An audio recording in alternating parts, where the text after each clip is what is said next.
And can I just say, you know, even though I'm not entirely comfortable at times with the way they sensationalize in their promos, because I thought the promos for our story were a tad over the top at times. What you're seeing here is momentous. You think that's alien technology?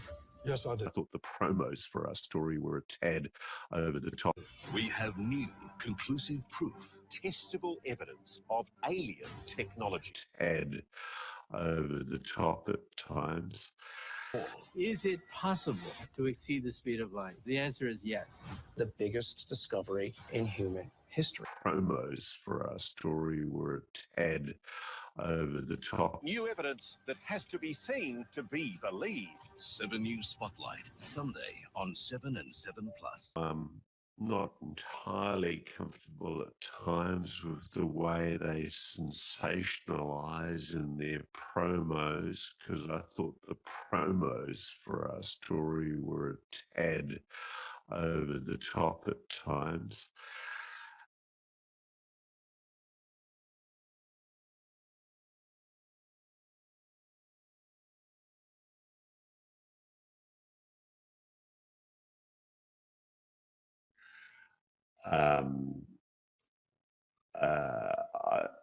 I probably would be more cautious about in terms of how we present it is the sphere story, for the simple fact that we just don't know yet whether it is or it isn't non-human technology.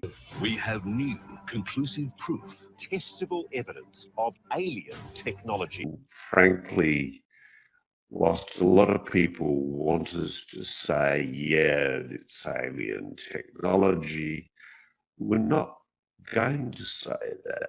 We have new, conclusive proof. Testable evidence of alien technology. This renowned scientist confirms it all. Whilst a lot of people want us to say, yeah, it's alien technology, we're not going to say that because that's a terrible danger. We have new, conclusive proof. Testable evidence of alien technology. A lot of people want us to say, yeah, it's alien technology. We're not going to say that. Alien technology. This renowned scientist confirms it all. We're not going to say that. New, conclusive proof. Testable evidence of alien technology. This renowned scientist confirms it all. We're not going to say that, for the simple fact that we just don't know yet whether it is or it isn't non-human technology.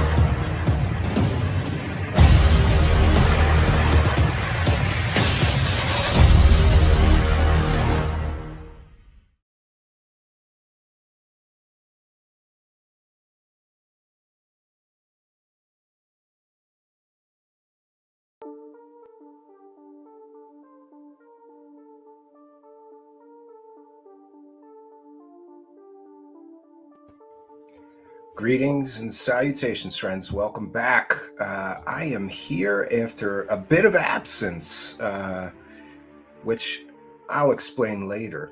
Tonight, however, we are here to talk about this ongoing Ross Coulthart story. For those unaware, Ross Coulthart was once I guess some would call him a respected, credible journalist from Australia.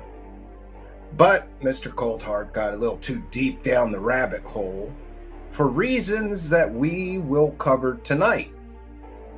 And since then has been selling lies. in a recent piece that we detailed here, he promised the world that they had conclusive proof of alien technology, all brought to us all confirmed by this man. Cut to a shot of Michio Kaku. The deception ran very deep. And that clickbait garbage piece was so bad, so terrible, and I think partly due to our coverage here, that News 7, his latest employer, would pull that from the YouTube channel. And Ross Coulthart would pull it from his own Spotlight News 7 YouTube channel. But Ross Coulthart would go further, knowing that he had gone a little too far, over-promising and under-delivering this time. But was this really the first time that Ross Coulthart has over-promised and under-delivered? I don't believe so. And we're going to detail more of his fakery, fraudery, and bull huckstering tonight. Incredible that this man was once somebody people knew in Australia. Because Ross Coulthart was once a 60 Minutes reporter before diving headlong into the world of aliens and UFOs for cash. And we're going to get into the reasons tonight. The reasons, my friend, that this once respected journalist is now huckstering garbage, fake alien stories, fake UFO stories. Just in that promo alone, we saw 2 provable balloons that he's claiming is aliens, or alien spaceships somehow. We get the false promise that they have conclusive proof of alien technology, confirmed by, it depends on who you ask. Michio Kaku is the person that they show in the promos when Ross Coulthart does the voiceover, saying, all confirmed by this man. Michio Kaku in the piece proves nothing. He does what Michio Kaku is good at: theoretical physics and astronomy and astrobiology. Yeah, there could be alien life somewhere out there in the universe. Great, Michio Kaku. That's not conclusive proof of alien technology that Ross Coulthart promised that you were confirming, because Michio Kaku knew nothing about all of this, in my opinion. And he was used as a set piece, just as one Dr. Gary Nolan was used to sell this fairy tale. And now Gary Nolan is running around on other podcasts, pardon me. He won't come here because Gary Nolan is an intellectual weakling and a coward, and he does not want to answer simple questions that we have for him here. Like, does Stanford University know that you're using their labs, personnel, and equipment to help a disgraced Australian journalist, Ross Coulthart, sell fake stories about aliens and UFOs? Does Stanford University know that he's coming there and filming garbage clickbait videos that were so bad they had to get pulled from YouTube because of the use of deceptive editing and deceptive practices to get people to click on a piece that didn't have anything that was promised in the promos? Does Stanford University know that you're making students do work to help UFO grifters sell stories about aliens and UFOs? No, Gary Nolan won't come here, but he will go to UFO circle jerk shows, though, right? He'll go to UFO circle jerk shows. You know, those shows that will just let him. Now it's being reported that Dr. Gary Nolan had 3, count them, folks, 3 alien experiences. Yeah, how and why, I think, .com took things that he said, and hey, it's great. It's things that he said from an interview with UFO circle jerker from the debrief extraordinaire, Chrissy Newton, who also happens to work with or for Ryan Sprague, UFO circle jerker extraordinaire. And just like Ryan Sprague, Chrissy Newton's job is apparently to sit there and nod and just let people tell their fake stories. Don't ask them for evidence. Don't ask them for, any proof. Just let them sell their fairy tales. And I had a recent interaction with this girl and told her she's got to ask him some hard questions. Did she ask them? No. But she did help him explain away his participation in the Ross Coulthart ball shavings thing. But we'll be covering that on a separate broadcast, right? And I just want to say, I am tired of these UFO circle jerkers. Why don't you do your job? Ask some questions. This man, Gary Nolan, is using university equipment, students, personnel, and resources to help Ross Coulthart sell a video, a story that was so bad it had to be taken off of YouTube, lest they might lose their YouTube channel for the use of deceptive practices.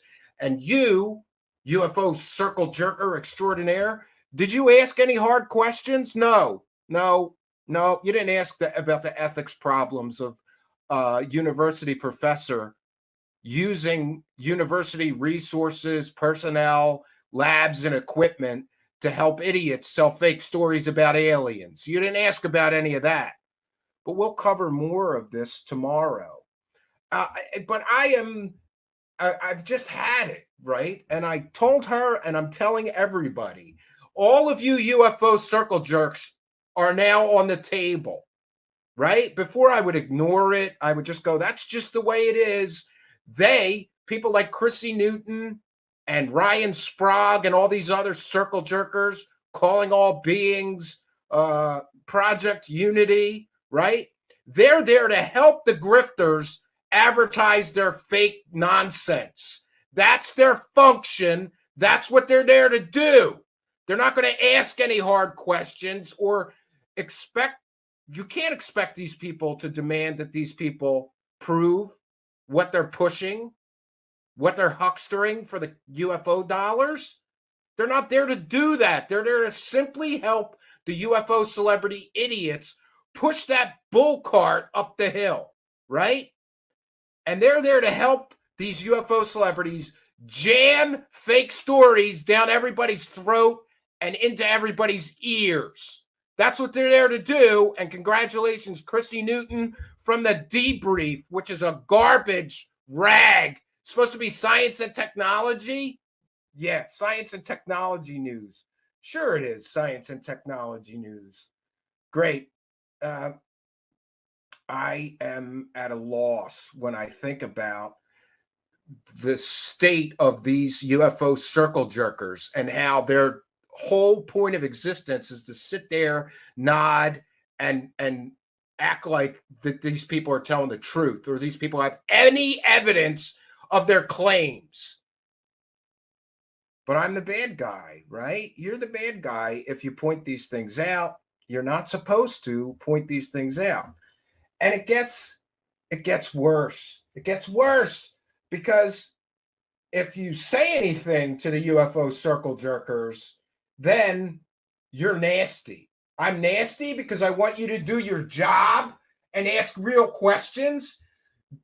You got Gary Nolan using university resources. We asked very real questions here, like, does the university know that they're paying for you to help UFO grifters sell fake stories? Do they know? Is that against the Stanford Code of Ethics? Looks like it is, because according to Stanford Code of Ethics, you're not supposed to use university equipment, labs, resources, or personnel for personal profit. And here's another question. How much does Gary Nolan get paid for all the help that he's giving UFO grifters like Stephen Greer or this Ross Coulthart sell these fake stories? How much is he getting paid? Not one of you has the balls to ask him how much he got paid for the documentary work with Stephen Greer for the analysis work?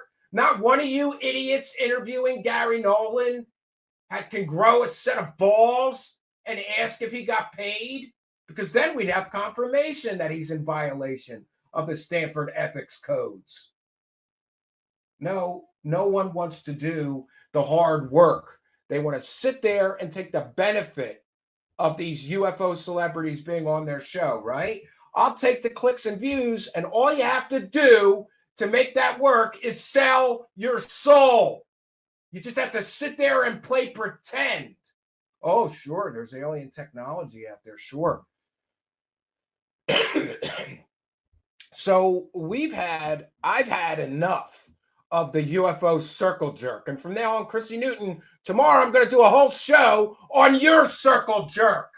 Great job, honey. Great job, Debrief, you bunch of clowns. But why, I suppose, should we expect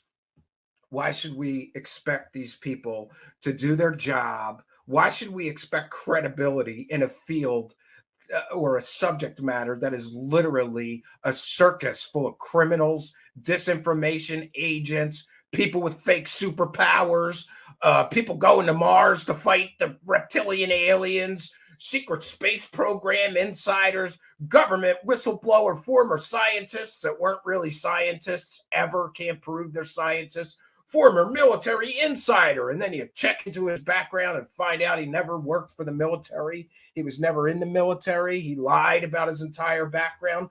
You know, this is the fundamental part of the problem, is that I'm somehow expecting people to do this the ethical, moral, and correct way. And granted, I get it.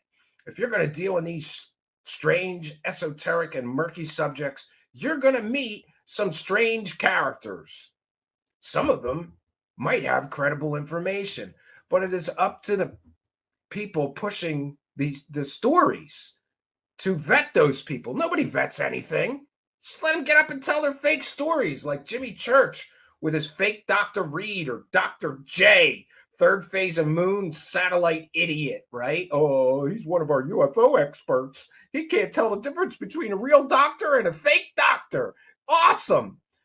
So, you know, I suppose part of the problem is when you step back and realize that this whole thing is full of criminals, grifters, con artists, scammers, and then under that, right, you have the main perpetrators of all this UFO and alien conning and money making going on. And underneath that is an underbelly of clout chasing, wannabe famous bunch of people who worship these UFO celebrities, right? Who make excuses for their fakery, fraudery, and bull. You know how many emails I got yelling at me, telling me what a terrible person I am because we cover something like Linda Moulton Howe using provably 100% fake pictures of aliens to sell stories that aren't true, claiming they're true. And then I'm the bad guy because we can prove she used 100% provably fake pictures. And she made thousands and thousands and thousands of dollars doing that. And I checked, we made $22 for telling people the truth. And Linda Moulton Howe made maybe $10,000 selling that last fake story we caught her selling.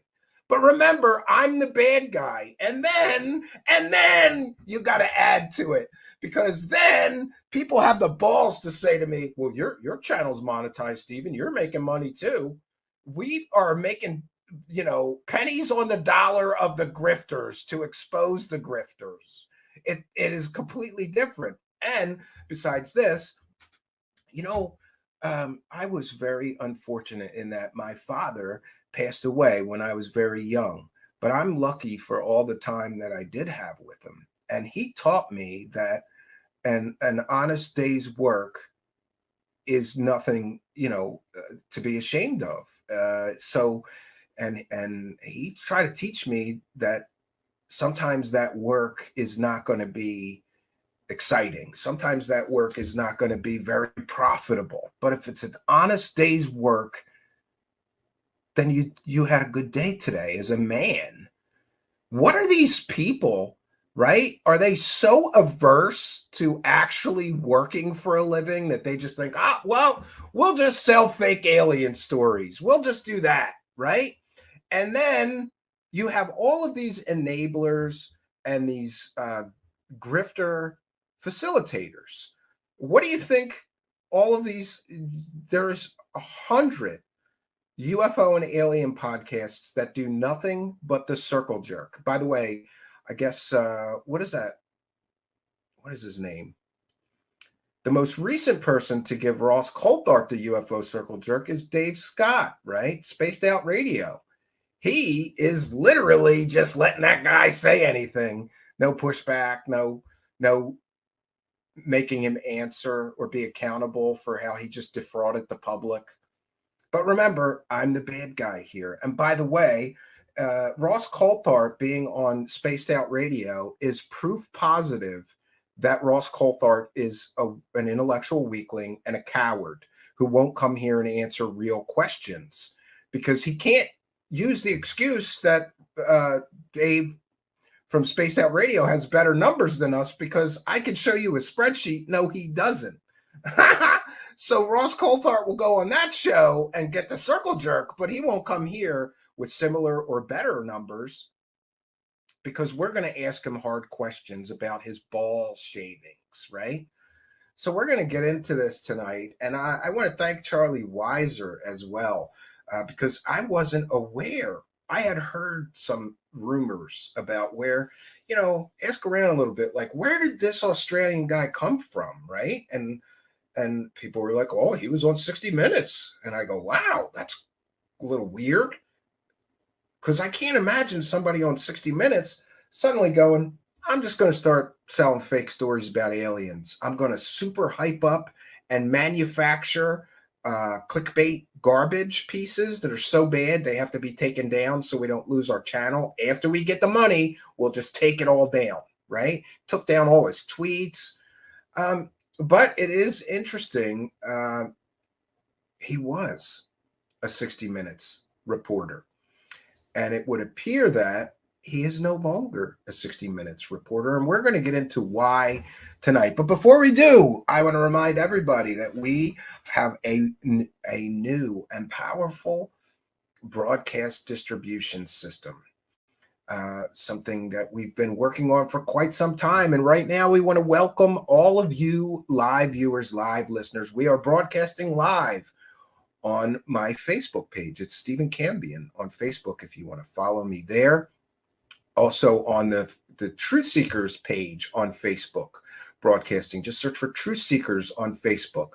We're broadcasting live, of course, on YouTube, Twitch, Twitter, Rumble, Odyssey. And tonight we welcome new distribution partner and distribution point, DLive. So welcome to all our new friends over on DLive. We have a DLive Truth Seekers channel as well.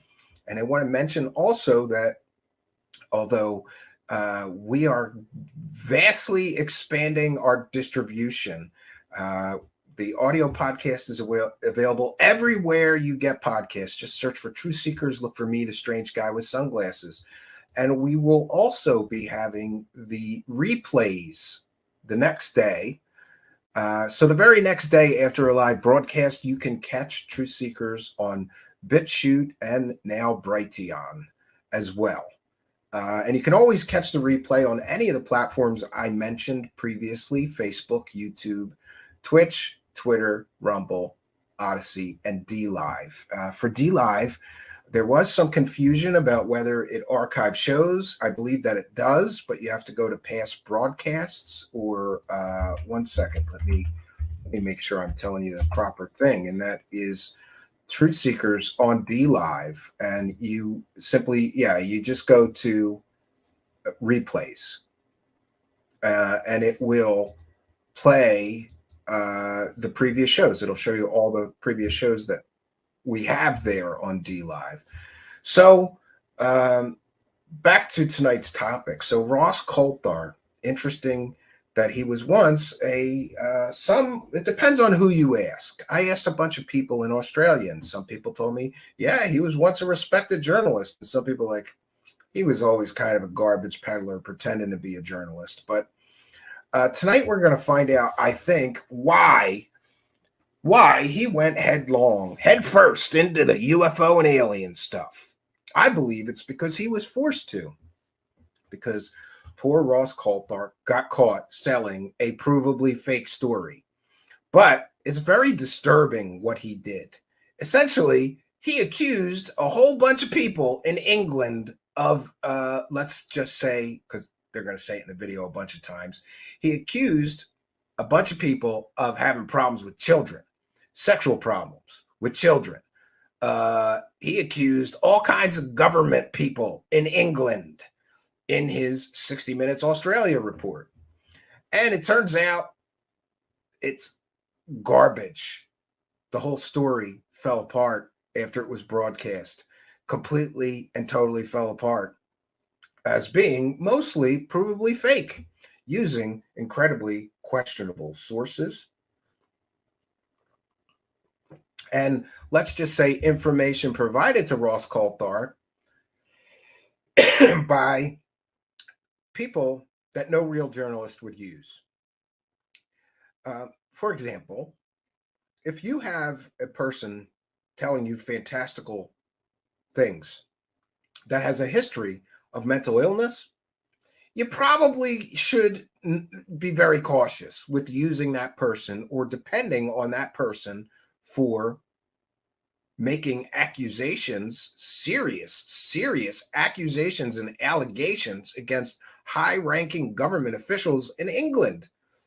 But we're going to get into it. So essentially what happens is Ross Coulthart got caught terribly pushing a provably fake, scandalous story, claiming that it was going to be the biggest political scandal in the history of England.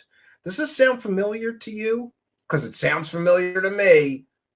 You remember we did a story called Ross Coulthart's Big Bluff, and that was about his alien big bluff, where he promised conclusive proof of alien technology. But it turns out that wasn't his first bluff. He did an even bigger bluff, and all he had to do to sell that scandalous story and get huge ratings is claim a whole bunch of dudes in England were pedos, and they were doing terrible sex type things to little kids. And all he had to do was play along with terribly problematic sources. And this story, like his alien big bluff, was a huge bluff. Turns out that most of what he reported is completely factually incorrect and provably false. But we're going to get into that because an organization, it was so bad that Media Watch got on Ross Coulthart's butt and 60 Minutes Australia butt.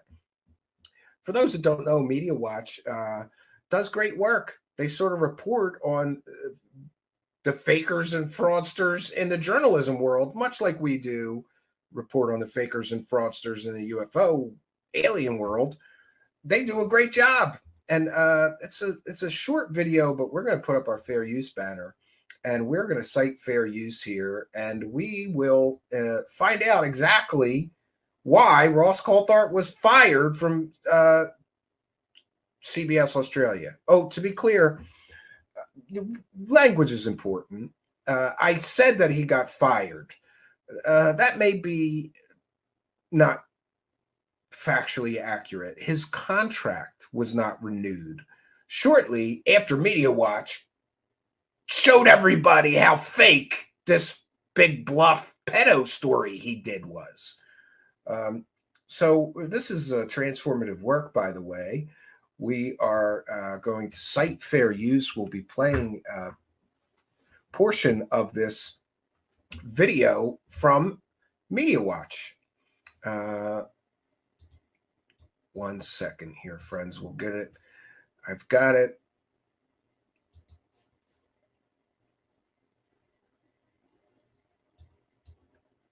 All right. But now, let's take a trip down memory lane to examine this 60 Minutes special investigation from July 2015. Britain's biggest ever scandal is about to explode. In late 2014, a man known only as Nick sparked an ill-fated investigation by London's Metropolitan Police into claims of torture, child abuse and murder by high-ranking British politicians. They and I believe what Nick is saying is to be credible and to be true. The police investigation later fell apart. No charges were ever brought. And then, earlier this month, came this news. Nick nicked. A man who falsely claimed he had been raped and tortured as a boy by a VIP pedophile ring is to face trial for child sex offences. Allegations by Nick against bigwigs Sir Ted Heath, Leon Britton, Harvey Proctor and Lord Bramall sparked a £3 million witch hunt by police. Yeah, so it's interesting. Ross Coulthart uses this source, and he's claiming all kinds of, he was abused by all these high-ranking British officials, and he witnessed murders and all of this stuff. First, the police investigation falls apart.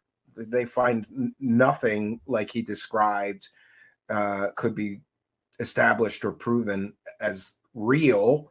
And then he himself gets busted for sex offenses with minors. Great. What incredible vetting skills Mr. Ross Coulthart has. Even more significantly, Nick may also face charges of fraud and perversion of the course of justice. Prosecutors are considering whether he should be charged for allegedly lying about being abused as a child and then fraudulently claiming compensation for the ordeal. So, what's that to us? So this person falsely accused a whole bunch of people of heinous sexual crimes against him as a child. And then he sued everybody and got paid all kinds of money. And then everybody found out that the allegations were all false. Well, without Nick, Australia might never have been treated to that 60 Minutes special investigation, in which the programme's then new star, 5-time Walkley Award winner Ross Coulthart, made this extravagant promise. Without question, the biggest political scandal Britain has ever faced will be exposed tonight.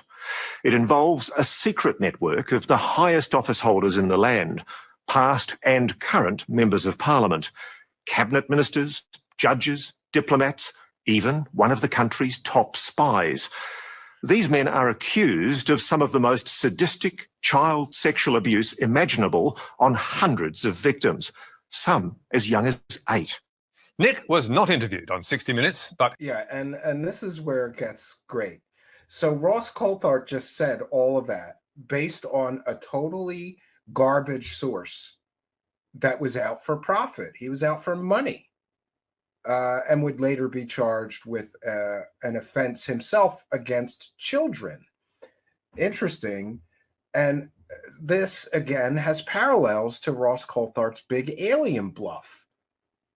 Ross Coulthart learned through this story that he could just say anything, not back it up, and he would get huge ratings for it, and he would just deal with the consequences later. And one might ask themselves, why would you accuse, and by the way, they named people in this report. They named a whole bunch of people in England as being, let's just say, problems with children. I'm trying to avoid saying the P word as much as possible because they say it in this video a bunch of times. Apparently, the YouTube algo does not like that. So this is what we get. We get, as if I needed more confirmation that Ross Coulthart was a garbage peddler. Before he was peddling garbage UFO and alien stories, he was peddling this. His evidence provided vital support for that remarkable claim. Tonight, we're going to examine that 60 Minutes story, which reported astonishing allegations with very little skepticism or doubt. The 60 Minutes report was built on a number of witnesses whose evidence is now disputed or discredited. In addition, the investigative website Exaro News, on whose work 60 Minutes relied, was severely criticised and then shut down. And Exaro's editor-in-chief, Mark Watts, who made similar claims to Coulthart on Russia Today, lost his job. This is undoubtedly the biggest political scandal in post-war Britain. Watts and Exaro claim to have arranged 60 Minutes key interviews, one of whom is known only as Darren, who told 60 Minutes that, like Nick, he'd been abused in an apartment in London's Dolphin Square by VIPs, including one of Britain's best-known politicians. One of the most powerful. So the other person that was hyping this 100% fake story gets fired for hyping this story. And, you know, at some point, I think a journalist should be fired for doing something like this. You're going to name names and claim that people were doing horrible, terrible, disgusting, reprehensible things to children without sufficient evidence or proof to back up your claims, and then the claims themselves all fall apart shortly after you broadcast this salacious, scandalous piece that's sure to get huge views, right? And it makes me sad. Is that what we're, you know, is that the goal of a journalist? Well, just do whatever you have to do and get the huge monster views and then deal with the fallout later. The other guy who was hyping this story got fired. All men in the land, Leon Britton should have been prosecuting pedophiles.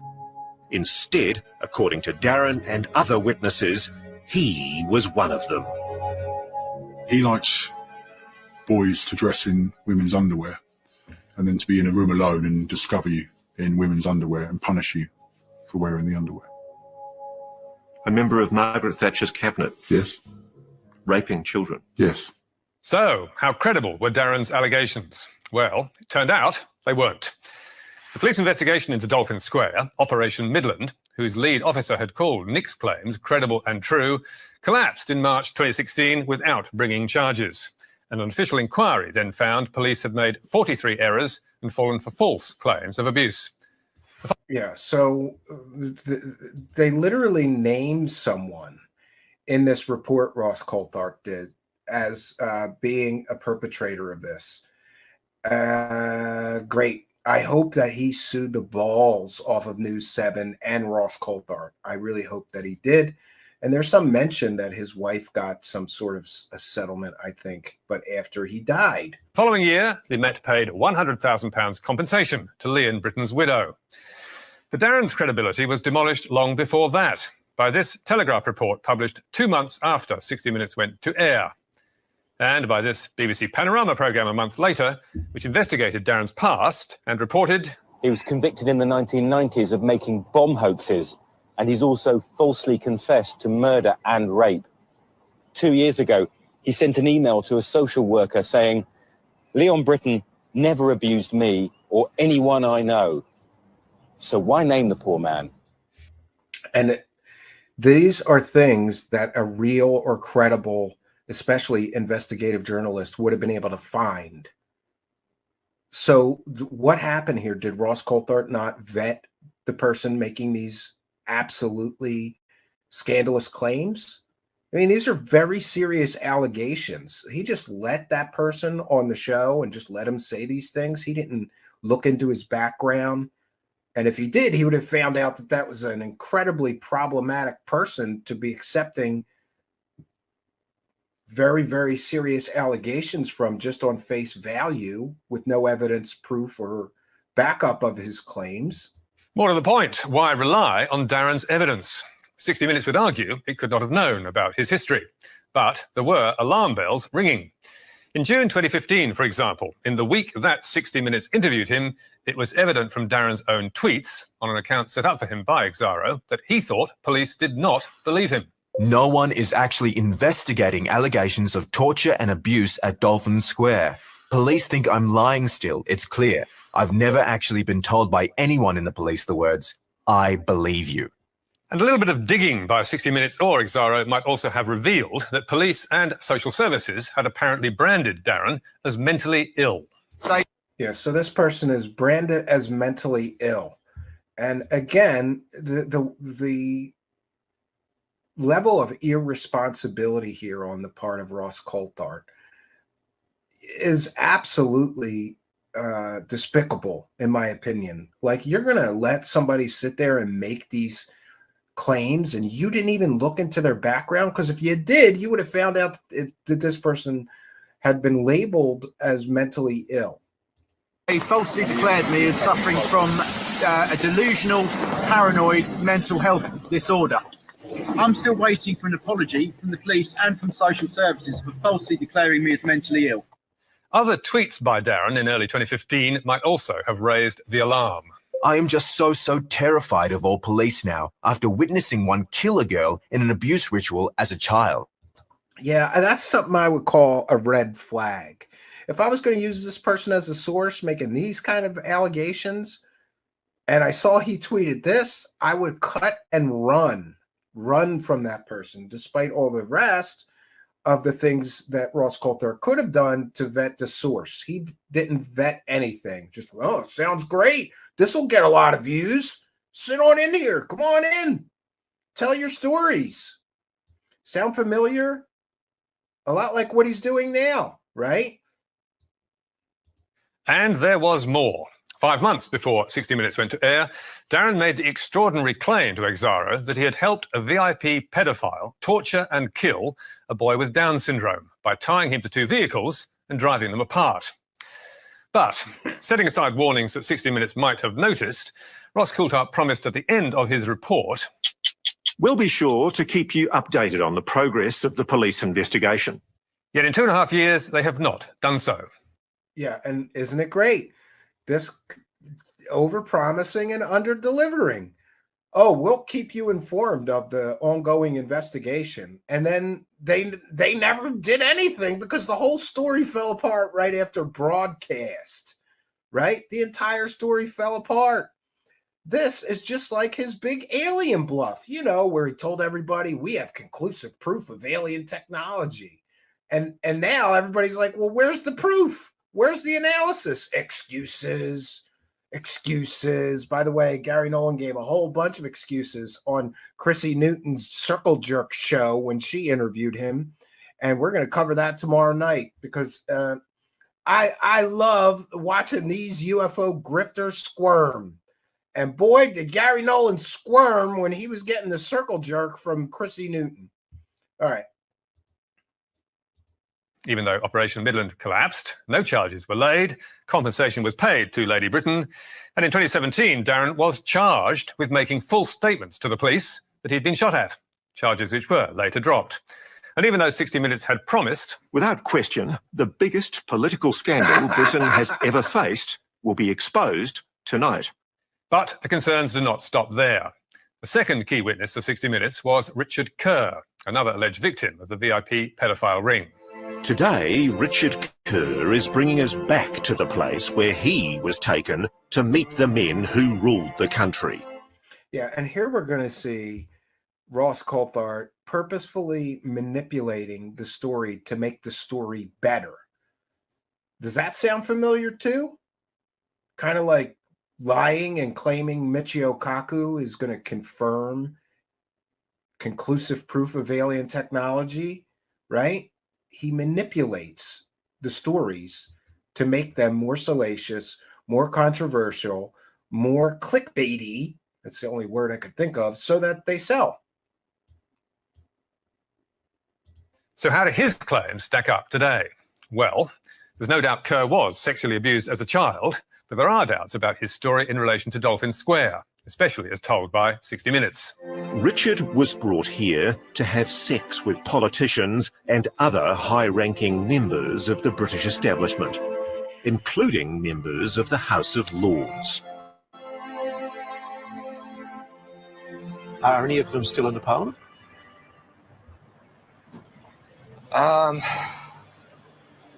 Yeah. Older, very old. Lords. In reconstructing his story, 60 Minutes placed a young Kerr in the back of a chauffeur-driven Bentley and hired a boy who looked 10 or 11 years old to play his part. But only 3 months earlier, Kerr had told Britain's Channel 4 News in relation to his age... I could have been 16, 15, 17. So why did 60 Minutes mislead its audience by portraying him as so much younger?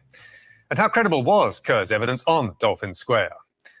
Last year, Kerr's time at Kincora Boys' Home in Belfast was examined by Northern Ireland's Historical Institutional Abuse Inquiry, which concluded there is no evidence to support his claim that he was trafficked to London aged 17. Yeah, so the inquiry also noted... So Ross Coulthart, in order to sell the story and make it more shocking, they get an actor that looks like he's 9 or 10 years old to play him, you know, getting driven to the abusers, when he clearly stated he was 16 or 17 when the so-called abuse or alleged abuse took place. This is purposeful manipulation. He's manipulating the story and using, hey, deceptive practices to make the story better. Does this sound familiar? It sounds very familiar to me because we've seen this in his Alien Big Bluff story. We've seen this already from Ross Coulthart. This is how he manipulates the audience. In relation to several other claims that Kerr had made. Having carefully examined all the material available to us, we are satisfied that his more recent accounts are not to be relied upon. Kerr hotly disputes that verdict on his credibility, as does 60 Minutes. But it's worth noting that in an affidavit sworn in relation to the inquiry in February 2015, 4 months before his 60 Minutes interview, Kerr made no mention of Dolphin Square. So, how reasonable was it at the time to treat Richard and Darren's claims as fact, rather than allegations that needed to be tested? Back in 2014, when the VIP pedophile ring story first came to light and Operation Midland began, an acclaimed UK legal blogger, Matthew Scott, commented, Nick's allegations about a pedophile and murder ring in high places, if true, are both astonishing and horrific. Aside perhaps from the mad court of dictators like Mao or Ceausescu, it is impossible to think of any modern precedent for such a thing. It would mean that for year after year, senior politicians and other public figures cast aside morality, threw caution to the winds, and, aided and abetted by others, including a doctor, kept a group of teenage and younger boys as their sexual playthings, confident in the belief that nobody would expose them. For some reason, some of them also chose to murder 2 or 3 of these boys in front of witnesses.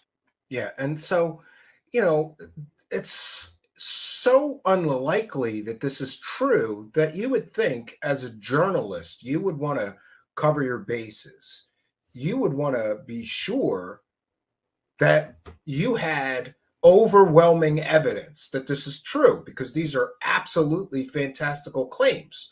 But not only did Ross Coulthart not have overwhelming evidence that all these allegations were true, he had almost no evidence, the word of a few nutters, right? So it's like a carefully constructed fake story, a lot like he's doing now with his carefully constructed fake alien stories. The reasons to doubt the existence of such a ring are legion. They were indeed, yet little or no doubt was expressed by 60 Minutes or Ross Coulthart, who told one British MP, Zach Goldsmith, if it's true, and the evidence suggests that it is, this is, isn't it, the biggest political scandal in British history? I think that's right. But the lurid allegations of murder, rape and torture by a VIP pedophile ring were not true, or at least police found no evidence to support them, and there was no scandal. So, what do 60 Minutes and Ross Coulthart have to say? Yeah, and of course, remember, it's important that we remember, friends, that in the Alien Big Bluff, he blamed News 7, right? He did not take responsibility for literally lying to audiences to get them to click on his garbage peddled stories, right? He literally lied. And then when called out ever on this situation, he blamed them. He blamed News 7. They're the ones who did the promos, right? And oh yeah, those promos were a little sensational. And I call bull on that, because he had to record a voiceover saying all those lies. It's very simple. When they hand him the copy and he reads it and realizes this is all lies, we don't have conclusive proof of anything, then a real moral and ethical person would have simply refused to read that and be used to lie to people. But he didn't. He read the copy that now he's going to claim somebody else wrote for him. I think that he did all of that. I think he wrote the promo. I think he sat there directing the promo to be that deceptive. And I'm entitled to speculation and informed opinion because look at his history here. This is what he does. He manipulates people, places, events, information sources, careful editing, right? And the lie by omission, right? Like, oh, this person says that high-ranking English officials, right? Even up to including members of Margaret Thatcher's cabinet were involved in this child-related ring, right? We have proof. This guy says it, and you just leave out the part that would seem to indicate that the person you're using for a source is a total nutter, liar, grifter, problematic source, right?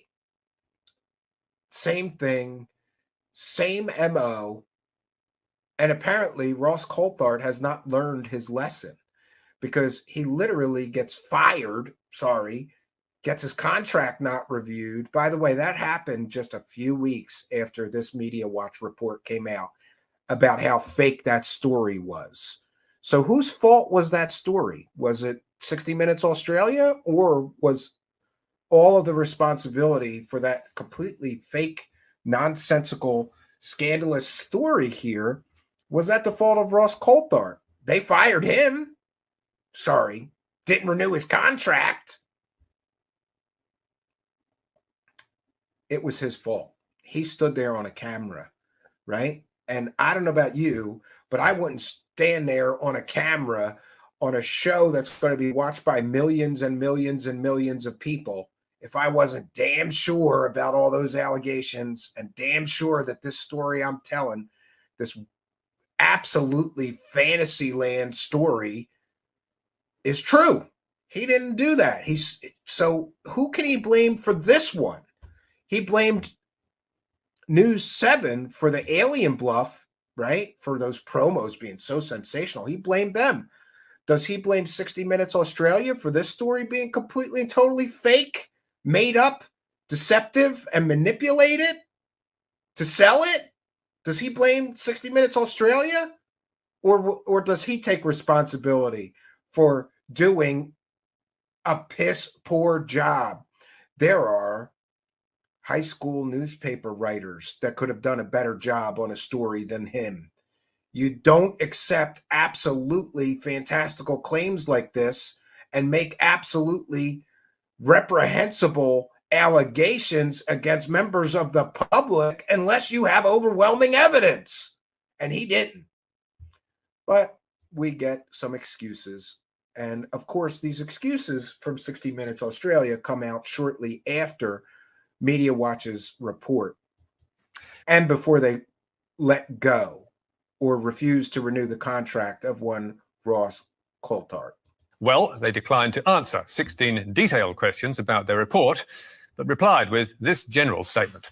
Nine has major concerns that there are both fundamental misrepresentations and false assumptions at the heart of Media Watch's inquiries into this story. Contrary to your false assertions, Nick was not a source or a key witness for our story in any way whatsoever, and no allegation in our story came from him.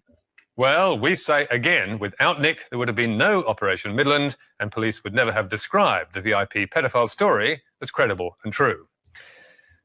Yeah, and also the other sources that they did use, apparently, that are, obvious that they use these other two sources that are incredibly problematic, deceptive, and manipulated to construct this narrative.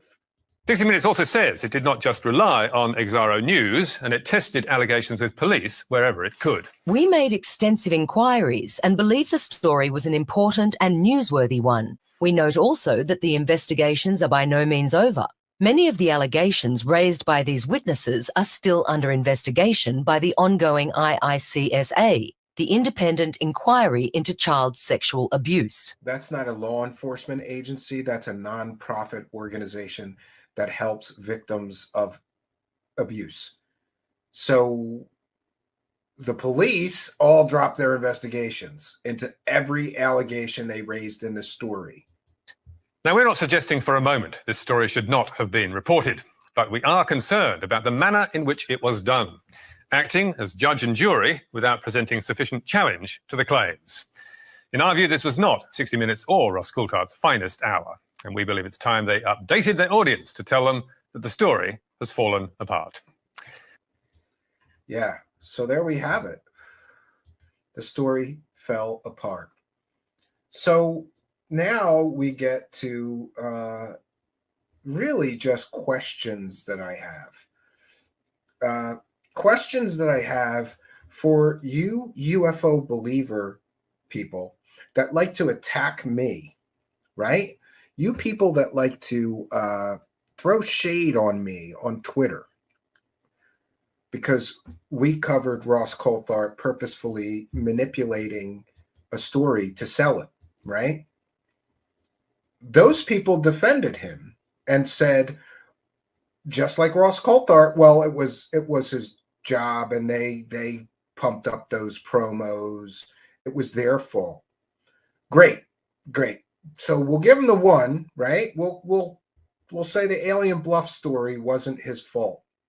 What about this one, which is so much worse? So much worse.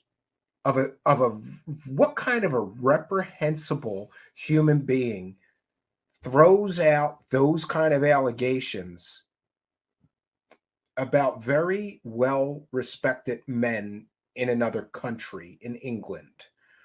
What kind of a man stands there in front of cameras and says, this will be the biggest scandal to ever hit the world of English politics ever, when he's got garbage for sources? He had garbage people feeding him fake stories. And was his discernment so bad and his research skills so bad that he could not vet the people telling him these things? Or did he rush to sell this scandalous story because he would profit from it, right? Or did he, as Charlie Weiser suggested, work hard his whole life to get the big gig, right? You finally get that big 60 Minutes gig and you need a big story. You need a big story to stay on top. And he overreached and underdelivered. I know I have been tempted to go too far myself, I suppose. We all can, in that rush to get views, right? I want to report a story as true and accurate, but I also want to report stories that are going to get views. So I can see how the temptation is there. The temptation is always there to perhaps this is why I understand. I understand how some of these people can get into this, right? It's like, we got to get numbers or we're dead in the water here, right? I feel that pressure sometimes myself, but then I just think I'm not going to do anything slimy. But apparently some people's line of slimy is way different than others, right? Maybe it is shades of gray. And there are many, many things that I just wouldn't do that many other people are fine with doing. And let's circle back to the UFO circle jerkers, right? Like Project Unity, UFO circle jerker. By the way, there was a whole thread here, right? Oh, deleted tweets. I'm going to share my screen here.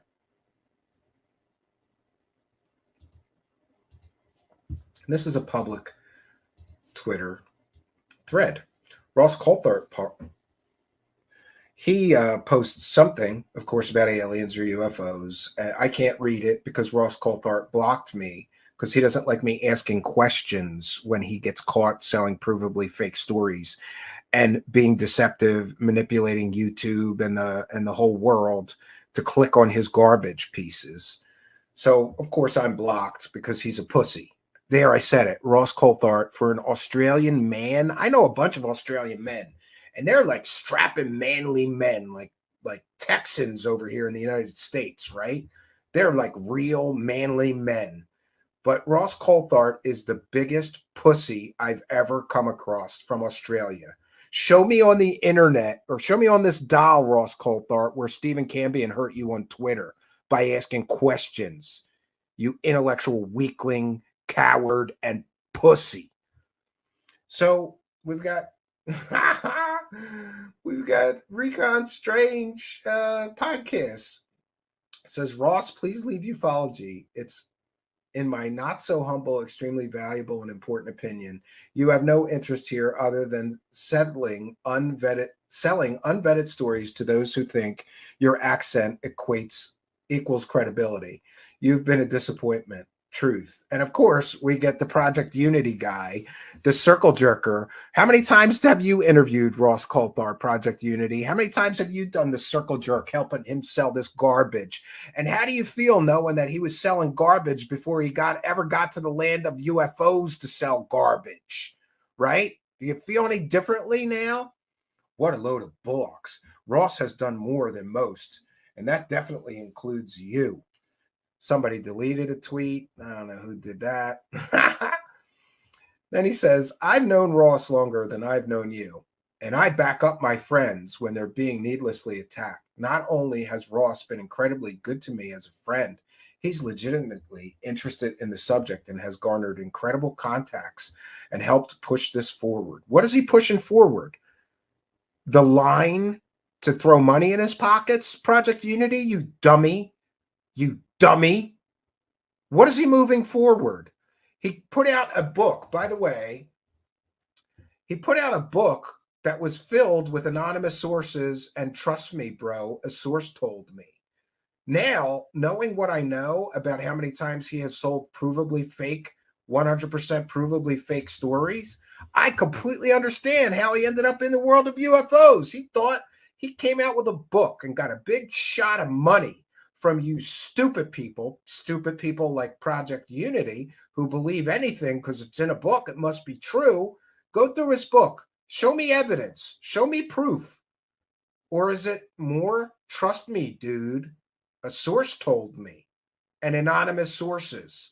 And the problem that Ross Coulthart is going to experience is that even the believers get tired of believing the bull. And at some point, they want you to put up evidence. But based on his just doing the over-promising and under-delivering with, quote, conclusive proof of alien technology, all confirmed by this man. And did he mean this man, Michio Kaku, like he showed in the promos? No, I think he meant this man, Gary Nolan. You know, the guy that's having 3 alien experiences, and he's playing with the ball shavings for months now, and he can't get an analysis. And by the way, we're going to talk about that analysis in full detail tomorrow. And I've got some great sources that are going to tell us how long would it take to determine if something was metal from Earth or metal from another solar system. And it would take no time at all. So Gary Nolan, with all of his excuses, ridiculous. Recon Strange, your answer here is precisely the issue that most of us have come to hate about the field. Do you think it's okay for you to admit that his friendship to you is driving factor in your decisions in respect to his contributions to ufology? WTF are you thinking? He says that's not the case. The driving factor in my support of him is his capability and passion. What capability, Project Unity, you dummy? His capability to sell fake stories? He's got an incredible capability to sell 100% provably fake stories. And you interview him all the time. You are one of his circle jerkers. Do you give him a reach around to do the circle jerk? Or how does this jerk thing work, right? Because he comes on your show, gets you huge views, and all you have to do is pretend that he's not a slime ball, bottom-feeding, garbage-peddling idiot.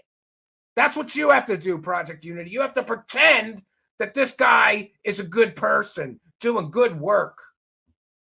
And of course, I have to chime in and say, do you support him lying to everyone? Oh, you do, because you didn't call him on his BS. Instead, you helped him sell 100% fake stories. Great job helping him make money selling 100% fake stuff. Awesome. And by the way, Project Unity interviewed him at the time of the big bluff. And he didn't do the credible thing. He didn't do the moral or ethical thing and say even, hey, Ross, maybe you went too far with these promos promising, quote, conclusive proof of alien technology, all confirmed by this man, unquote.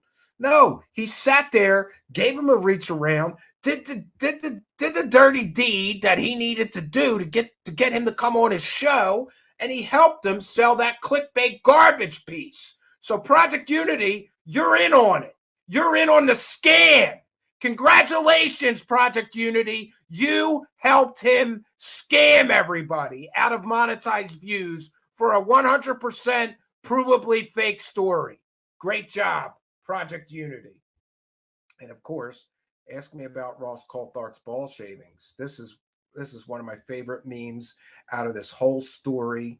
I'm going to save that one. I have a folder of memes surrounding some of the stories, right?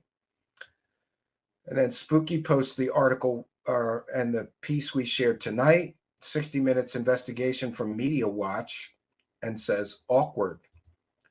So what's Project Unity going to do now? Are you going to help him sell more fake nonsense? Is that what we're going to do? Project Unity is complicit in a scam. Project Unity helped him promote the scam. Project Unity is part of the problem, just like Chrissy Newton, Ryan Sprague, and others are part of the problem, right? Go do that circle jerk, right? Get those views. All you have to do is sit there like a dummy and pretend that these people are credible.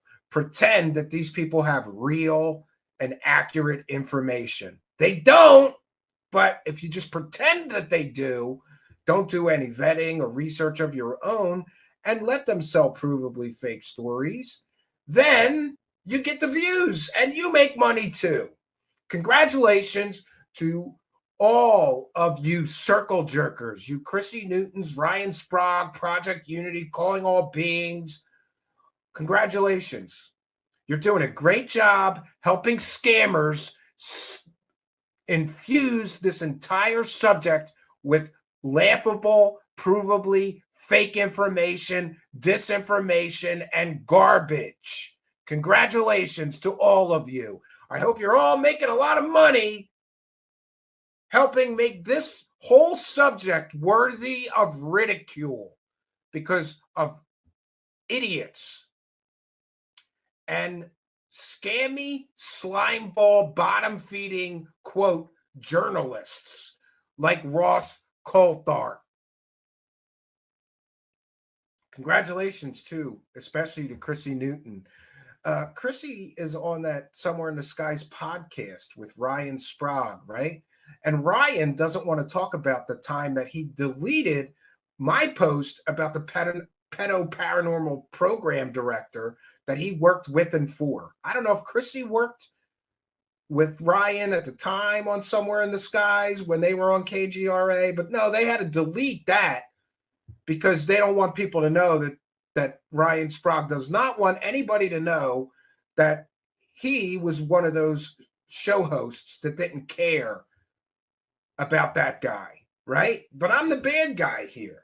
Because what? Why? Because I expect you to do your job and don't let people peddle garbage. Don't let people shovel garbage into the UFO community. Don't let people fill this whole thing with fake, false, and disinformation. I'm the bad guy because I would prefer that show hosts do at least a decent job of vetting people, vetting their claims, requesting information, right?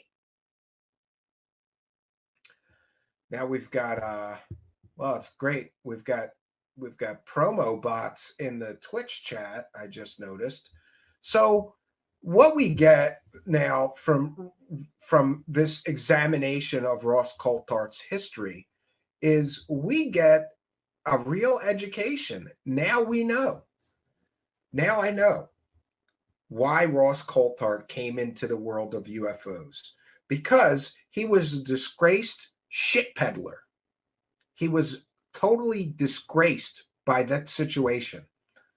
He lost all credibility in the world of, let's just call it, real or traditional investigative journalism. And he was screwed. They didn't renew his contract. And who's going to give this guy a job as a real or credible investigative journalist after he just got caught pushing that bunch of garbage?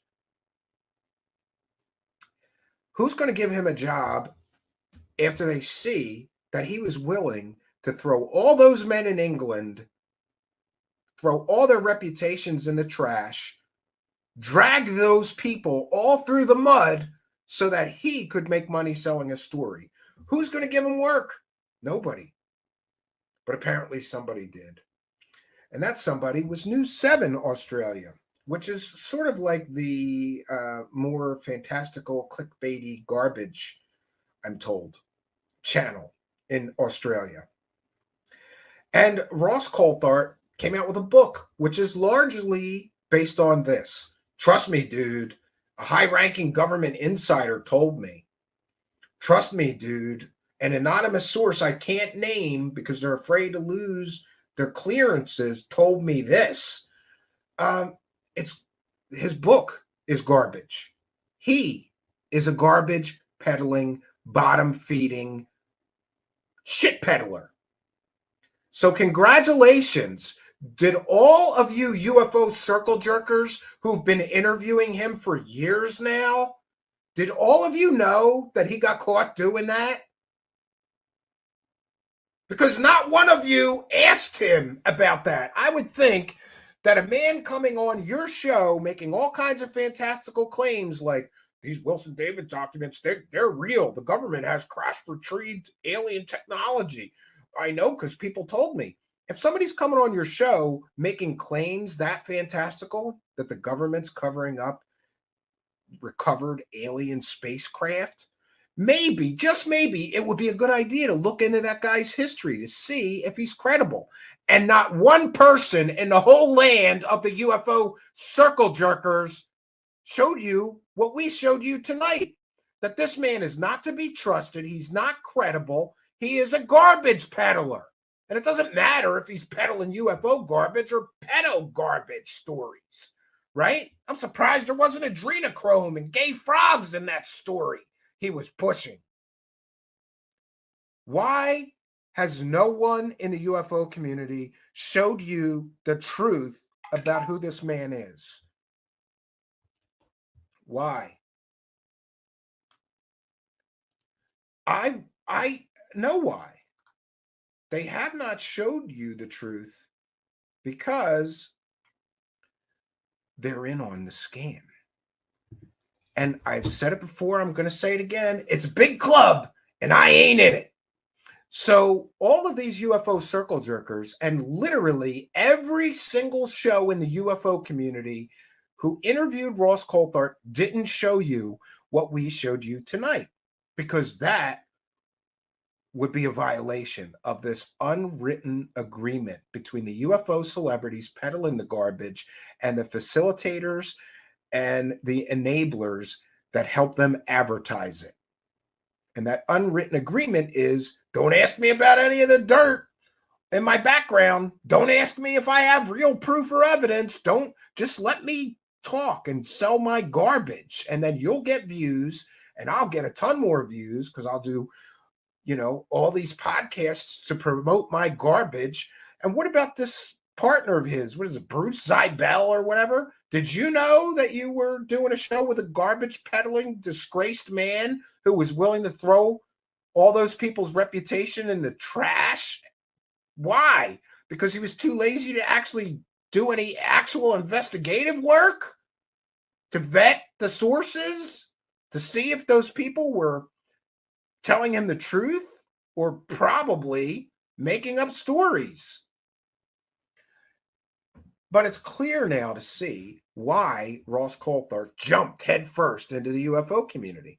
Because after being completely and totally disgraced as a real investigative journalist, he had nowhere else to go where he could make the same money as he was making before. But then he figured out an out. All you have to do is overpromise, underdeliver, do the Cosmic Con shuffle. Promise people proof of, quote, conclusive proof of alien technology, all confirmed by this man, right? Then you get a Stanford scientist that's willing to use Stanford University equipment, labs, personnel, students to work with him for you, Ross Coulthart, to sell a provably fake story. Where's the goddamn ball shavings analysis? Tomorrow, we're going to go into more details about this.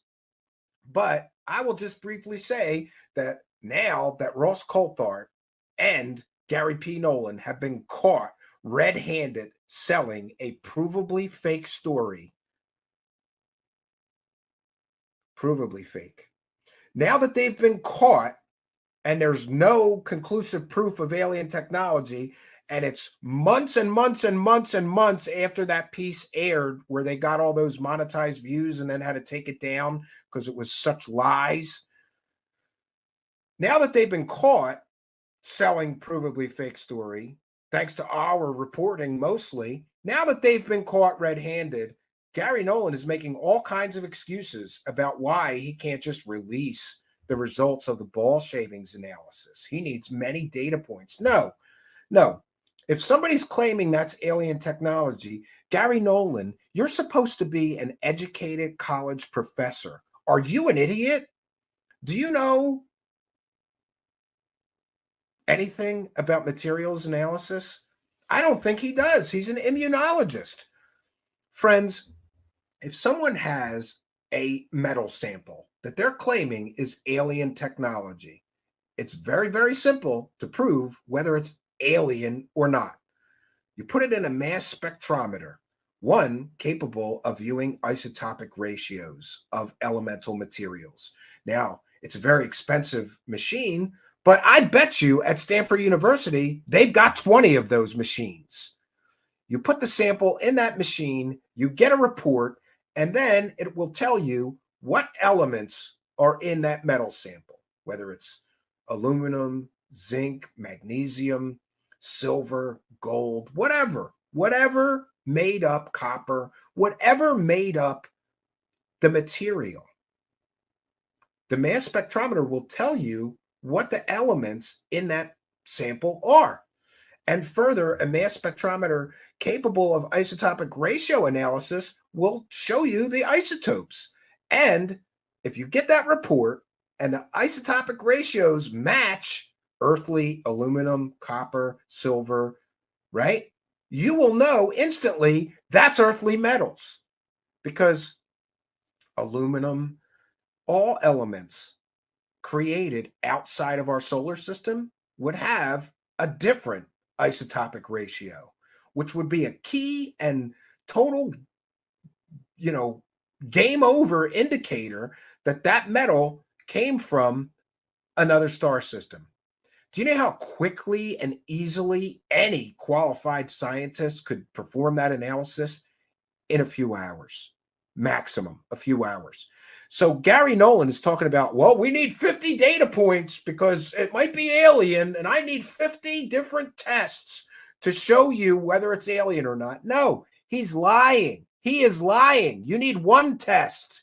One test will determine whether metal is of alien origin or came from outside our earthly solar system or not.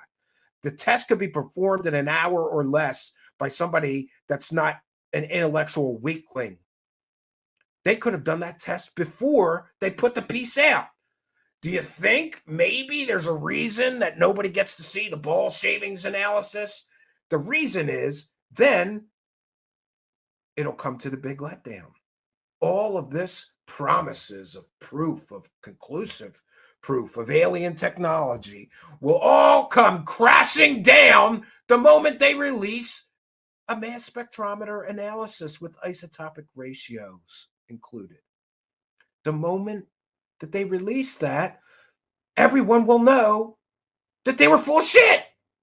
That's why they won't release it. And by the way, I will offer to pay a qualified materials analysis lab to do the ball shavings analysis. I'll pay for it out of my own pocket. But if it turns out to be normal earthly metals, Ross Coulthart has to give me my money back, because I'm not the one claiming that's an alien metal ball. He is. And his bullshit sources are. I'll put the money up. And if it turns out to be alien metals, I will apologize. But the fact that it's a 50-pound ball, it's not alien metals. And all of the fakery and fraudery that they use to sell that story, including cutting and pasting stuff from recreations of the ball moving. The ball never moved in the presence of Ross, but he needed to sell that story, so he lied and pretended it did. He is a garbage peddling, hoax promoting huckster. And Gary Nolan is a very educated man. He knows that he can prove in an hour or not whether that metal came from another star system or it's just normal earthly metals. He wants many, many data points so he can still try to finagle and somehow argue it may be alien. That's my personal opinion and speculation, right? And the porn bots have arrived, I guess. All right, so we're going to take some comments and questions from the live chat, and I apologize, get a little heated tonight. This is like, feels like old times, right? Here's what we're going to do. I am going to also, we have to check in with the super chats. We haven't done that tonight. All right, so here's what we're going to do. I am going to remind you how it is that you can help the show. We're a viewer-supported show, and unlike the UFO circle jerk crowd that gets paid to lie to you, we get paid to tell you the truth, and we're proud of that. And but we are a viewer-supported show, and that means that viewers who value a show host and a journalist that will tell you the truth versus one that would lie to you, you know, and I got to say this, you know, if you're looking for fairy tale land, this is not the show for you. Go listen to Linda Moulton Hale or Jimmy Church or Project Unity or Calling All Beings or some of these other bullshit hucksters. You know, if you just want to hear stories, alien stories, you know, I could read you from some science fiction books I got, but I'm not going to claim that they're true stories like all of these people who are defrauding you. They are selling you lies. And I am sad for people who want so badly to believe that these things are all true that they will set aside their discernment. They will set aside all logic and reason, right? In order to believe that a garbage peddler like Ross Coulthart is telling you the truth. This man has been caught multiple times now lying through his teeth to sell a story. It's going to get worse. It's going to get worse. So we're going to remind you how you can help or support the show. And when we return, we're going to read all the super chats. We read every single super chat. We'll read every PayPal donation, Cash App, whatever.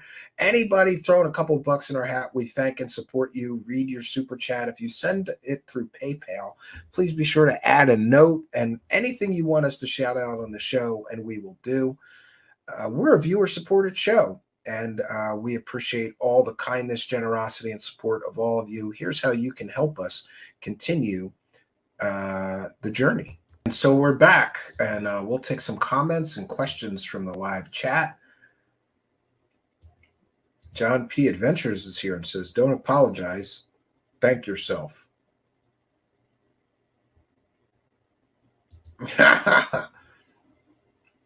Patty Wilhelm is here. Welcome, Patty. Good to see you. Who says, forget Linda Moulton Howe. Watch Star Trek. It's closer to the truth. I agree. Mr. Ian is here, mentioning that the porn bots are here. Yes. Yeah, I agree with you. Doe Ray says any university lab with ICP-MS will run the test for a few $100 max. I don't know the specific machine, but I know that any mass spectrometer that can do isotopic ratios will tell you whether a metal sample is earthly or not. Interesting that Gary Nolan, who apparently is in charge of multi-million-dollar budget and millions of dollars, and he's in charge of multi-million-dollar laboratories, doesn't know that. He knows that. It's part of the con, right? Azens is here and says, hey, Steve Cambion, good to see you. Hope all is well. Sad. Coulthart was not only negligent, but we need to question his intelligence. He interviewed and worked closely with this guy and couldn't tell. Yeah. Matt81 says he works for media, new networks. Of course, he's peddling BS. Yeah, I suppose you're right. I don't trust anybody that works for mainstream media sources. I don't.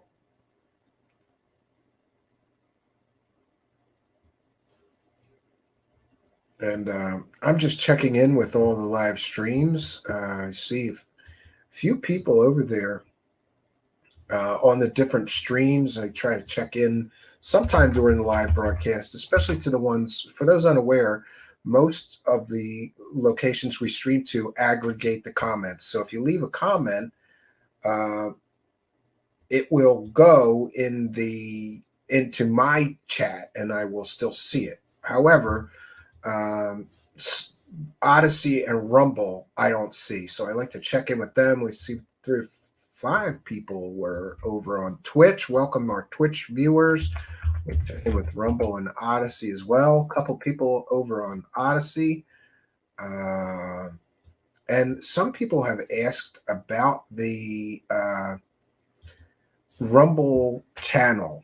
I had said that our Rumble channel would soon have every Truth Seeker show. However, it would appear that will happen, but I don't know when it's going to finish. It's only back to June of 2022, and there's hundreds of shows for it still to import. Every time I check in with it, it seems like there is a few more of the shows imported. So just have patience. If you're looking for a total archive of the show, the best place would be YouTube. The second best place would be Odyssey.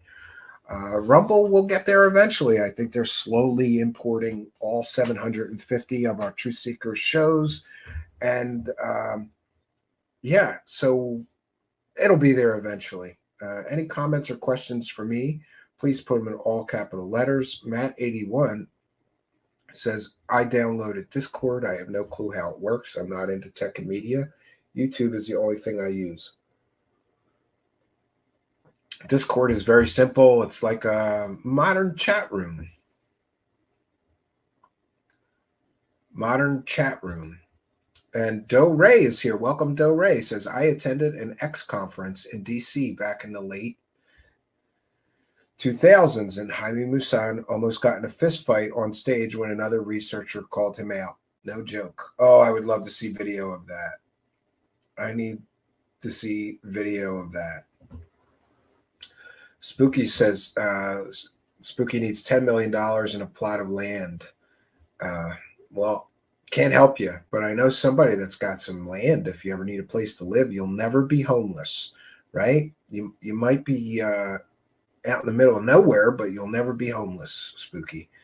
And I think it would be awesome if Spooky, once I get that new studio going, comes and lives there for summer or something. If that's at all possible, that would be fun. Yeah, I'll get you an airplane ticket. Better bring warm clothes unless it's summer. Yeah. Luis Caetano is here and just joined our Discord as well. I just noticed, Luis, that one of your videos on Bob Lazar came across my feed, but I haven't watched it yet, but I'm going to. I'm glad to see that you are still doing work on that.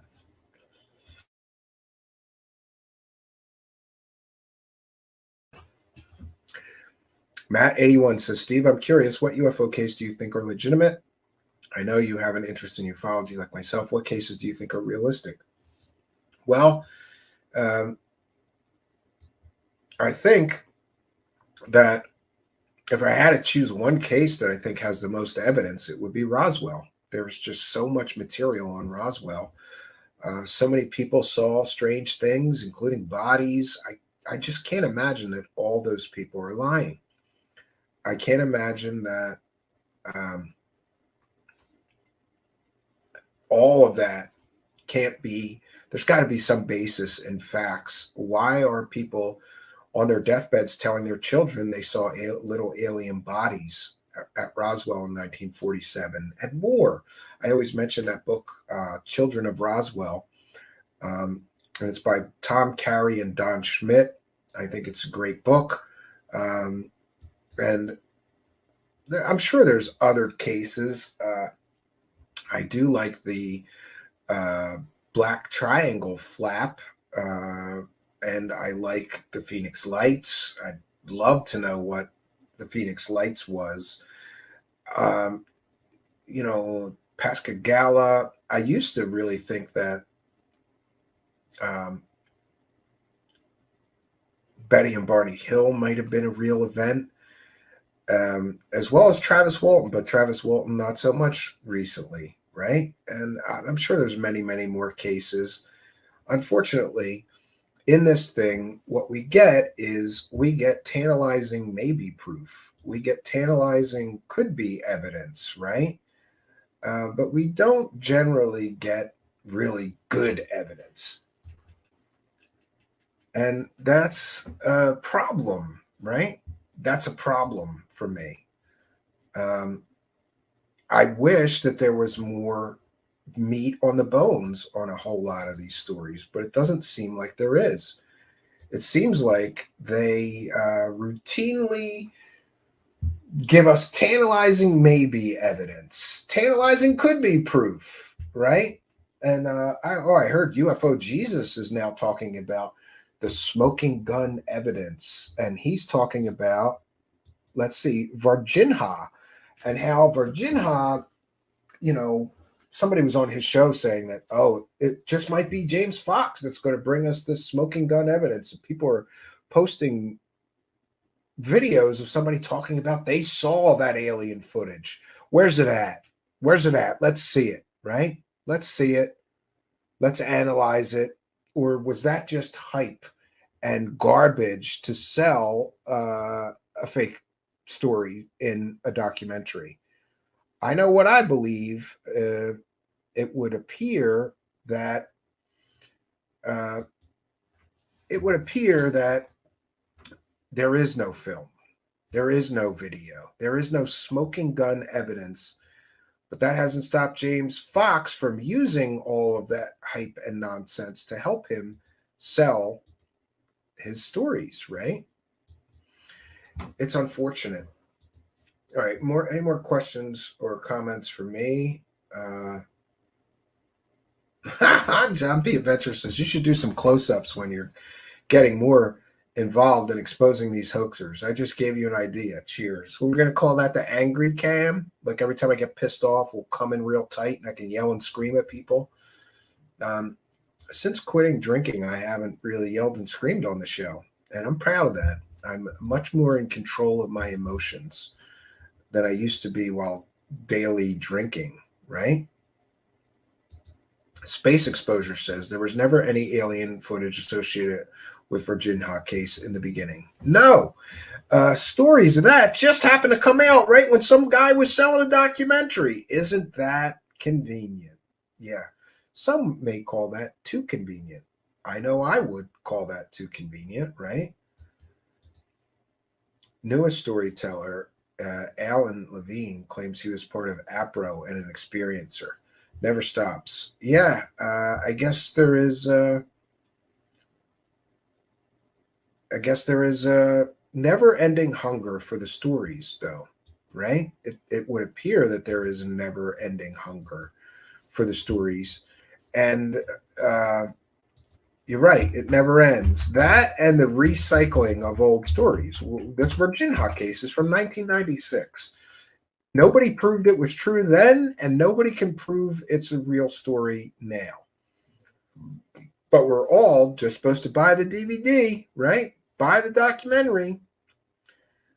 I think I can't remember what I paid for it, but whatever I paid for it, somebody needs to pay me back. James Fox owes me some money. He definitely owes, and I want my money back. Yeah, so what can I say? Leah Prime is here. Welcome, Leah Prime. You can check out Invisible Night School, right? Footy Gangster says, you can yell at me if you want. I don't mind, just saying. Just what I need, people to abuse, right? Brandy Phillips is here and says, show me the money. Yeah. Well, yeah, there is a photo that's an albino monkey that somebody is claiming was the Virginia alien photo or something. Just ridiculous.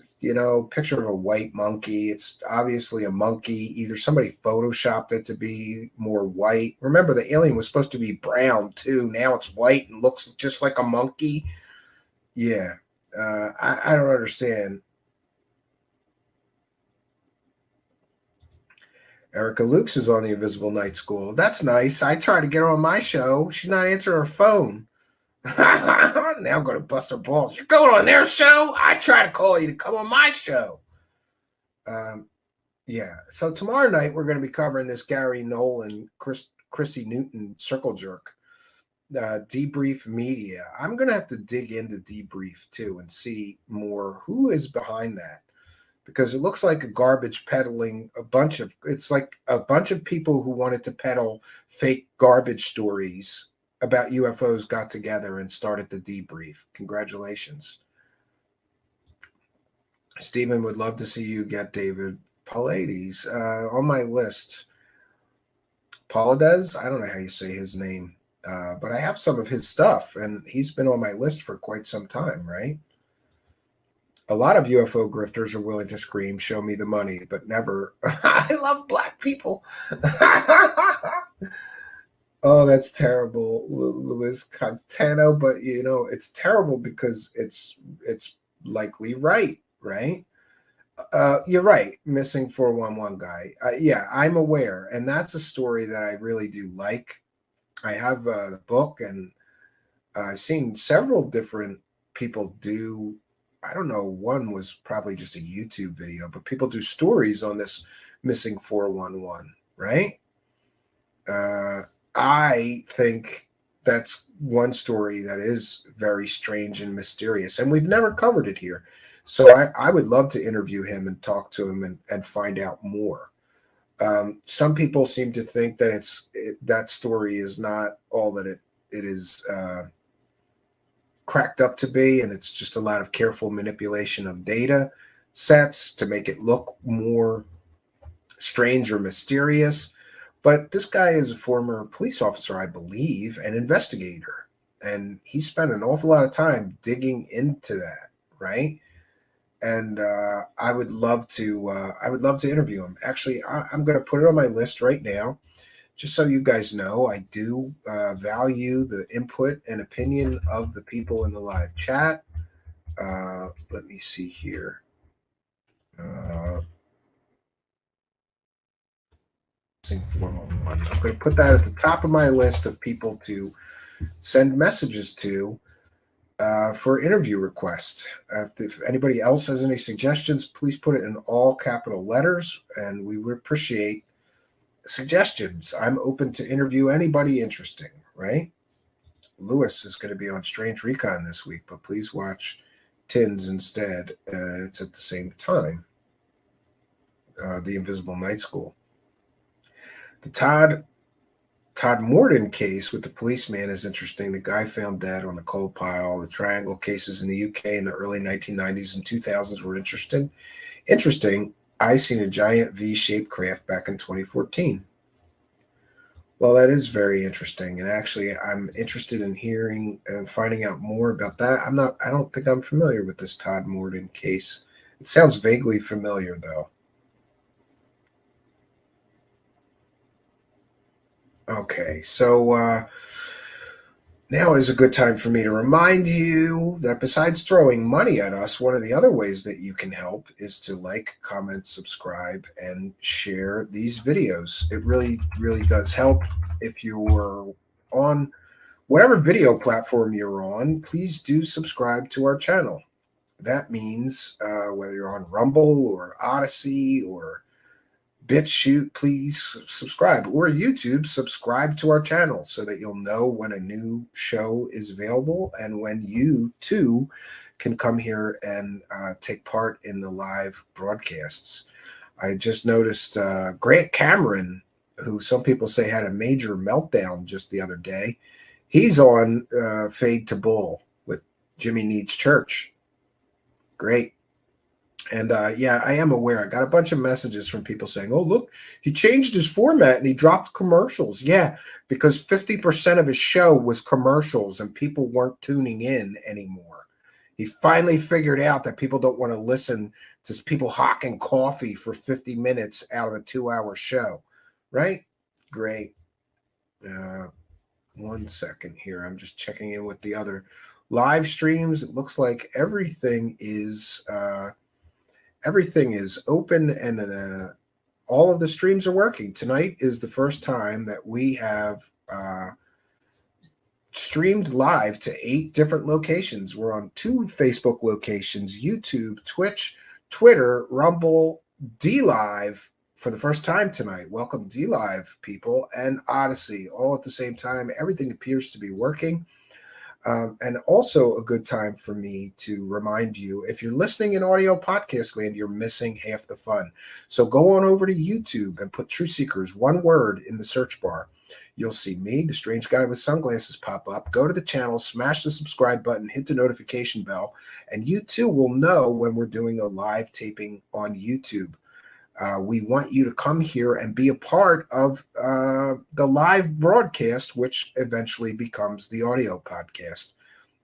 If you're listening in audio podcast land, we love and appreciate you, but you're missing the live experience. And we want you to come here and be a part of the whole live event every time we do a live broadcast. Go on over to YouTube, Truth Seekers in the search bar. Go there. Subscribe, hit the notification bell, and come here and be a part of our live chats. You are most welcome here. Also, if you're listening on one of the alt video platforms that we're now broadcasting to, including DLive, Odyssey, Rumble, or Twitch, please, you guys also come on over to YouTube. Again, Truth Seekers in the search bar.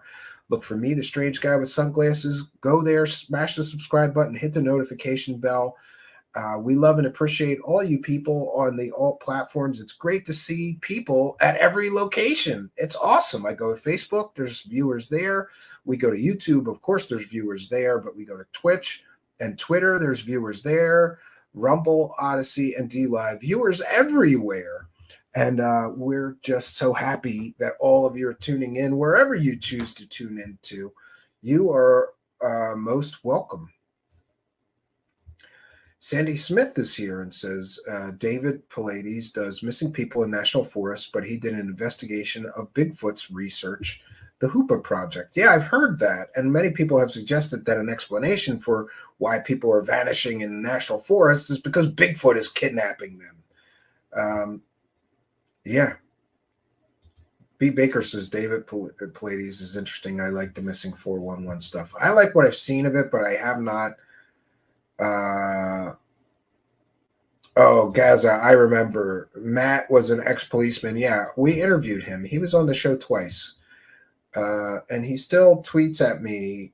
He was tweeting at me constantly, but now just occasionally, which is much better. Don't tweet at me constantly, please. I don't have time for any of that stuff, right? Well, I don't have time for all of it anyway, right?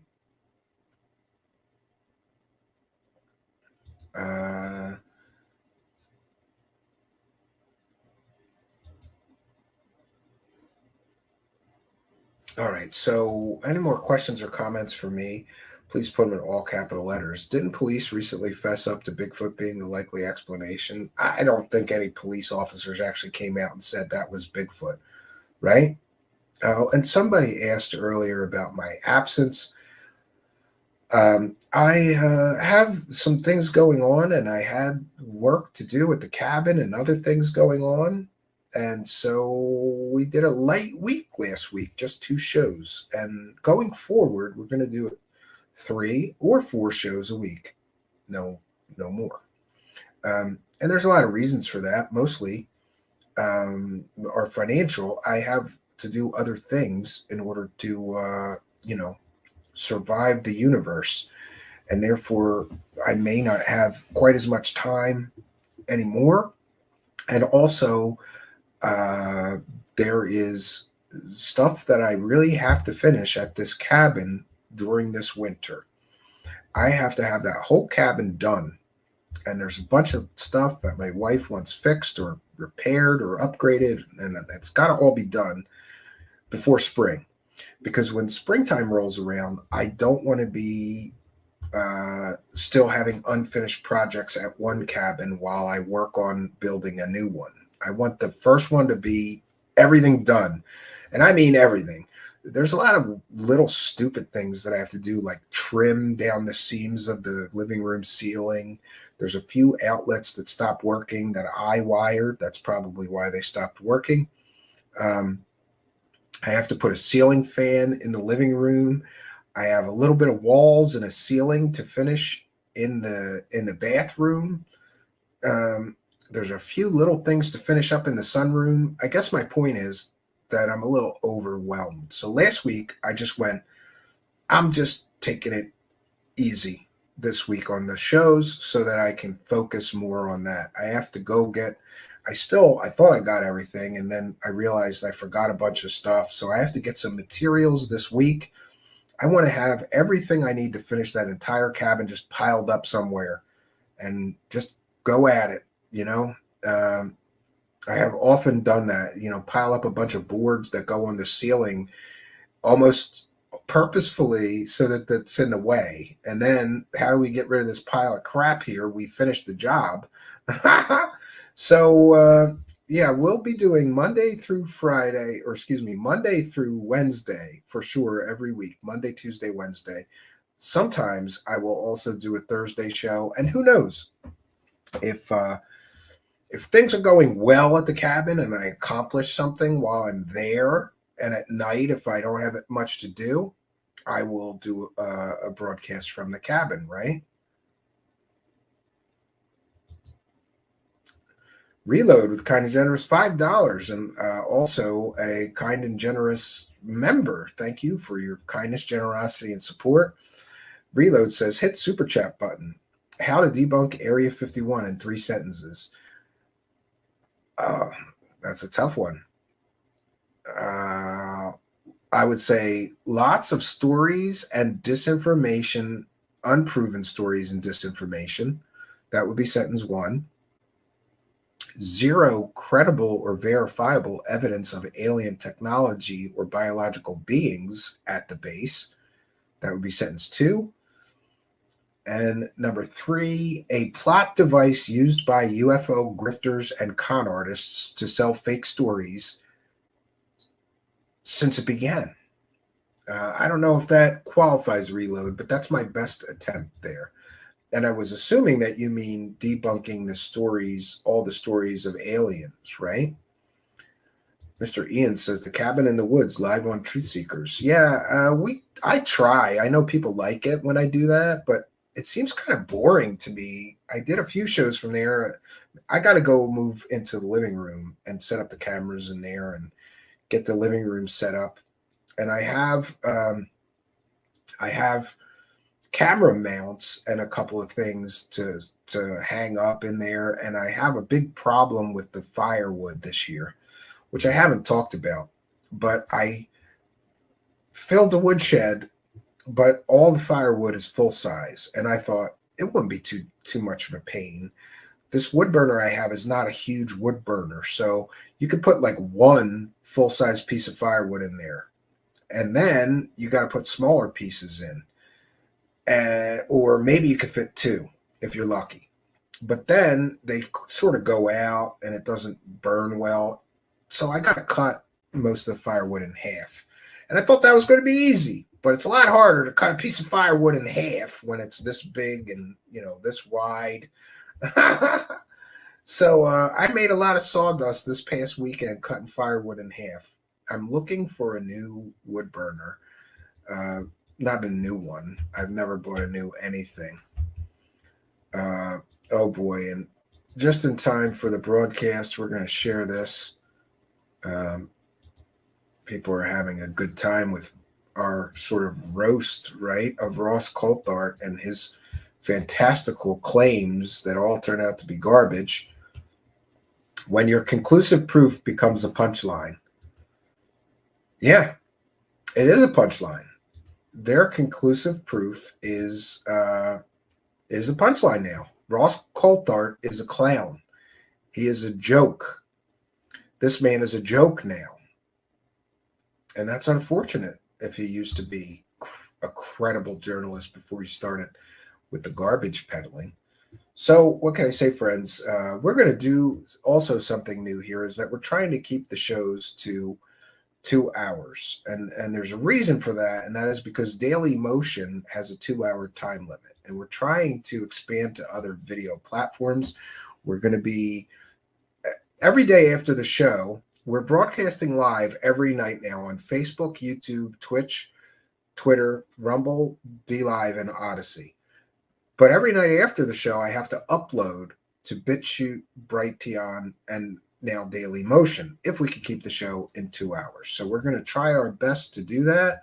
So I got to bounce on out of here, friends. We'll be back tomorrow night, 9 p.m. Eastern Standard Time, and we'll be covering Gary Nolan's Circle Jerk by Chrissy Newton of The Debrief. So that's all I got for you, friends. Until next time, my name is Stephen Cambion. Good.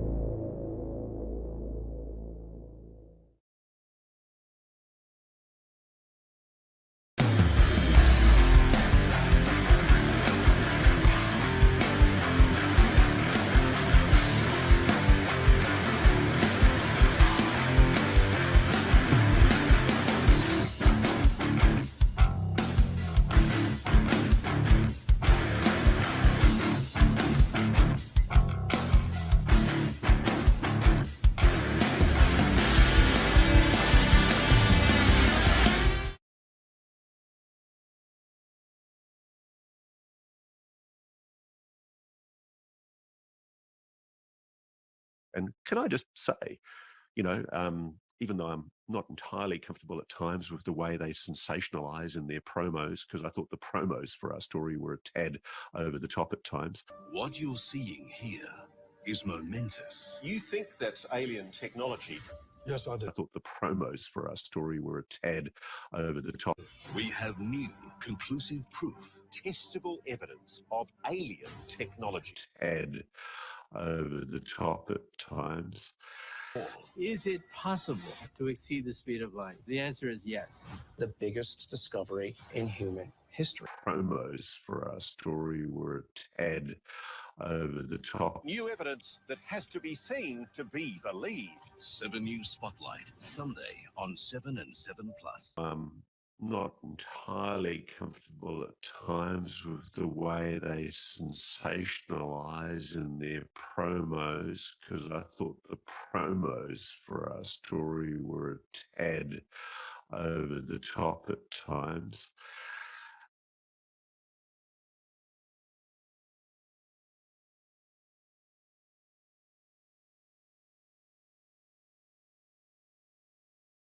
I got scrapings off Jim's balls.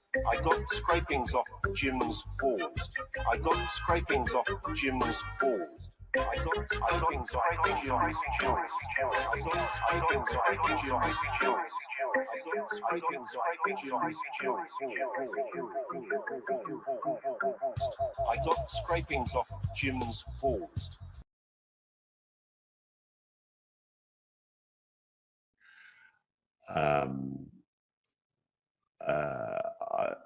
I probably would be more cautious about in terms of how we present it is the sphere story, for the simple fact that we just don't know yet whether it is or it isn't non-human technology.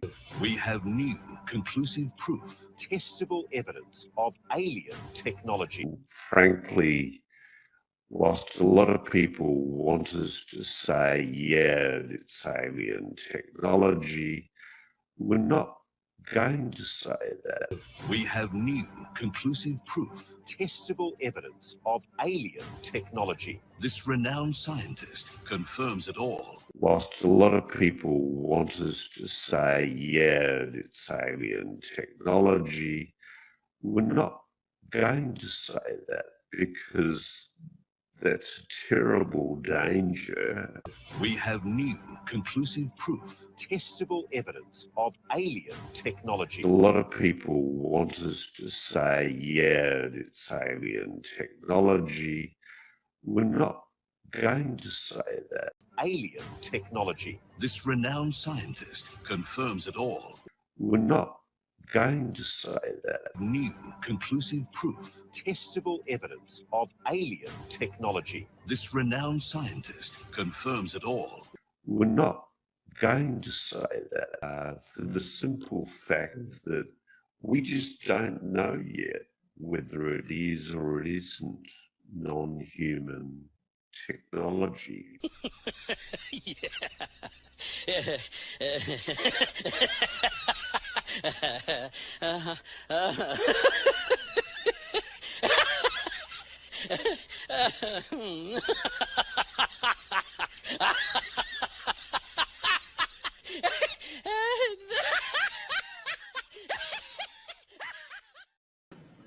Greetings and salutations, friends, and welcome back to Truth Seekers. So things have gotten ridiculous out there in UFO land. Not that they weren't ridiculous before, but this circus has become an even bigger circus lately because now trained journalists, he's a journalist, people who were educated in the art of journalism, people who are professional journalists are now able to essentially lie to you to get you to click on their work. I wish that I had a more eloquent or diplomatic way to say this, but I don't, so here goes. Ross Coulthart is full of it. There, I said it. Now, many of you are aware of my theories of what you have to do if you're perpetrating a cosmic con. And many of these UFO grifters and UFO profiteers all go by the same rules. And one of the rules of the cosmic con is you have to overpromise and underdeliver. After all, available real evidence is so scant, so tiny, so minuscule that you can't hype that up. It's not enough. You got to overpromise what you're bringing people, and then you will inevitably, and they all do this. Once they overpromise, they all inevitably underdeliver. Now, unlike a lot of rambling UFO show hosts, and by the way, I'm very pissed off right now because I watched this Ross Coulthart go on 2 separate podcasts, post this ridiculous nonsense, deceptively edited, false promise piece of nothing burger. He goes on 2 separate podcasts, and both of the clowns, there was a host on one of them, and on the other one, there was a panel of 3 people interviewing him. And that means we have 4 people that just sat there and didn't say anything when his promo, Ross Coulthart's promo for this piece, says, quote, "We have new conclusive proof, testable evidence of alien technology, and this scientist confirms it all." Cut to Michio Kaku, which, you know, this is the level of garbage that people think is just acceptable to put out. This level of garbage. And there's a reason that people do it. Because when you overpromise like this, I mean, talk about overpromising. Ross Coulthart, in his promo, is promising everyone, quote, "conclusive proof, testable evidence of alien technology, and this scientist confirms it all." And then we see a cut to Michio Kaku. But there's a huge problem with this. Michio Kaku didn't say any of that. He didn't confirm anything. There's no confirmation of any alien technology. And as we have seen from him trying to walk it back as early as today, the piece airs yesterday. Today, he's already making the rounds, trying to walk it all back, and he's blaming News 7 for this promo. Did anybody notice who's narrating the promo? I don't know how it works when you have bosses to answer to, but in my world, if I narrate over a promo to something, I am endorsing that narration. I am endorsing that statement that I wrote and then recorded and then placed over my video promo. So for him to now blame News 7 for this, they sensationalized it. He admits himself. Sensational. There's a difference. This is not sensationalism. This is pure deception. This is purely lying to the audience to get them to click on the video and watch it. And by the way, this is against YouTube's terms of service. According to YouTube's terms of service around deceptive practices, you could lose your entire YouTube channel for promoting something in this manner so deceptively. It's not a mistake. This is not, we got it wrong. This is not, the editor didn't follow my instructions. This is intentionally deceptively edited, cut right to Michio Kaku, right as this clown says, "We have conclusive proof, testable evidence of alien technology, and this scientist confirms it all." Cut to Michio Kaku. In the actual video, Michio Kaku does his normal gig. What does he normally do? He speculates. Could we go faster than the speed of light? Yes, I believe that some laws of physics and exotic physics may make that possible. Wormhole technology, all these it's all theoretical. That's not conclusive proof or evidence of alien technology. Michio Kaku does not confirm anything. It's very deceptive the way that this was cut. And by the way, I always thought it was better to beg permission than ask, to beg forgiveness than ask permission sometimes. And I was in a rush today. So instead of using the normal promo, I stole it. I did. Stephen Greenstreet did the edit of that promo, adding Gonzo, which I think is very appropriate for this situation. This is the goddamn Muppets. This is a circus.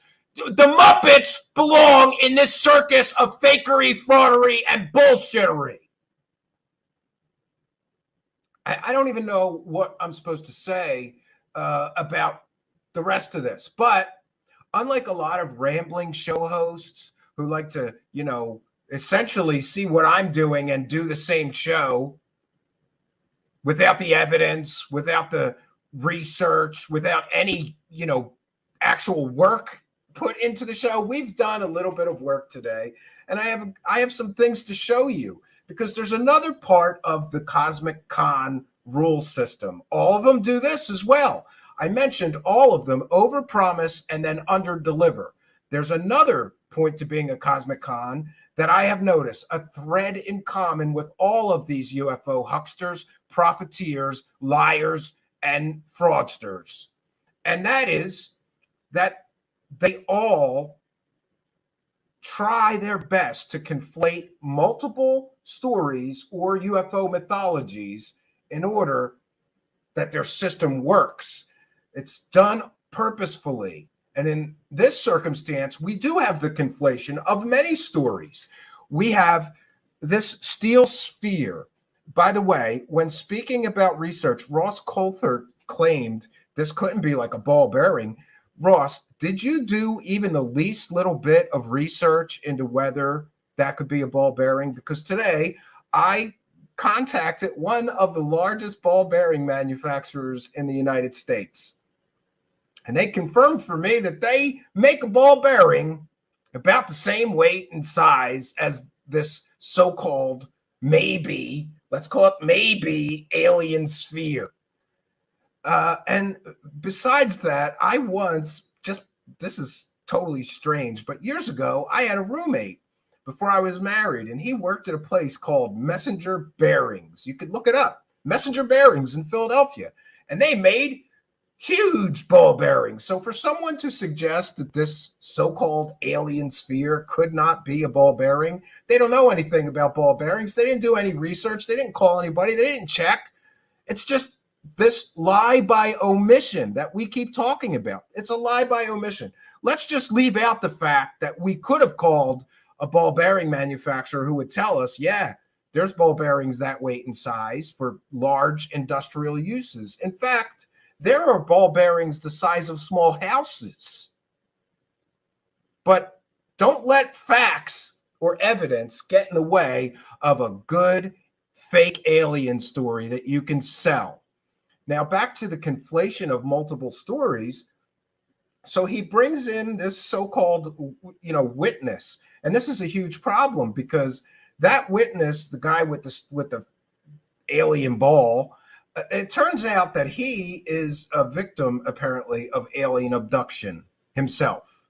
He's a huge believer in aliens. So maybe, just maybe, that guy has some confirmation bias, and this ball may be nothing but a guy who really believes in aliens and believes that he was abducted by aliens as well might say this is alien technology.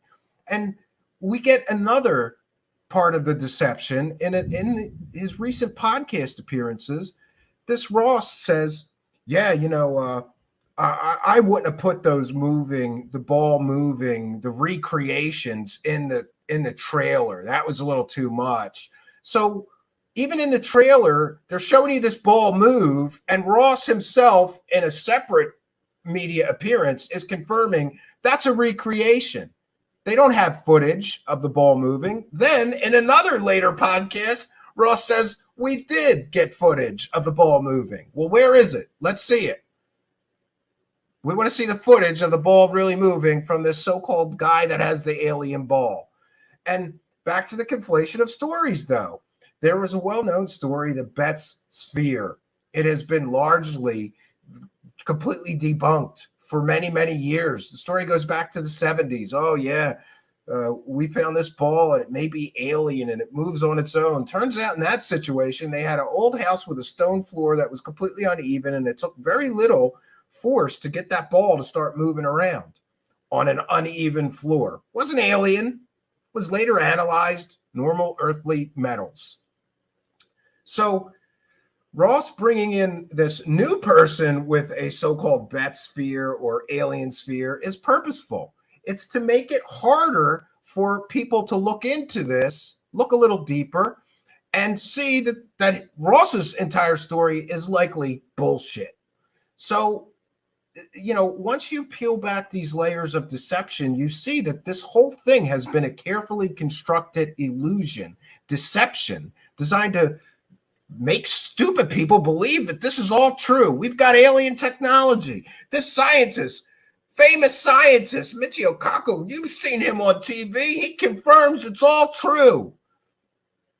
He confirms it all? No, he doesn't. He doesn't confirm anything, but back to the conflation. So we've got the Bet sphere. We've got multiple stories of people with metal spheres around that same size that are supposed to be alien technology. But it gets even better because there are some ridiculous, easily provable fake stories about alien spheres that are also getting conflated and pushed into this story and to Ross's release. Whether he's aware of it or not, somebody started distributing a materials analysis and claiming that it was from Ross, confirming that this could not have been made on Earth. This is how disinformation and misinformation propagates, because one person comes out with one BS story and another person with another BS story tries to glob on to the bigger fish. That's exactly what happened here, because we have, let's just say, less than credible paranormal researcher from England. This guy is something else. His name is Patrick Jackson, and he has a book about quantum paranormal. Yeah. And I interacted with this person today, and it's interesting because first this person, so here's what happens. This materials analysis gets out on Twitter. People start sharing it and saying, this is Gary Nolan's analysis. It's not. We have confirmed that with Gary Nolan today. This is not his analysis. He knows nothing about this. This turns out to be a completely and totally different story of a different so-called, quote, alien sphere, unquote. And in the conclusions to this materials analysis, and we'll get into who made this and where this fake alien sphere came from, it says the material of the sphere was made by an organization possessing a very high degree of technological sophistication, especially in the field of nanotechnology, and is probably beyond the manufacturing capabilities of earthly technology. Wow, sounds impressive. This couldn't have been made on Earth, right? Except, yes, it was. Even in this case, because friends, all you have to do is put a sample into a mass spectrometer, and it will tell you, a good mass spectrometer, I'm told, will tell you the makeup, the elemental makeup of that material, and a little further study, the isotopic ratios of that material. So that would be the first test you do. And then you would say, okay, the isotopic ratios match Earth metals, not alien. But that's not what these people did with this analysis. No, they go on talking about all kinds of things that I don't believe that you can find out from a simple metal sample test. All right, so in this case, it's this person, Patrick Jackson, who is trying real hard to sell his book right now. You see how this works? Quantum Paranormal, a 21st analysis of the paranormal phenomenon. And who did the actual bio, or excuse me, who did the actual analysis that people are passing around saying it was Ross, or excuse me, saying it was Gary Nolan's analysis? Well, none other than Stephen Colbern, who you might remember from the film Patient 17. And wait to hear where they got this alien sphere from. As if Stephen Colbern being involved here. And by the way, in full disclosure, I interviewed him a long time ago and at first thought he was credible. I no longer believe that for a multitude of reasons that are beyond the scope of this tonight's broadcast. It would take me an hour to explain why I don't believe Steve Colbern is credible when it comes to materials analysis. The quick version is almost anything people give him, he finds something unusual about it. And I kind of think that if you're really looking for something unusual, the more you dig into a piece of material, maybe you'll find something unusual. But in all the samples that he's analyzed, and remember, him and Roger Lear are pulling implants out of people, claiming they're alien for a decade, never proved it. Why couldn't they prove it if it was really alien materials? It's simple, friends, because the first test, a mass spectrometer test with isotopic ratios, will show you this is material It might be unusual material, but it was from our solar system. The isotopic ratios will show you that. Stephen Colburn has never produced any piece of material that had isotopic ratios from outside of our solar system. In other words, everything he's ever analyzed, earthly metals. So there's multiple reasons to think that this alien sphere story that's getting lumped into the Ross BS story is also BS. And that's another rule of the Cosmic Con. What you do is you build your BS story on top of an existing BS story that people may have heard about. And again, the conflation of multiple stories makes it more difficult for people to go through the story and figure out what the truth is. And I don't believe that this materials analysis saying that it was out of this world material, or let's see, let me get it exactly right, saying this material is probably beyond the manufacturing capabilities of earthly technology. I don't think it's a coincidence that this got passed around and people are saying this is related to Ross Coulthart's story. I think this is part of the junk holding up this conspiracy theory that Ross is putting out here, that he has conclusive proof of alien technology. All confirmed by this scientist, Michio Kaku. No, Michio Kaku doesn't know anything about this story or this materials analysis. And by the way, I reached out to Gary Nolan, and he doesn't know anything about this. Further, in interacting with Gary Nolan today on Twitter, by the way, I want to thank him, and I want to clear up a misconception here. I'm not blaming Gary Nolan at all for the sensationalism and the false statements that Ross made in his promos for this piece. It's not his fault. I'm going to give him the benefit of the doubt, and I thank him for actually answering my questions today on Twitter. The first question I asked, is this your materials analysis? No, it's not, he replied back. When will your materials analysis be done? Is it done? Can we see it? No, it's not done. And in fact, Dr. Gary Nolan told me on Twitter, and everyone else, it's public on his Twitter, that he has not even begun the materials analysis on the Ross Coulthart, quote, alien sphere, unquote. Where Ross got some scrapings off the balls, right? He took some ball scrapings. You got to love a fake alien story that includes ball scrapings, all right? This is where we're at. There's ball scrapings. They're scraping balls in this story. So we get back to, however, more conclusive, overwhelming evidence that the other story that is being conflated with this one is completely and totally fake. And I could say that with an incredible high degree of certainty, and I'm going to show you why right now, friends, because of where that other alien ball. And why do I have to talk about alien balls? This is my job now. I have to talk about alien balls on my show. But here we are. We're talking about alien balls. All right. Where is it at? All right, here we go. All right. So this is from the actual materials analysis that Stephen Colburn did. And by the way, I'm going to share it on our Google Drive for all of our audience and all of our listeners so anybody can go through it, because somebody told me, hey, you're not a material scientist. You shouldn't argue with the science. Okay. I've reached out to real material scientists, and by that I mean people that are actually educated in material science and work in material science, not Stephen Colburn. That's all I'm going to say on that. We've reached out to several and asked them to look at this analysis and offer their opinion. So far, we have not heard back. So the important part is the background information. Where did this alien ball come from?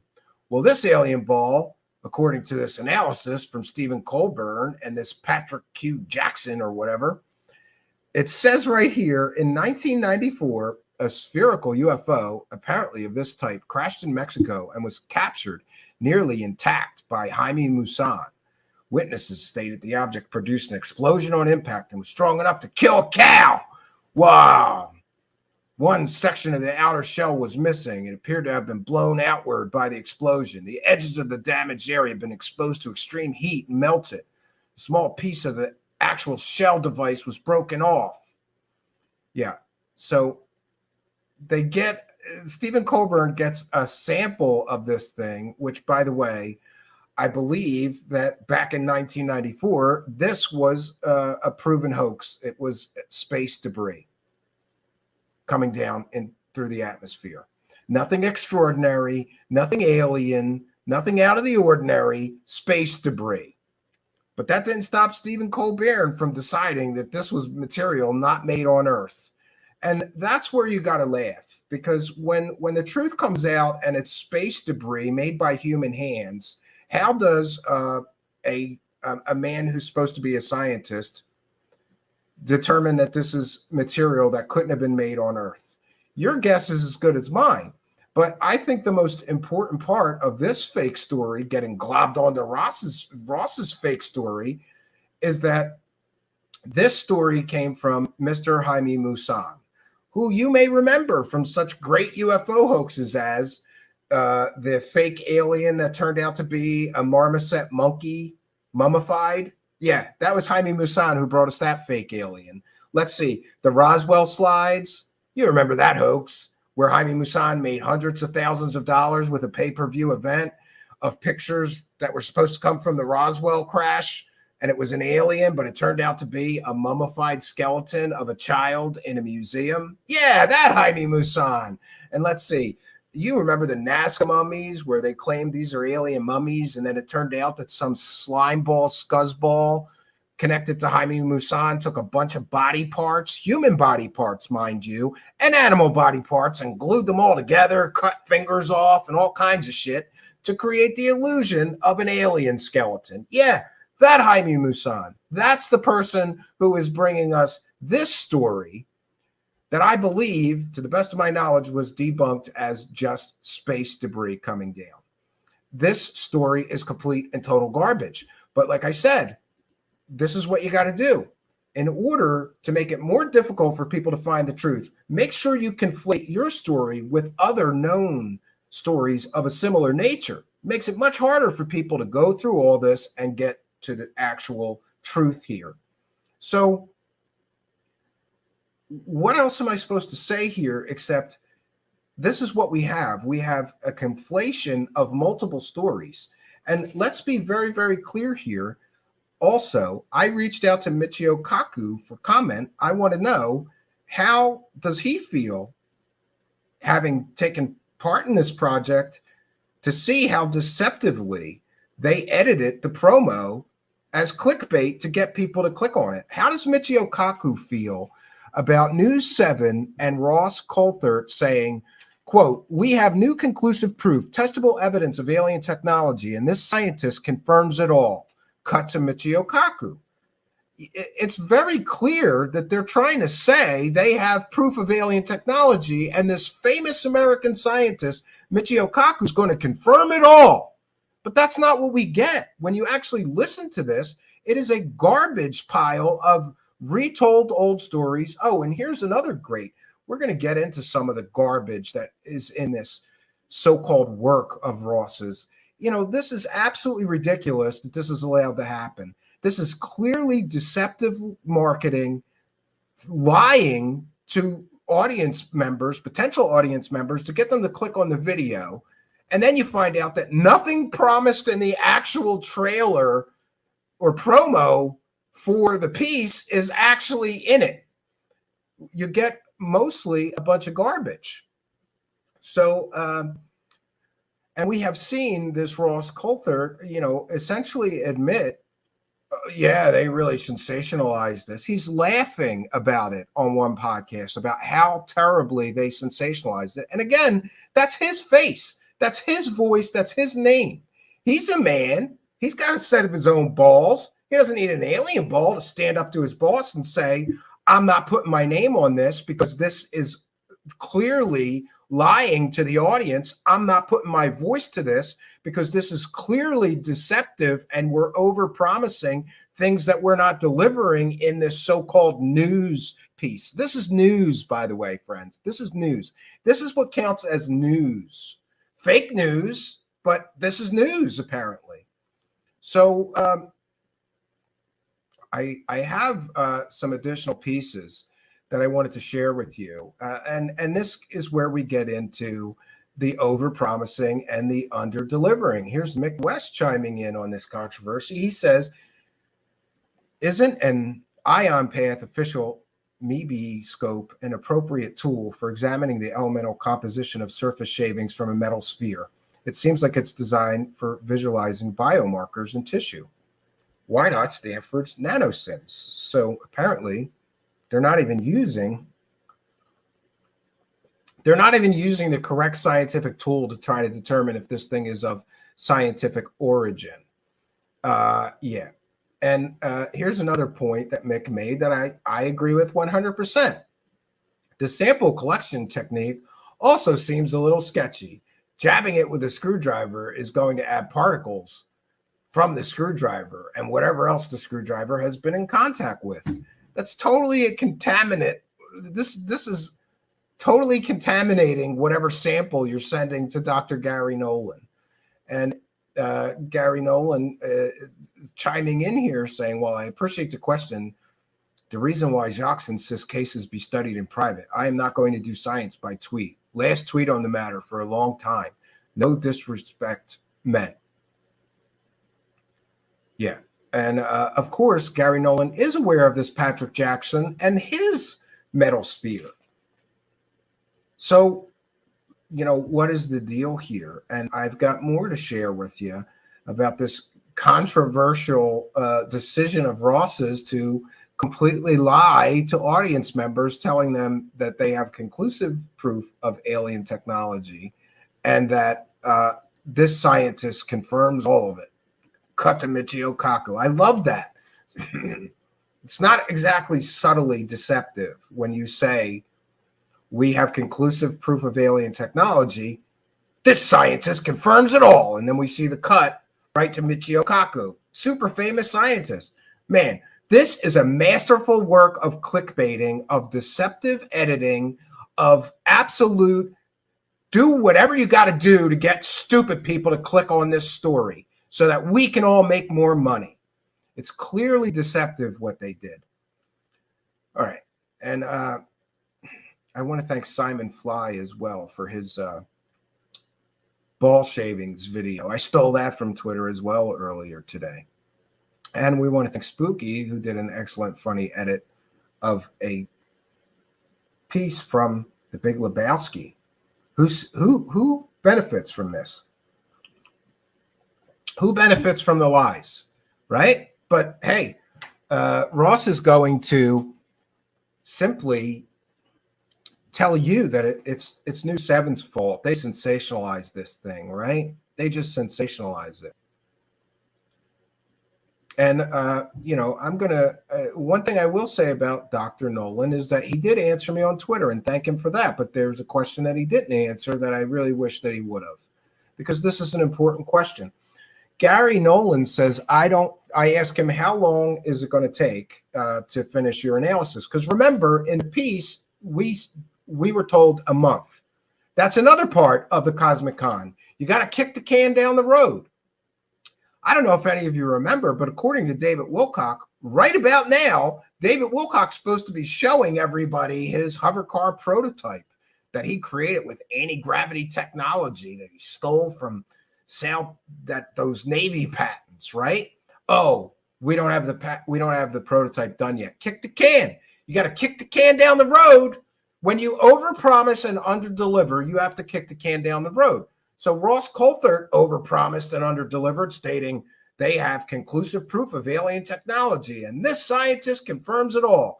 And then actually, he shows Michio Kaku right at that cut, but he also shows Gary Nolan in the promo. So is he saying both scientists confirm that we have alien technology? Because neither of those things is true. But Gary P. Nolan says, I don't want to promise. And he's talking about, I asked, how long is it going to take before you finish your analysis? He says, I don't want to promise as I have a day job, and that's understandable. He says, but less than 3 months, months-ish. But think it through. It's basically going to be isotope elemental ratios, unlikely to be any kind of gotcha moment. Even Dr. Nolan here is admitting that this is likely nothing special. But yet in the promo, we hear conclusive proof of alien technology. And you see, that's another part of the cosmic con and how this works. After you overpromise and underdeliver, or you are part of a project that really overpromised and really underdelivered, you got to kick the can. That's part one. Kick the can down the road. We know we said we'd have that conclusive proof of that alien technology within a month.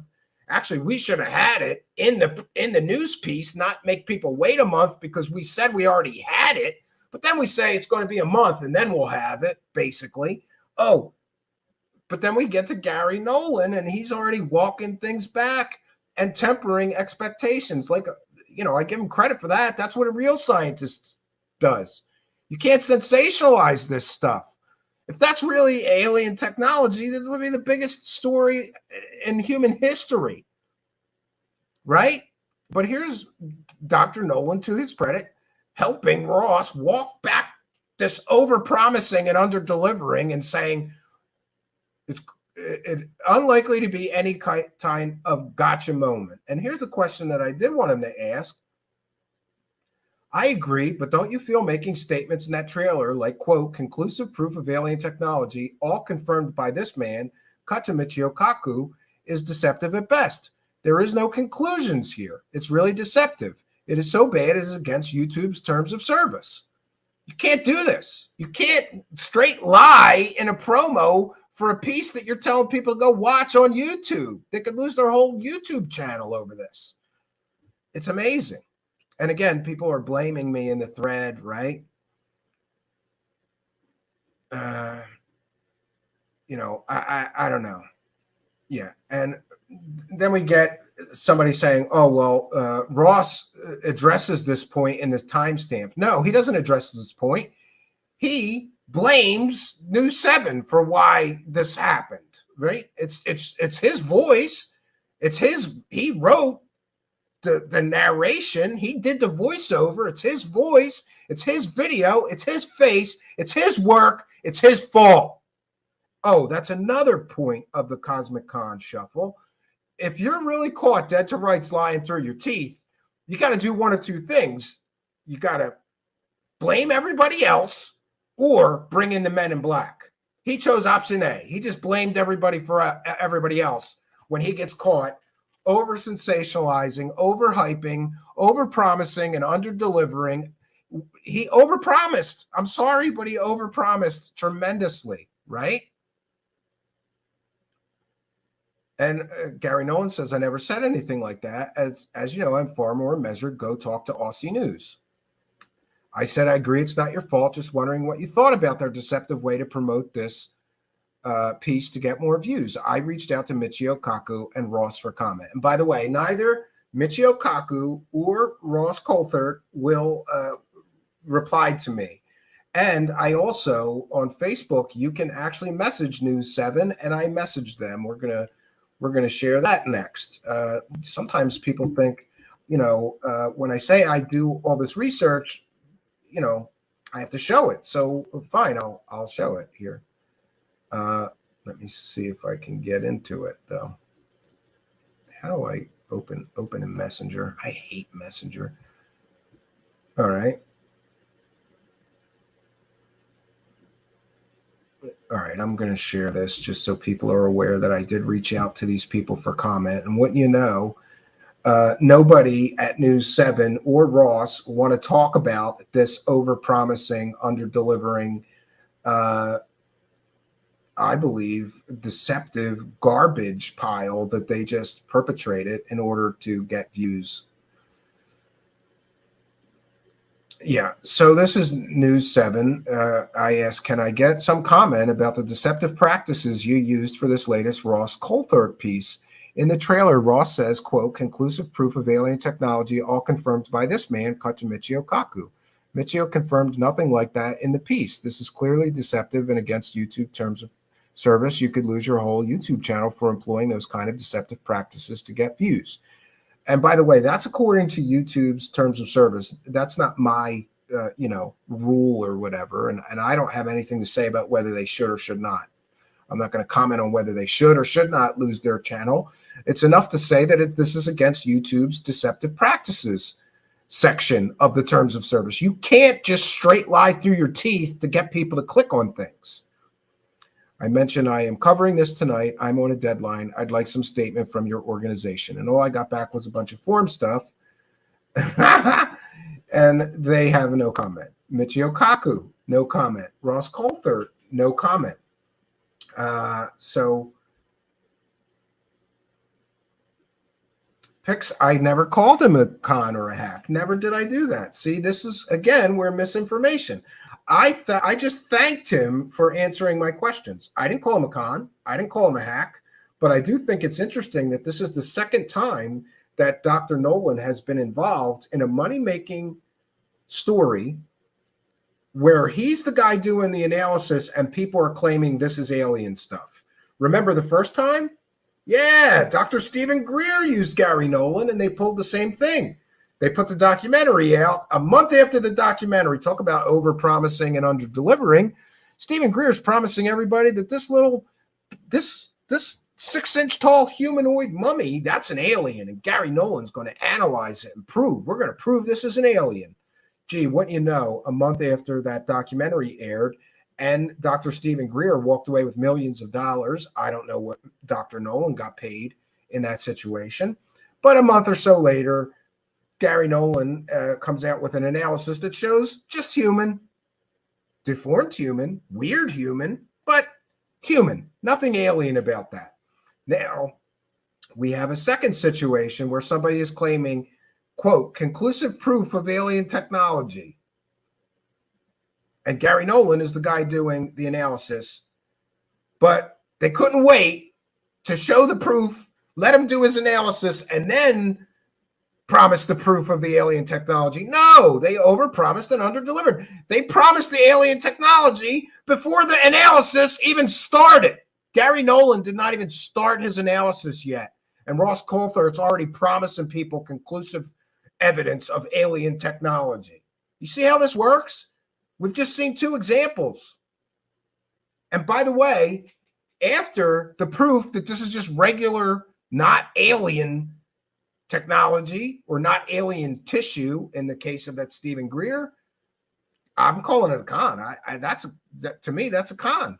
It's aliens. It's aliens. It's aliens. It's for sure. It must be aliens. It must be aliens. We're going to get it analyzed by this famous scientist. Thanks for your money for my documentary. A month later, oh, shit, it's not aliens, right?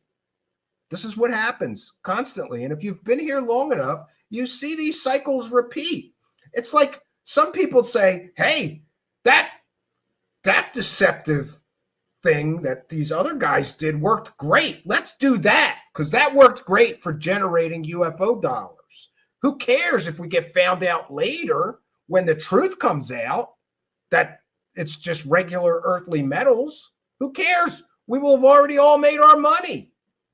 And by the way, in full disclosure, I am certain that Michio Kaku and Gary Nolan, I haven't asked him, but those guys don't work for free. News 7 paid them to participate in this. Michio Kaku and Ross were certainly paid. Ross was certainly paid for this. I'm pretty sure they paid the guy with the alien sphere so that they could scrape his ball, right? Everybody gets paid, and then we overpromise. This is conclusive proof of alien technology. And then we all get our money, and then we run. That's the next part of the Cosmic Con, friends. Once you get found out and the truth comes out about your Cosmic Con, you got to shuffle away. It's called the Cosmic Con Shuffle for a reason.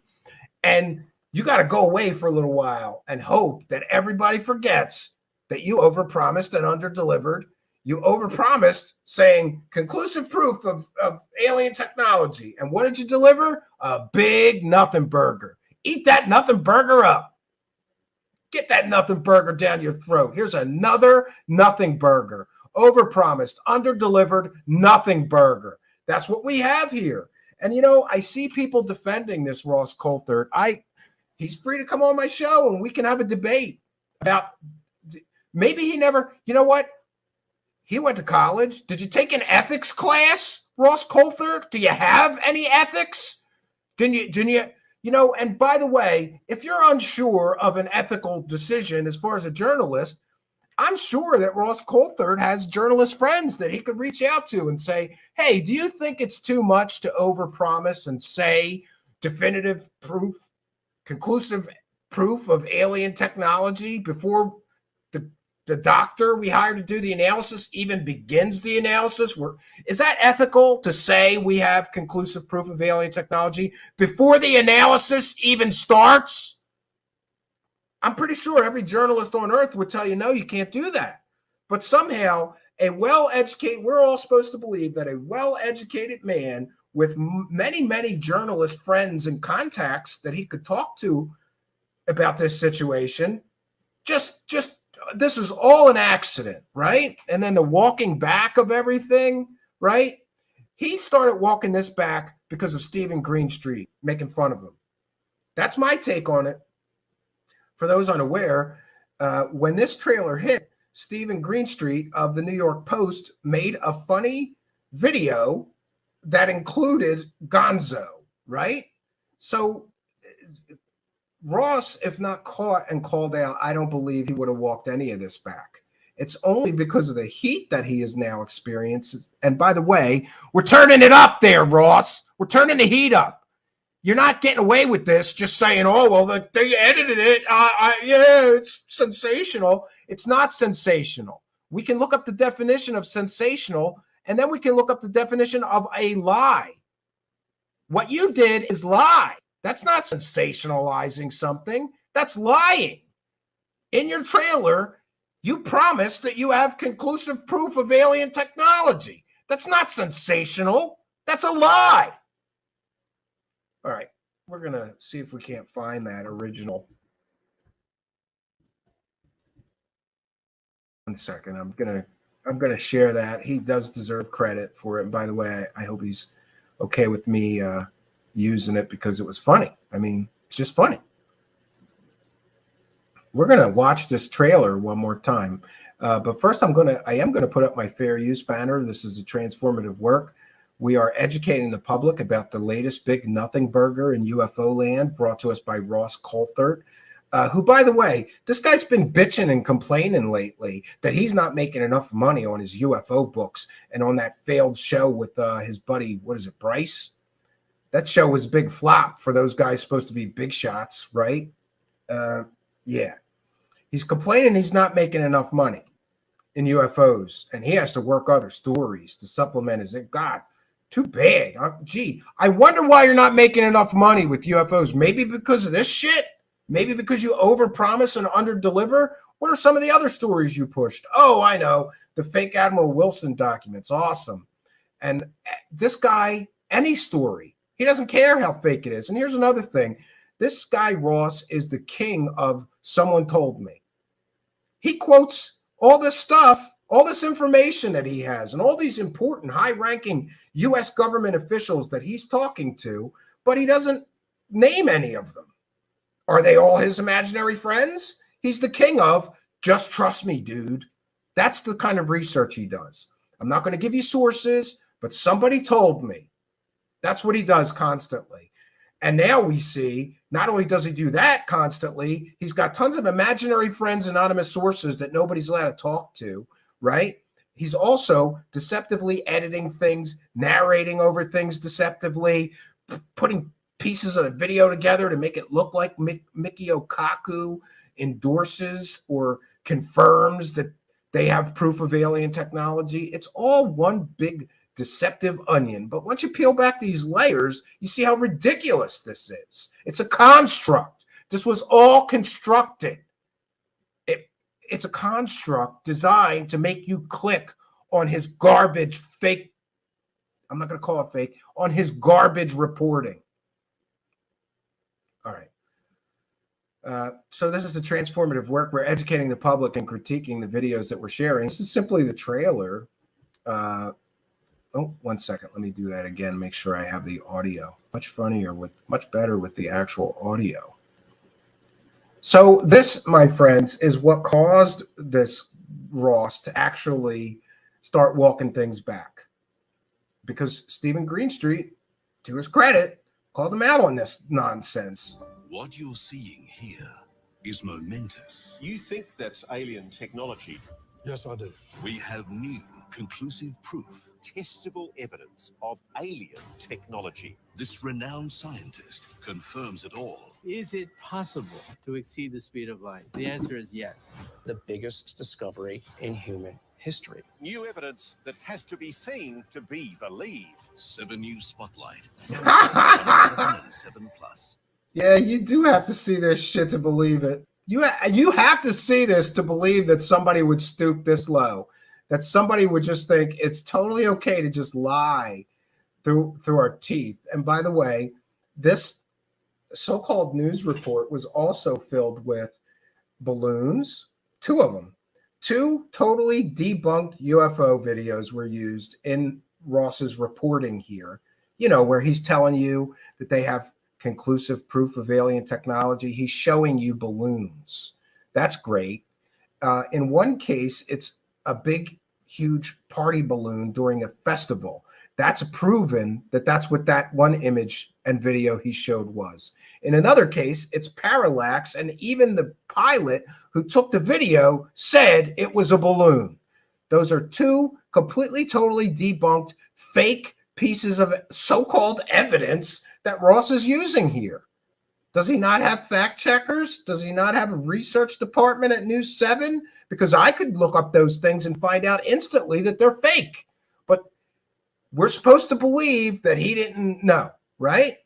Here comes everybody to his defense. He didn't know that those UFO videos that he used were fake. Oh, by the way, also included in his work was the now debunked Jeremy Corbell pyramid spaceship video. So we've got him using 3 proven fake UFO videos to prove to us that he has conclusive proof of UFO technology. He needs 3 fake, count them, 3, not 1, not 2, but 3 completely and totally debunk fake UFO videos while he's telling everyone he has conclusive proof of alien technology. But this is where we're at, and this is where we find ourselves. And by the way, you can follow me on Twitter. It's at Stephen Cambion, and all of this evidence that we've talked about tonight is on my Twitter. I've shared it all today earlier. It's been quite a tweet storm today, and replying to people. And, you know, all the evidence is there. And by the way, one thing I do want to address is this inter-show drama. I don't really want to be a part of inter-show drama, but people keep pointing out to me that a certain lazy slob keeps taking my shows and literally taking notes and then doing his own show with my work. But he won't show my research and he won't show my work because then people will know where he's getting everything from. And I think that shit's funny because imitation really is the sincerest form of flattery. You can't be me. You got to pretend, right? And Jesus, man, I think that it was a mistake to go to a later time slot too, because it seems like this person, you know, and it's a mistake for me apparently to post my shows early because I post my show at noon and then later on that evening, he's doing the same exact story, the same exact subject, except he has no evidence, no proof, no research, no work to show you. None. Now, there was one part of the story that I did leave out that I want to include here because I think it's funny. This Patrick, who is selling this other fake alien sphere story, he first told me that the person that did the analysis report, that guy's name was Stephen Corbin. And it's interesting that if you look up Stephen Corbin, Corbin, materials scientist, you find a very, very credible engineer and materials scientist at the University of Waterloo. His name is Stephen Corbin. He's a mechanical and mechatronics engineer. and he's a doctor, a real scientist. So, you know, again, with the conflation, this Patrick gives me the wrong name. How does he not know who does the material analysis? Now I get it, it's close. Colburn. It's close, but no. I think that was intentional as well. I think that was intentional. He didn't want to know. He didn't want people to know that it was the patient 17 guy that did the analysis that he's trying to sell. And this guy's trying to sell a book based on a story that originally comes from Jaime Maussan. Pardon me, if I don't buy your book's probably bullshit. And you're free to come here and we can discuss it. I have an open door policy, especially if I'm shit talking anybody, and I guess I am. Sorry, I think your book is bull. Based on two things, Stephen Colburn is involved, and the story originally came from Jaime Maussan. Now, I don't understand where else we're supposed to go from here. But it's important to note too, as well, that I have some important phone call to make later tonight. Very, very important phone call. So we're going to try to make this a quick one for once. We're just over the 1 hour mark, but I do have some more time to offer you. So we'll take comments, questions from the live chat, and let me go and read these super chats. So let me see if I can get all the way back. Sometimes it doesn't let me scroll all the way back, and I need a scroll wheel on steroids in order to do this. I did see unidentified S4 with a kind and generous $5 super sticker purchase. I can't get far enough back. Let me see, 1 second. And I want to remind our audience that there's a few ways to support our show here, and that is detailed in the description of the video. The first and best way, of course, is to throw some money at us. Throw a couple bucks in our hat and help us to continue the work that we do here, where we don't lie to people. This Ross Coulthart is making orders of magnitude of money more than me for lying to you. And I'm not complaining, but we're making a tiny, tiny fraction, you know, a tiny percentile of what the grifters make lying to you, we make for telling you the truth. But I consider it important enough work that we continue in our journey. We take our YouTube pennies and we take whatever couple bucks people are kind enough to throw in our hat, and we roll on with our lives here. 1 second here. I'm trying to get to the super chats. 1 second.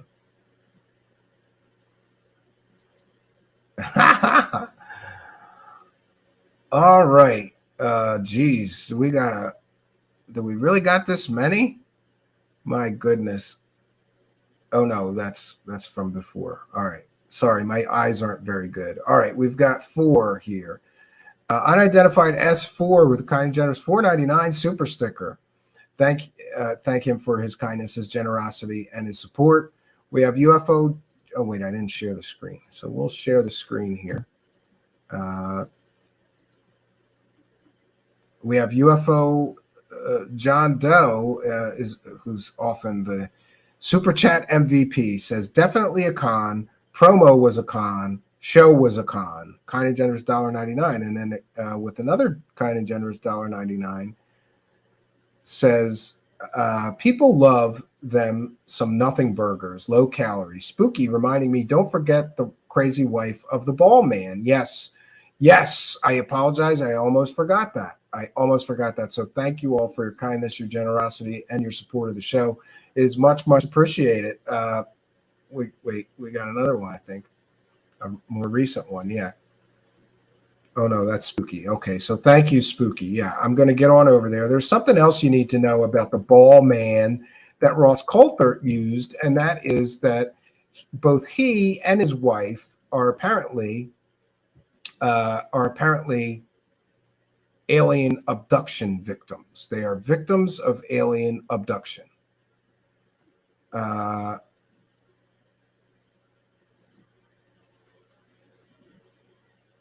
1 second.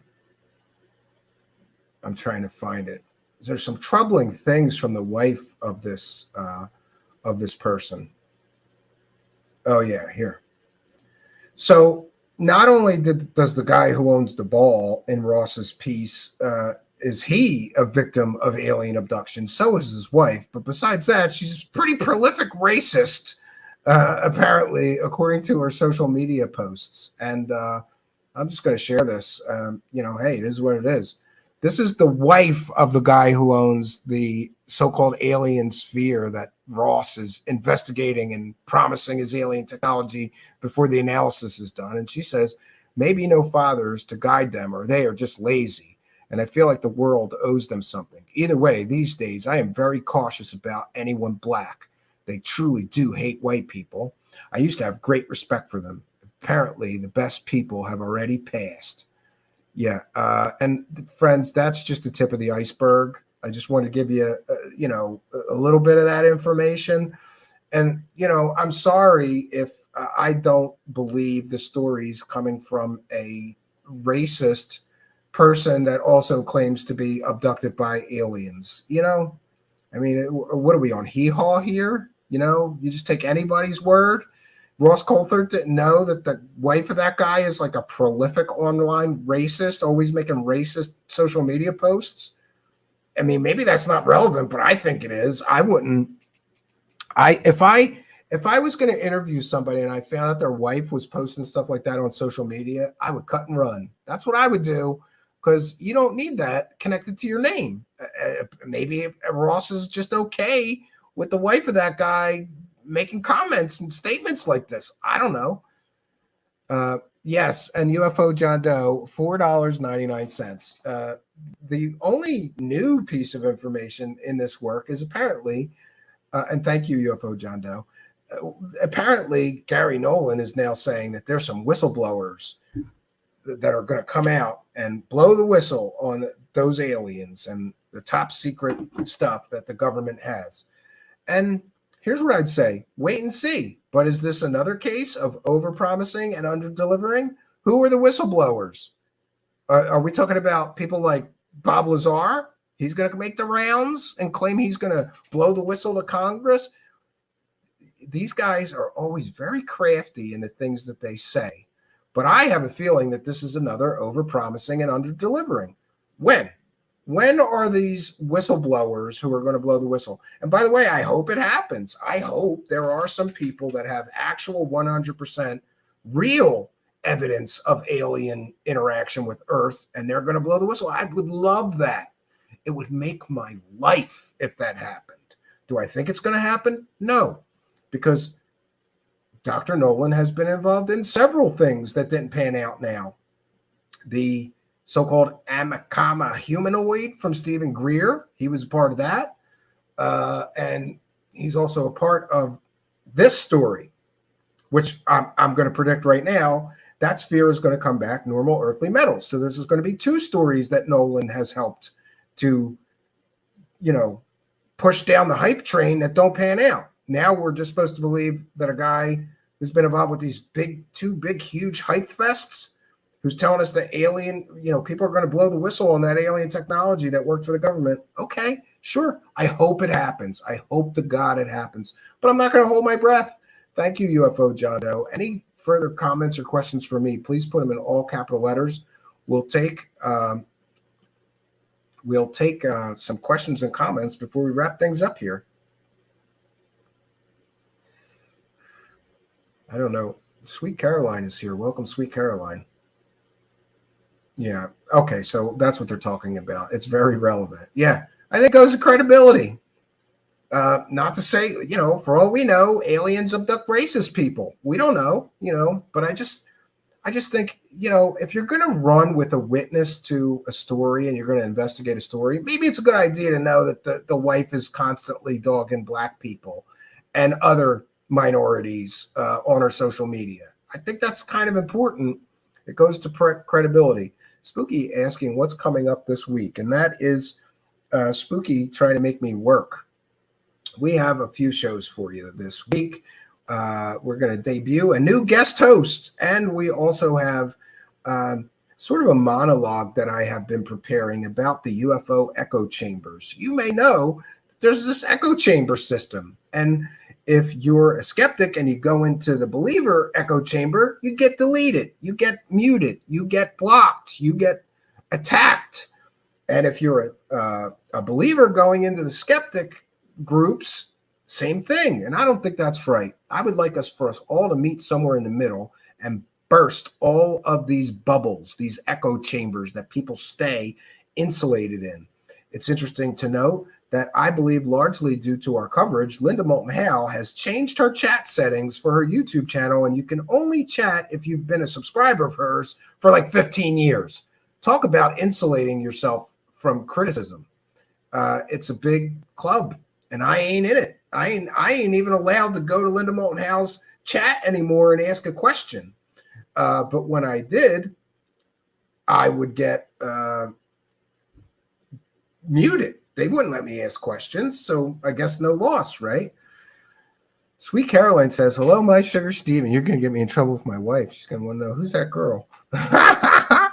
Oh, hide it. Hurry up. No, I don't think she watches, so we're safe. We're fine. Thank you. Good to see you, Sweet Caroline, who is a channel member. I remind you, you can join our Patreon for as little as $1 a month, or you can join our channel here. Just click the join button on YouTube and you become a YouTube channel member. You get all the Patreon benefits and a bunch of extra goodies.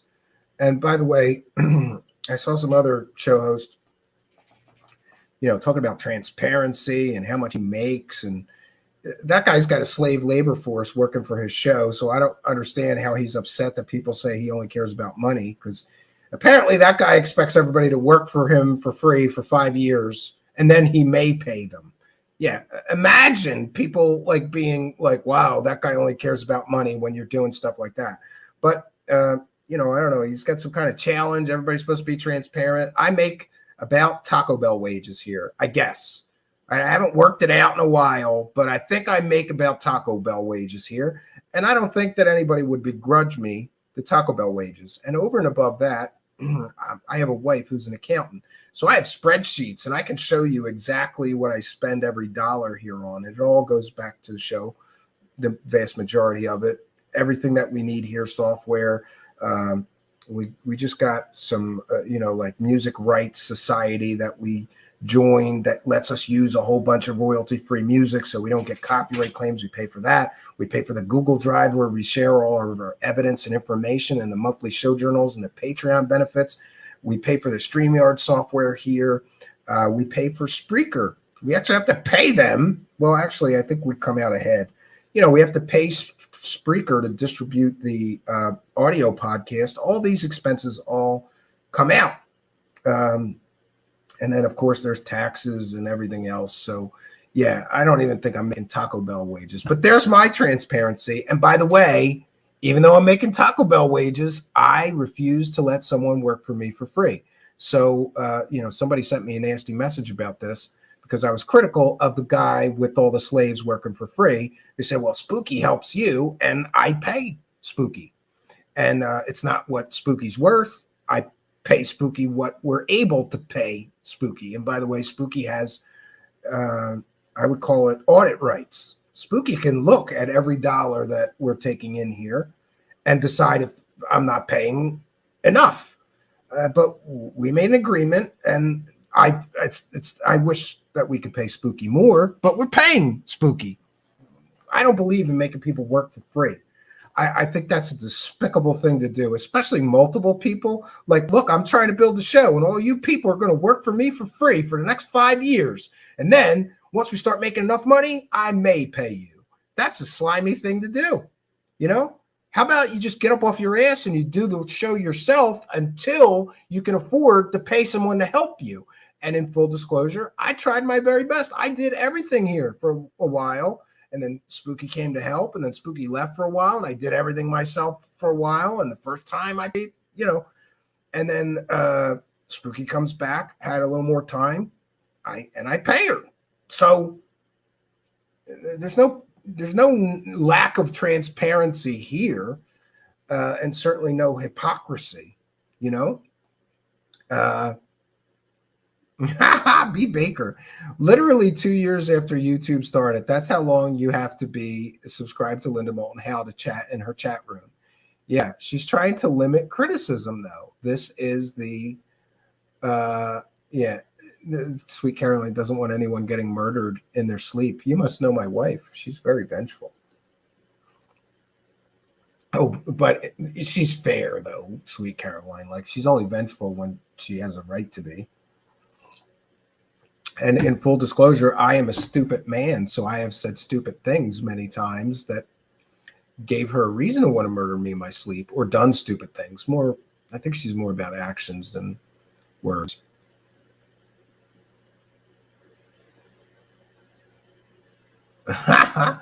Pix is here. I haven't seen Pix in a while. We missed your candid criticism of how shitty my show is there, Pix. Good to see you in the live chat. Did you watch Ariel? I'm thinking no. Not yet. No, I'm getting it, and I'm going to have to pay for it. I got to figure out how you can watch it, where you can buy it. And then I'm going to pay for it for both me and Spooky. We're both going to watch it, and we're not going to talk about it. We're going to go live, and then we're going to talk about what we both think. You know, and we'll take you along with us for that. But thank you for your kindness, your generosity, and your support.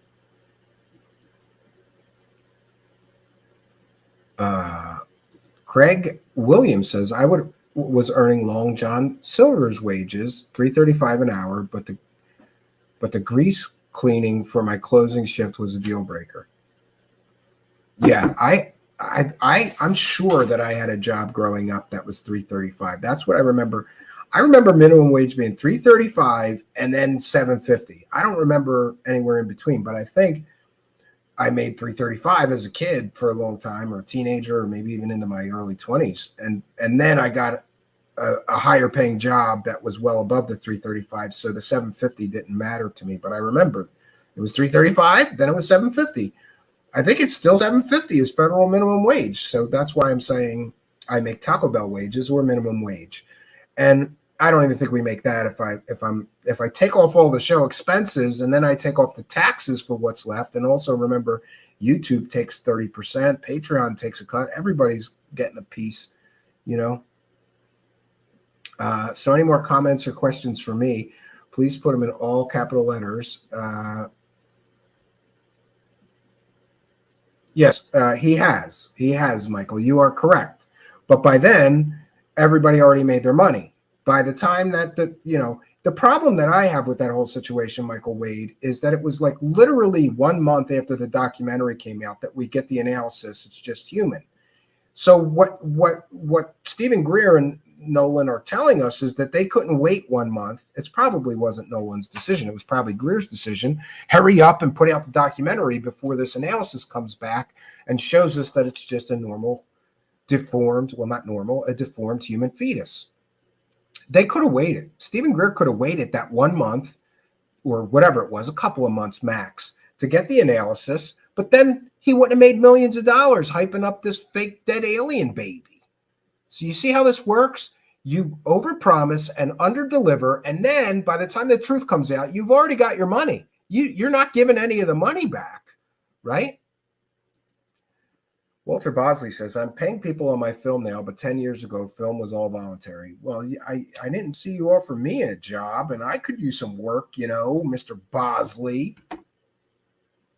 I was an actor in some films, you know, just saying. Yeah.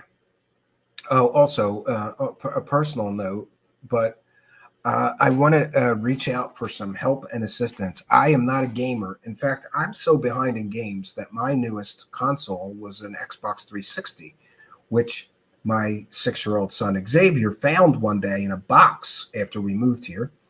You know, I don't know, last year or something, he found the Xbox 360 and all the games and confiscated it. So that's his now. But my son Xavier is crazy about video games, and he really wants a PlayStation 5 for Christmas, and his wife is very worried, are we going to be able to get one? So if anybody knows a foolproof way for us to get one, and I mean at normal price, we really can't afford to pay $1,000 for one gift for one child. We have 2 children to worry about for Christmas. If anybody knows, please email me at truthseekershow@gmail.com. If anybody has one that they want to sell at normal price, please let me know. Yeah. So that's just something that I'm going to have to worry about as a dad now. Is my son going to be upset that he doesn't get, that's the one thing he really wants, you know? So we got to figure it out, because I haven't tried to buy one in a while, but we just looked and it's a whole mess. You got to sign up, and maybe you get picked by Sony to be one of the people that can get one when they become available and can ship it. And it's this whole thing. Like, I don't understand this. Why can't I just buy it? But anyway, if anybody can help, I would appreciate it, right? So listen, I got a very important phone call that I really need to take tonight, and will certainly affect the future of the show. It's a pretty important phone call. So I want to wrap things up here and bounce on out of here. I want to thank each and every one of you for joining us. I want to thank our kind and generous benefactors. By the way, I do have to remind myself, I mentioned we read every single super chat. We also read every PayPal pledge. Instructions to do that in the description of the video. Yeah, we're good on the PayPal. We've read them all, so no new ones. And Cash App as well, no new ones. But we do want to thank Sidovich, who I'm told bought 10 people channel memberships here. I don't know if he's only paying for the first month or what he did or how he did that, but thanks, Sidovich. We really appreciate the generosity and support. We also this week have some more interesting things to talk about with in regards to Lou Elizondo. And David Bucky, thank you. That's what I have heard, right? And Sweet Caroline says, looking for a PS5 at a reasonable price for the last 3 years. It's ridiculous. PS4 is just as good. Yeah, he's going to not like the PS. He wants a PS5. He's very particular. He's kind of like his mother. So I already thought to try to paying off a PlayStation 4 on him. I don't think that's going to work. Yeah. So listen, what else can I say, friends? This is all I got for you for tonight. I'm looking very forward, though, because we are going to be moving back to my good studio in a few more weeks. I got a few more weeks of, letting the heat settle before I can go back there. And I'm so anxious to do that because we have like 6 or I think maybe 7 cameras now all working and all these computers in there. It looks great. Can't wait to move back. This temporary thing worked out. You got to do what you got to do. We roll with the punches here. But I'm looking forward to getting back to my studio and taking you with me to a much bigger, better setup, and I apologize for the lack of production lately. It's just harder in here because this is such a temporary space. But we adapt and overcome. That's what we do here. So that's all I got for you tonight, friends. If I will do an update, if we actually hear back from Ross Coulthart or Michio Kaku, or I think that's how you say his name, Michio Kaku. By the way, I'm a big fan of that guy. I grew up watching him talk about physics and making it understandable for regular people. I think he's a genius. And Gary Nolan, well, he came on my radar with the Stephen Greer scam, but to his credit, he basically said Stephen Greer's full of it. It's just a normal human fetus. He told the truth. And then Stephen Greer turned on him and started claiming the CIA got to him. Yeah. And now we get to this latest, over-promising, under-delivering. Now, my prediction is that Ross Coulthart will do the same thing that all the Cosmic Cons do. You got to do the Cosmic Con shuffle. When you get caught lying through your teeth, and you get caught over-promising and under-delivering, and there's no way to squirm out of what you just did and how slimy what you just did is, you got to do the Cosmic Con shuffle.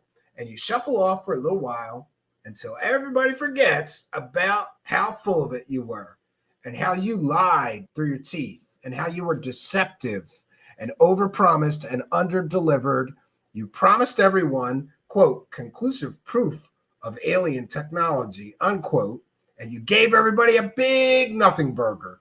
When the truth comes out, and it's going to, this Gary Nolan's going to post the analysis of that thing, and mark my words, friend, it might have some unusual properties. I'll give them that, but it's not going to be proof of alien technology. It's going to come back as normal earthly metals. Might be some strange alloys, might be some weird properties, but earthly metals. So we're soon going to learn for sure. I guess we're going to have to wait 3 months for Gary Nolan to finish the analysis before we get definitive proof that Ross Coulthart lied when he said he already had conclusive proof of alien technology, unquote. And Ross Coulthart is going to have to shuffle off and hope everybody forgets about his overpromising and under-delivering and delivering everybody a big nothing burger. Huge hype, nothing burger, nothing burger. And by the way, this overpromising, under-delivering is always a bad idea. I've seen people do it in music. My band's so great. My band's so awesome. They do a concert and their girlfriends don't even show up. I've seen it we've all seen it. Haven't you ever, seen a trailer to a movie that was super overly hyped and the best 2 minutes of the movie was in the trailer and the rest of the movie was terrible? You should never overpromise and underdeliver because it just disappoints people. You're a disappointment, Ross Coulthart. You, sir, are a disappointment. You disappointed everyone, including your mother, right? Does your mother know that you lied through your teeth in that promo? Come on, bro. You disappointed everyone. I've seen this also in magic. Guys that promote themselves as like master magician of the ages. And then you go to their show and they're literally doing children's tricks I learned when I was 10 years old and trying to pass it off as they're some master magician. Overpromising and underdelivering will work once. Everybody gives you a chance, but if you do it again, everybody knows this guy's all hype. He's full of shit. And that's what I think is going to be happening here to this Ross Coulthart. People are going to know now that he's full of it. And by the way, congratulations, Ross, because you got a laughing lion. I reserve laughing lions usually for third phase of moon bullshitters. But today, you got a laughing lion because your overpromising and underdelivering was so blatant, so deceptive, so slimy, so disgusting, so low down, dirty of a thing to do. We give you the award of the laughing lion.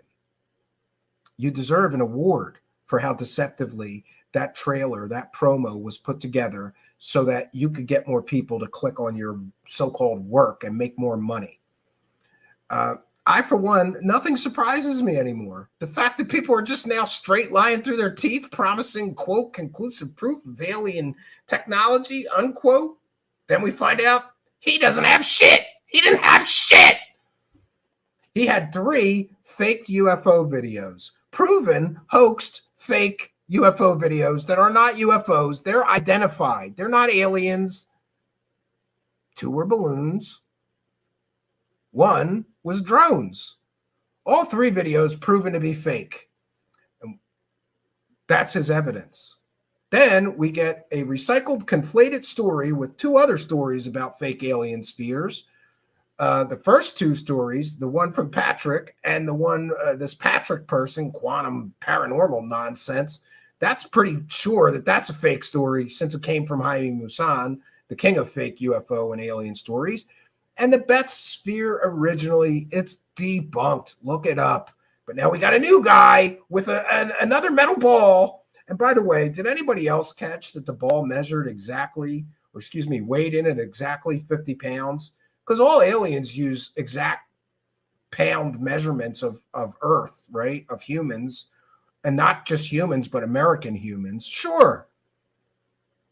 Could have been a ball bearing at exactly 50 pounds. Couldn't have been a ball bearing at exacting inch membership measurements. By the way, I loved him using a tape measure to try to measure that. That's not the way you do it. That's not science. That's not what that's... Anyway, look, I've rambled enough, friends. Got an important phone call to make. We'll be back tomorrow night, 9 p.m. Eastern Standard Time. I want to thank Spooky for the excellent edit earlier and the excellent artwork and thumbnail. Check in the description of the video and subscribe to Spooky's show. And Intel Ladies as well is in the description of the video. And we also do want to acknowledge and thank Stephen Greenstreet, who I stole that gonzo. Yeah, we stole that. Fair use! Fair use! Yeah. All right, friends, that's all I got for you. Until next time, friends, I'm Stephen Cambion, reminding you that you will never find truth. We're not going to say that. New conclusive proof, testable evidence of alien technology. This renowned scientist confirms it all. We're not going to say that for the simple fact that we just don't know yet whether it is or it isn't non-human technology.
When you say crash retrieval, what do you mean?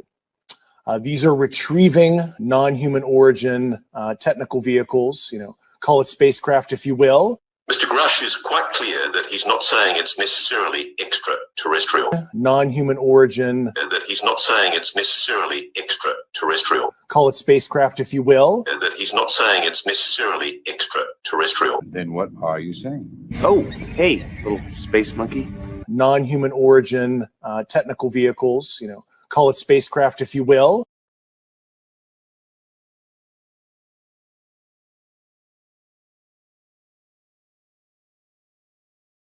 When you say crash retrieval, what do you mean? When you say crash retrieval, when you say crash retrieval, what do you mean? When you say crash retrieval, when you say crash retrieval, what do you mean? When you say crash retrieval, when you say crash retrieval, what do you mean? When you say crash retrieval. These are retrieving non-human origin technical vehicles, call it spacecraft if you will. These are retrieving non-human origin technical vehicles, call it spacecraft if you will. No kidding, non-human exotic origin. No kidding, non-human exotic origin. No kidding, non-human exotic origin. No kidding, non-human exotic origin. We have spacecraft from another species. We do. How many? Quite a number. We have spacecraft from another species. We do. How many? Quite a number. We have spacecraft from another species. We do. How many? Quite a number. We have spacecraft from another species. We do. How many? Quite a number. When you say crash retrieval, what do you mean? When you say crash retrieval, when you say crash retrieval, what do you mean? When you say crash retrieval, when you say crash retrieval, what do you mean? When you say crash retrieval, when you say crash retrieval, what do you mean? When you say crash retrieval, when you say crash, when you say crash, when you say crash, when you say crash, when you say, when you say. Greetings and salutations, friends, and welcome back. We are back once again, covering this whole saga of the Ross Coulthart fake story that was already debunked, and now somebody else is running with it. But I'm glad that they ran with it, because this, more than anything, proves that the people that are peddling these false UFO stories and narratives, also known as just completely and totally fake stories, reveal themselves. Because this latest Ross Coulthart story, we called it Patchgate. We already covered it. We already busted that story was completely and totally fake, and here's why, and here's all the evidence. And this story comes originally from a proven liar and a proven scammer. Why would you trust anything they say, especially like a third-hand story it's ridiculous. You have a guy that you can prove there's on the record information that proves he's lied multiple times. He's scammed the public with a fake patch claiming to be the engineer on a top secret project in Area 51 in the text body of the eBay listing where he was trying to scam people. That's the guy that you're going to now they're calling him a whistleblower. And let's talk about that for a minute. Listen, real whistleblowers have consequences, and they also have massive evidence that their stories are true. Can you believe that there are stupid people arguing with me right now on Twitter saying, well, of course he has no evidence. He's a whistleblower. That's what people are telling me. Dave Grush has no evidence. He's blowing the whistle, and then the government has to investigate what he's blowing the whistle on, and then we'll get the evidence. This is absolutely ridiculous. And now the Grift Squad, including dailymail.co.uk, a garbage rag, by the way. Ask anybody that lives in the United Kingdom. That's not a real newspaper. It's a garbage rag. It's akin to the World Weekly News. So, of course, they're going to take the story that Ross Coulthart already got caught selling that was completely and totally fake, and they're going to run with it. But now we have the stunning revelations and proof that the person they got the story from is a literal proven liar and an eBay scammer who was scamming people on eBay. It's in black and white. All the evidence is out there, and we're going to bring it to you. But before we get to that, maybe we ought to start a new gate story, Moon Pie Gate. Did you know moon pies? I never liked them. They got a lot of, as I recall, moon pies have a lot of marshmallow in them. It's a delicious dessert. Some people think they call them moon pies. Anyway, the company, the baking company that makes moon pies is now hiring UFO idiots like Sean Cahill. That's right. I called him a UFO idiot. Sean Cahill is an idiot who, by the way, makes the worst electronic music on planet Earth. I wish I had some to share with you. He actually, did electronic music that was UFO themed. Oh, I do have it. Here, and he's so stupid that he just helped a company that's going to steal everybody's content in perpetuity forever, according to the terms and conditions that these idiot so-called UFO influencers are signing up. I guess you get some money or something, and then you help them sell moon pies to UFO dummies, right? Sean Cahill signed right up because he's a joke. Sean Cahill is a goddamn joke. And, oh, yeah, a joke that makes the worst electronic music in history. Here's a sample of it. Trans-medium travel. My God. The 5 observables.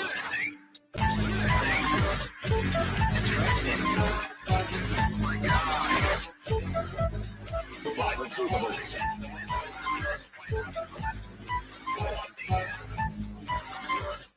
1, 2, 3, 4, 5.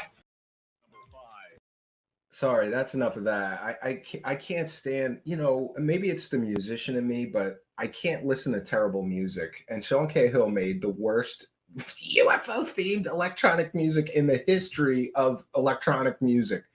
It's like he got a collection, like a Fruity Loops collection, and just decided he was an electronic musician. This is just a quick story before we get to the meat of tonight. I've got a great deal of information to share with you. We welcome one and all from all the live chats, whether you're chatting on the Rumble chat, the Twitch chat, nopill.net tonight, YouTube chat, the Facebook Live or Twitter feeds. Welcome one and all. I see we have great attendance already. So interestingly, Moon Pie decided that a great way to sell their desserts is to get UFO influencers and proven UFO liars like Sean Cahill, who makes the worst electronic music in history, to help them sell their moon pies. It's great. It's great. And I hope it was worth the money, Sean Cahill. Did you read the terms and conditions when you agreed to let them use? Now they can use all of your terrible electronic music in perpetuity for the rest of your natural life, I guess. I don't know. We're going to read the terms and conditions and show everybody. just how foolish you are for backing something that, by the way, that's just so intrusive for a company to say, we can take anything from you, including your avatar, your videos, your social media posts, anything we want from you forever. And what is Sean Cahill getting out of this? Is he getting some free marshmallow moon pies? Is that what he gets? I don't get this, but it is what it is. And the video is hysterical. We're going to cite fair use as well. But this is their public YouTube, their public Twitter post. 2023, experts testified under oath that not only are aliens real, they're here on Earth. There is something very real visiting our planet. I believe that aliens are absolutely real, that they're here Oh, on there's Earth, Sean possibly Dummy. even walking Look at among him. us. He's so dumb. Moon pie will be the first brand to capitalize on this intergalactic demographic. And I love all these people, right, want the subject of UFOs to be taken seriously. But the minute that they get a paycheck, they don't care. Like, you want me to help you do what? Sell moon pies with UFOs? How much do I get? Sign me up, says Sean Cahill and others. It's amazing. Oh, why isn't the United States Congress and the Senate taking the subject of UFOs seriously? Oh, I don't know. Maybe because the idiots that are also pushing for so-called UFO disclosure are helping to sell moon pies with aliens. Tapping into new customer bases builds brand loyalty, and aliens, being more scientifically advanced, likely live much longer than humans, which means the potential profit from backing this audience is exponential. You got to give it to Moon Pie, though. It is a pretty good idea for a commercial, right? And also, since aliens have increased lifespans and maybe better genetics, they can withstand more junk food. Like I would never eat any of this, the things they make. But like any demographic, we have to understand where they hang out, what they like. Sean Cahill's going to help them find the aliens. So we can maybe they're in Lou Elizondo's backyard. My name is Daniel right? Oberhaus, and I'm the author of Extraterrestrial Languages. My name's Hollywood. I'm a UAP researcher. UAP is unidentified anomalous phenomena. My name's Sean Christopher Cahill. I'm a UAP disclosure activist. He's a UAP disclosure advocate or activist. And how does he do that advocacy? By filming fake UFOs in his buddy's backyard. That was the fake Pentagon UFO program director. And then pretending that it wasn't an airplane and pretending that there was no airports within miles of the location he filmed it. And forgetting to tell everybody that he filmed that fake UFO in the backyard of his buddy, who was the director of a fake Pentagon UFO program that never existed. You gotta love it, man. Nothing said.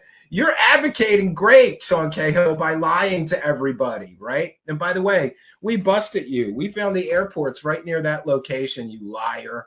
How do you live with yourself? Like, do you look in the mirror and go, I did a great job lying to people, pretending that airplane was an alien spaceship in Lou Elizondo's backyard? Clowns. I'm sending Sean Cahill clown shoes and a case of moon pies. So in your experience with extraterrestrials, are they curious? Are they inquisitive? Do they like sweets? What was that last part? In the spirit of market research, we asked every question we could possibly want answered. Yeah, so moon pies are like two cookies covered in bad chocolate. It's like confectioner's chocolate. It's not like good like Hershey chocolate or Cadbury chocolate. It's not good chocolate. It's like the cheapest, grossest chocolate you can imagine. And then they fill it with marshmallows in between the cookies. And the chocolate coat this thing. This new demographic, like where do they... It's like chocolate so bad you wouldn't eat it yourself, but you might let your kids eat it if they like it. That's what I recall. Live. UAP sightings have become a global phenomenon. Some species may like a more dry, arid climate like a desert. Water seems to be a clear place where they like to show themselves. The area in and around BC, those areas seem to be hot spots for Look at this, the UFO disclosure advocate. He's really helping the disclosure effort by helping junk food companies sell garbage food to stupid people, right? What kind of a person eats those? I don't know. Maybe if you're drunk, I just don't know adult grown men who would eat those. So why would you take a check to help them sell this garbage food and degrade people's opinion of the seriousness of the subject that you claim that you're advocating for. UAP. What about the pyramids? Pyramids and those sacred sites may have had something to do with the phenomenon in our past. What? No, there's no evidence of that whatsoever. There's no evidence that the pyramids had anything to do with aliens and UFOs. Real good job, though, putting out fake facts, right? Or, oh no, it's speculation. Well, the aliens might have had something to do with it. Gets their attention. Flashing lights. Microsecond pulses of light. The beings tend to interface or react with tones. I do believe that they are. Yeah, that's from Close Encounters, the movie. There's no evidence that aliens or UFOs interact with tones other than the movie Close Encounters. So, you know, again, like, we want this subject to be taken seriously. Great. What's your source of that information? Well, there's this movie by Steven Spielberg where they use tones to attract the aliens and communicate with them. So it must be true. It was in a movie. Interested in music. If we can get a catchy jingle. Oh, aliens are interested in music.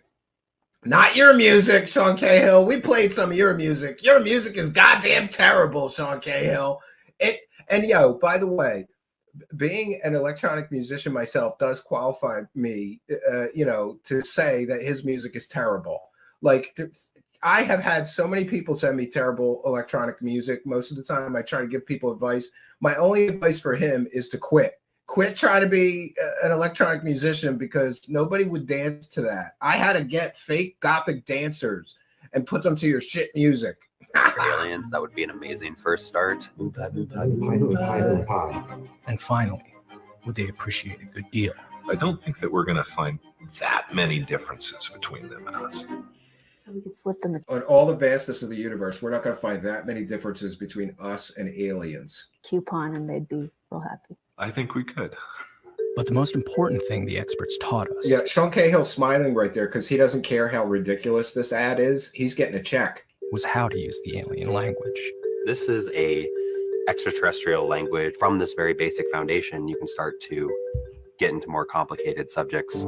After months of market research and collaboration with extraterrestrial experts. Oh, Sean Cahill's an extraterrestrial expert. What makes him an extraterrestrial expert?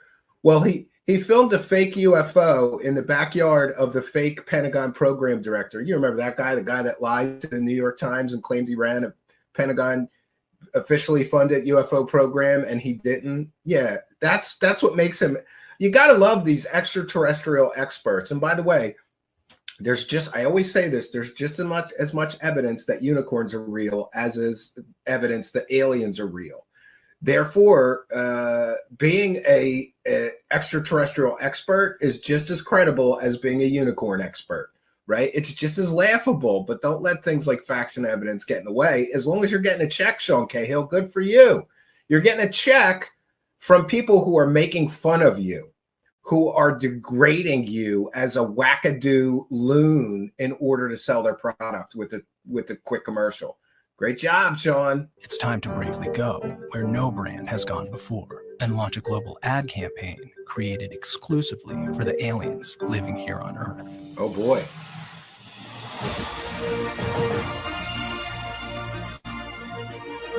Boy, I bet you that was pricey. It's pricey to get those billboards up in Times Square. Stone in the history of extraterrestrial communication. Oh my God. I wonder how much that guy's check was. This is so ridiculous. Nice drone display, though. I bet you that was pricey.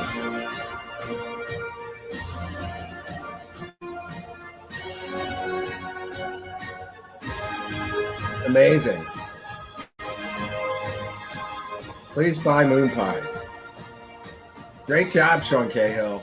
I hope you got a big check for this, because this company is encouraging people to sign up to be a UFO influencer for them, much like Sean Cahill. And but it gets better. So there's a user, BP Teasies, Teasies, BWP on Twitter. And they spotted this, which is great. And I just want to say, Sean Cahill, you should apologize to everybody for being a part of an intrusive situation where the company that you are working for is literally going to steal people's content for forever, in perpetuity, if they sign up for this dumb shit, right? Great. By clicking the above link and participating in uploading your image to the website where permitted by law, you grant the Chattanooga Bakery Incorporated, its agents, affiliates, officers, directors, employees, retailers, agents, assignees, advertising agencies, representatives, and those acting pursuant to the authority of the Chattanooga Bakery Incorporated, the right to print, publish, broadcast, and use worldwide in all media without limitation at any time your full name, portrait, avatar, picture, voice, likeness, and/or biographical information for advertising, trade, or promotional purposes without further payment or additional consideration, and without review, approval, or notification. You agree that any submission does not infringe on any third-party proprietary rights, intellectual property rights, industrial property rights. So all the liability is on the uploader, and they can use anything they want from you if you upload an image to this. This is a unlimited financial opportunity. Yes. Yeah, and short story debunks. 1 second. Let me make sure I have the right screen there. Yeah. The intelligence agencies, military, and now junk food companies are all pushing UFO religion. They're recruiting influencers to do alien-themed promos to capitalize on DOD worshiping true believers who hang on Lou Elizondo's every word. That's great. That's great. Staging an alien language drone light show at what looks like the Pyramid of the Sun. Yeah. So these are your UFO advocates. They're helping a company basically steal content from people to use for advertising purposes. Great job, Sean Cahill. Great job. Great job. I hope you got a good check, though, buddy, because I know you're not making any money anywhere else, right? Loser. All right. What are you going to do? Moon pies now, right? Oh, there's nothing says serious, UFO or UAP disclosure advocate than helping a company steal content from people to use for advertising purposes forever. Awesome job, Sean Cahill. All right, now we'll get into the meat of tonight, which is this stupid Area 51 story. And for those unaware, we covered this when it was fake the first time people were selling this story. And by the way, we're also going to have a Grush Grift update for you. But before we do, we're going to do the daily reminder. And what can I say? People are still love to argue about this, but it is what it is. We are now at, where are we at? 190 days, making huge claims and zero evidence shown so far. And people want to argue with me. There's a big debate now about whether he said that he had firsthand knowledge or said that he didn't have firsthand knowledge. I think that is up for debate. But I did show this. Remember when his story first came out, they claimed that Grush, they being the people selling the story, News Nation and Ross Coulthart, additionally was asked on a podcast. And Ross Coulthart admitted that Grush had no firsthand actual experience or knowledge, and he was using information that people had given him. And this is from a News Nation story, and it says, while Grush is a high-ranking U.S. intelligence officer, a letter he provided from the Department of Defense indicates his claims are based on information he was given, not firsthand knowledge. But now, of course, the story's changing. Now he's got firsthand knowledge, and he's going to be sharing that someday. In an op-ed piece. Ooh, bombs dropping. Big things are coming. I don't think so. 190 days, still not a single shred of any evidence whatsoever from this person making huge, fantastic claims. But we do get an awful lot of excuses for why he can't provide he gave the evidence to this person or that person. The evidence is classified. No, it's not. If you understand anything about the Dopser process, you will realize that the UFO Grift Squad has perfectly constructed this grift so that they have excuses, and they're going to push this story Grush's 15 minutes of fame is fading rapidly as people are tiring. I even know true believers that are messaging me going, "You're right, Stephen. It's been 6 months and he still hasn't shown any evidence. He's full of shit." And I can't say I disagree with them. A real whistleblower, show me another time in history that a real whistleblower has made claims and then said, wait, you got to wait 6 months to a year before I actually show you any of my evidence. That's a ridiculous statement. That's never happened. And also, show me another news organization that would push a very sensational story for 6 months straight that has zero evidence, just somebody telling a story. Show me another news agency, another news organization, a media organization that in the past has pushed a story that has no evidence and covered it every day for 6 months. You can't. That alone is proof that he has no evidence and that no other media organization would do this. In other words, to me, it's proof that the story is fake. And, you know, people can say whatever they're going to say. I do believe that he believes that what he's saying is true. He's been very influenced by the Grift Squad into thinking that he's going to be some kind of hero saying this stuff. But so far, all that he's proven is that he can repeat stories from other UFO wackadoos like, I don't know, Hal Putoff, who was involved in the TTSA techno scam, from people like Eric Davis, who has talked about him, from people like Gary Nolan, who's been involved in completely and totally fake UFO stories before. That's all we know so far, is that he repeats stories from other UFO wackadoos who have never proven anything. That's a fact, Jack. And if you don't like it, you know, there's nothing I can do to help you. But we're going to get into the Ross Coulthart fake Area 51 story. And listen, I'm calling it fake because any competent journalist or researcher, when realizing that the only source for this story, there's no corroborating sources, the only source for this story is a guy who's been caught lying multiple times and a guy who essentially was scamming people on eBay, claiming to be the engineer that worked on a secret program at Area 51 when he wasn't, claiming that the patch had something to do with alien crash retrievals at Area 51 when it didn't. It had nothing to do with those things. It was from a radar research group at Area 51.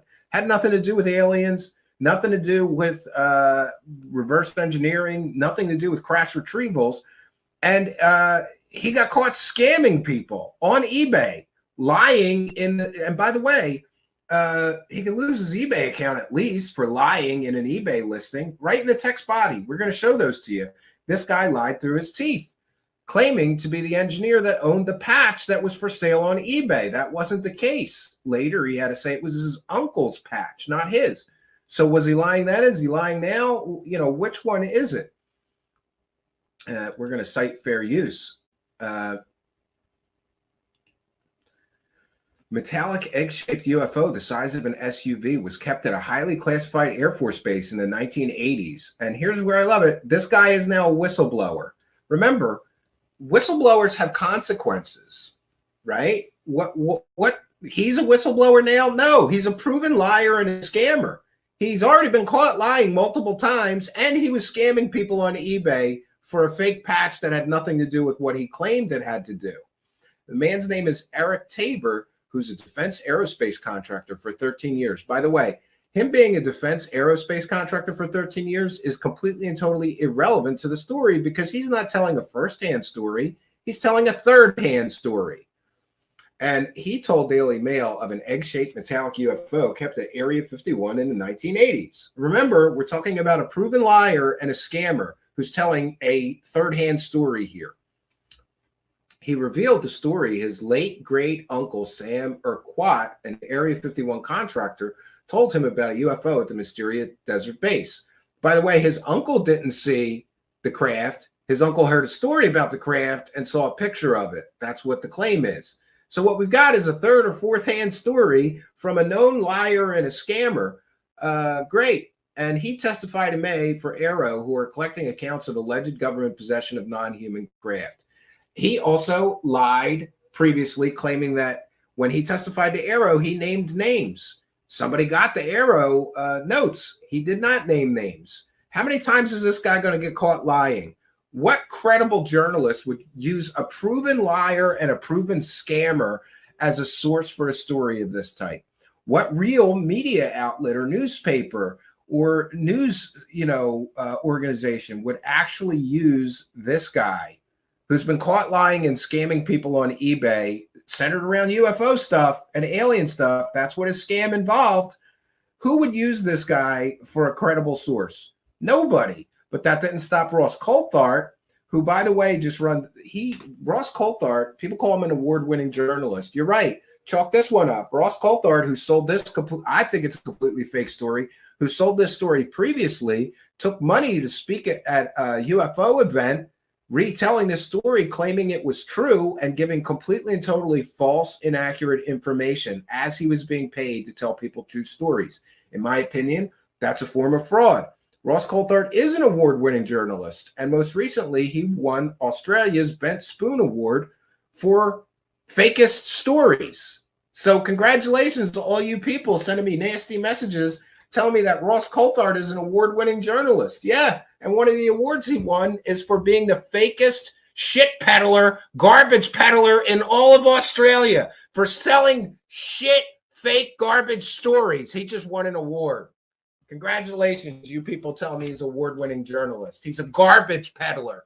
Ross Coulthart has been caught selling at least 5 completely and totally, provably fake stories. Who's the principal person that started the whole Grush grift? Ross Coulthart, the guy who's been caught selling at least 5 completely and totally fake stories in recent years. Media Watch called his stories deceptive and misleading and lacking research and evidentiary support, right? Media Watch slammed him several times for selling fake stories. Yeah, he's an award-winning journalist. But let's get to this recent retelling. Like, now they got to explain away the fact that this guy got caught lying, selling a fake patch that had nothing to do with aliens and crash retrievals, right? And help use a literal proven liar and UFO alien scammer as a source for a true story that they can sell and make money on. You got to love the UFO world. It is so shady and grifty, but let's get into it. My name is Eric Tabor. I work for I did work for a U.S. aerospace company on different projects. I have a security clearance for the past 13 years. Everything that I've worked on and seen is not anywhere close to the same level of technology as the Tic Tac, for example. By the way, the fact that he's an aerospace contractor or had clearances is completely and totally irrelevant to the story that he is selling, especially considering he's a proven liar and scammer. But it helps sell the story. Oh, this guy has top secret clearance. Put that in the story. Just forget to tell everybody that he's been caught lying multiple times and scamming people on eBay. Forget to tell everybody he's a proven liar and scammer, but put in there that he worked for aerospace industry, because this is a story about UFOs and it will lend credibility. Do you see the layers of deception that these Grift Squad members use to sell these false narratives, fake stories, and more? It becomes crystal clear the longer you're aware of the methodology that they use, which is to use layers and layers of deception. And we've talked about this countless times. The lie by omission. Tell everybody he's an aerospace contractor, or was. Just forget to tell everybody he's also been caught lying a whole bunch of times and that he was scamming people on YouTube. That's how scamming people on eBay. That's how this whole story got started. He was selling a patch, claiming it had something to do with aliens and reverse engineering, and it had nothing to do with that. Or other things that have been cited that are quite exotic and can move in ways that defy physics. Some of the things. Oh, there's the thing, defy physics. And again, I will repeat what Eric Weinstein say. Any idiot that says these things defy the laws of physics, well, they got to show me a real verified, not a wackadoo, real physicist who agrees with that statement. Show me a real, on-the-record, verified physicist who agrees that UFOs defy the laws of physics. I'll wait. You won't find any, except for maybe wackadoos like Hal Puthoff, who's not a physicist, I think he's an electrical engineer, and his underling, Eric Davis, who's been caught selling completely and totally fake alien and UFO stories before or promoting them, you won't find a real physicist who says these things defy the laws of physics. But every asshole trying to sell a UFO story repeats that false talking point. It's a false talking point. It's fake. Show me a physicist that agrees with that. You can't, you won't. Things I worked on, I cannot and will never talk about. As a patriotic American, I would never divulge classified information. And you have some direct experience of this with your family. Tell me a little bit more about that. I moved to the West Coast. By the way, he's going to use a tried and true method of the UFO scammer and Grift Squad members, and that is use a dead source. You know that old saying, dead men tell no tales? They also refute no tales. There's no way that we can check or corroborate his story because the person, again, this is a hearsay story from a secondhand source who heard some other, he heard stuff, and then he told this guy. Third or fourth hand account is garbage, but it is what it is. But he's using the tried and true method of using a dead source. This dead guy told me this shit, so nobody can check in with the dead guy and find out that this proven lying scammer is full of shit. You can't check with a dead guy. Lots of UFO scammers use dead people for their sources. David Wilcock does it. A lot of people do it. It is a method of deception to prevent scrutiny. You can't scrutinize the claims he's making about a guy who's dead. Who knows if the guy said this or not? He's dead. You can't corroborate. You can't call the dead guy. Excuse me, dead guy, did you tell this guy who was scamming people for your patches on eBay this story about aliens at Area 51? You know, you can't check. Isn't that convenient that so many of the alien Grift Squad members use dead people, involve dead people in their sources? It's so you can't check. It's so you can't scrutinize. It's so you can't ask the dead guy that he claims told him this stuff any questions to corroborate his story. It's very convenient that they all use dead people. In 2012, no family west of the Mississippi. My grandmother was nice enough to let me know that I had a great uncle named Sam Urquhart. He told me that he worked at Area 51 from 1997 until 2014. Stayed working there as EG&G evolved through a merger with Raytheon, I believe, into the company known as JT3, and then retired in 2014 as JT3 transitioned into JT4. And all this is irrelevant to the story. It's just extra fluff to add credibility. Said when I first got there in 1997, I had a personal conversation with a senior EG&G engineer whose group. By the way, this man once claimed that he named the names of the people in his story to Arrow. People got the paperwork. He didn't name any names. He lied and said he named names to Arrow. That's another of the prover maneuvers. I guess he thought nobody would ever get that paperwork and the notes from what he told Arrow and prove that no, he didn't name any names. These are all nameless, faceless, anonymous people that no one can check with. No one can corroborate his story. Isn't that convenient? He said he gave the names to Arrow, but he lied. He didn't. Was tasked with trying to reverse engineer, figure out an object that was brought there by some CIA people in the 1980s. And now remember, this is an anonymous source telling his dead uncle this story, who then tells him. So we're up to third-hand account here. Was supposedly found just resting in a remote desert location, fully intact. And the senior EG&G engineer described to my great uncle that it was egg-shaped, about the size of a SUV. AI-generated impression. Smooth and seamless. I guess it'd be too much to ask to have a real picture, you know, like real proof. No, just use an AI-generated image. That's good enough. Metallic looking. And let the liar scammer tell his story while we show you an AI-generated image, because we don't have a real picture, right? Silverish gray in color.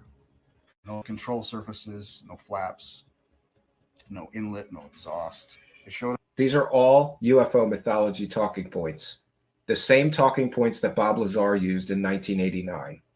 Oh, no rivets, no known control. You couldn't see control surfaces. These are all talking points that UFO scammers have been using for decades. Nobody's ever proven any of those talking points, but hey, so is this guy just a UFO fan and he heard Bob Lazar say this shit? Sounds good. Jam it in my story with my dead uncle and the anonymous EG&G person who told him this stuff. Put up on X-ray as a solid object. They tried to penetrate the hull, try to open it. They couldn't. They said that they were able to take some very small samples of the material. I'm not an expert in chemistry, but I guess the isotope ratio or the mixture of elements, they concluded it was not made on Earth.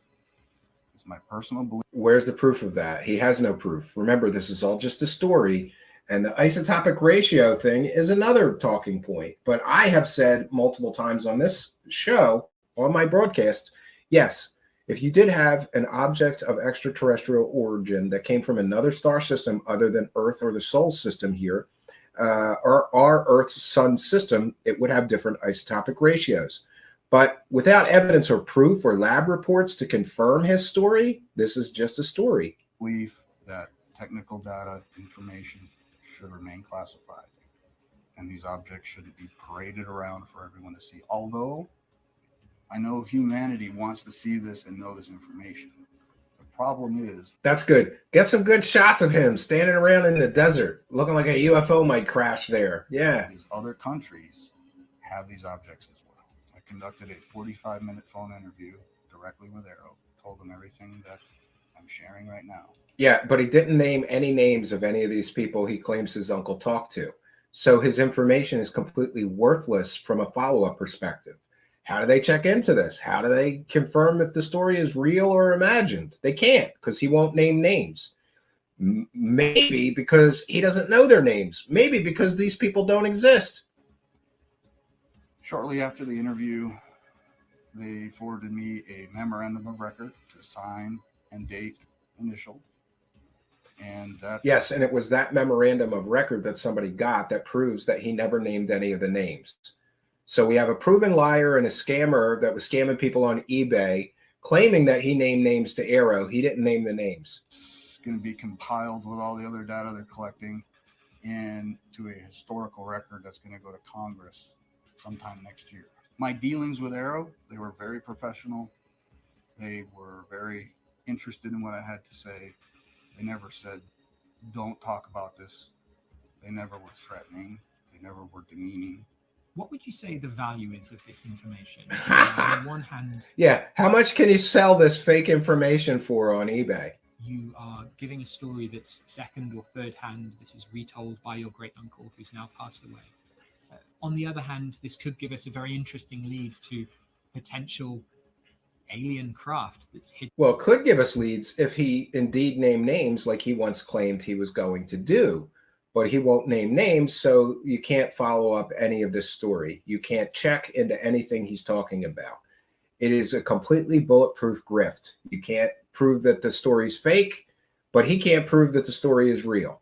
So it doesn't pass the test of falsifiability. Therefore, this story has zero value, except to garbage peddlers who are going to clickbait the hell out of this story. At Area 51. I think the public wants answers, and they want answers from Arrow now, but there's a lot of people contacting them. Look at how much he's blinking.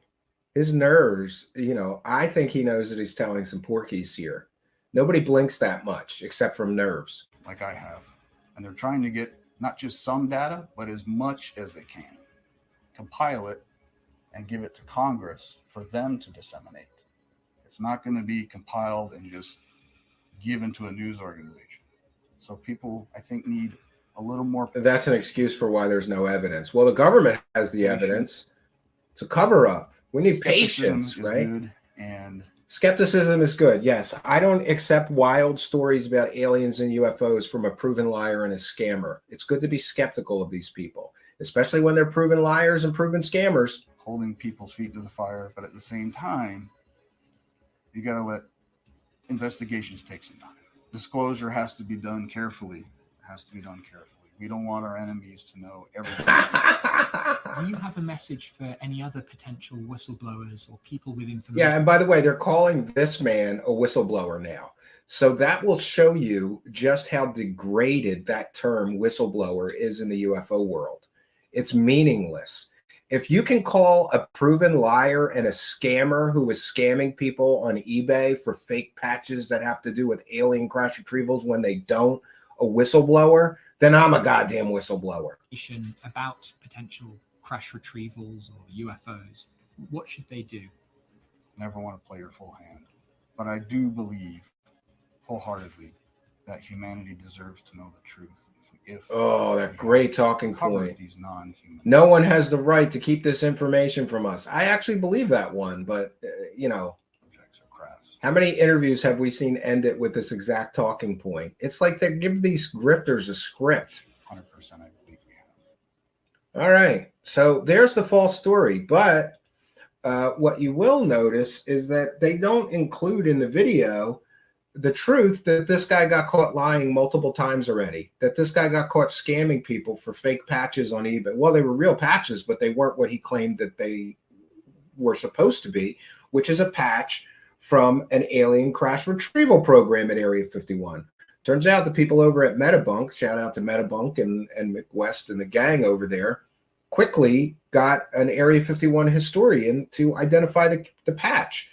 Even this person telling this false story has to admit that the patch came from where they said it did, a radar research group.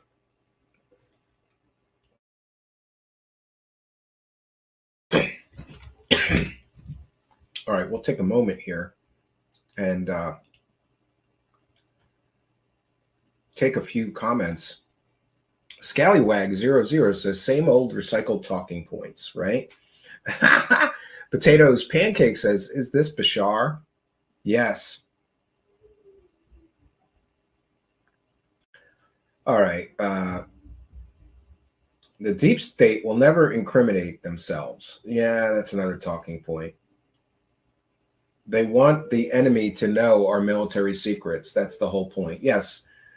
I prefer, Simon Fly is here. Yeah, I'm not broadcasting on pill.net, just in case you were wondering. And says, I prefer my disclosure catastrophic, right? Judge a book by its cover, people. Yeah. His body language gives it away, says Ardent Paranormal. It's a tell that someone is lying when they blink a lot. I completely and totally agree. We're going to take a moment to thank you, kind and generous benefactors, before we move on to a little more of this story. John Chow just saw the Rogan Grush show. Grush all but admits that his sources are the usual suspects, and he has the same info a viewer of Ancient Aliens has. Yeah, absolutely.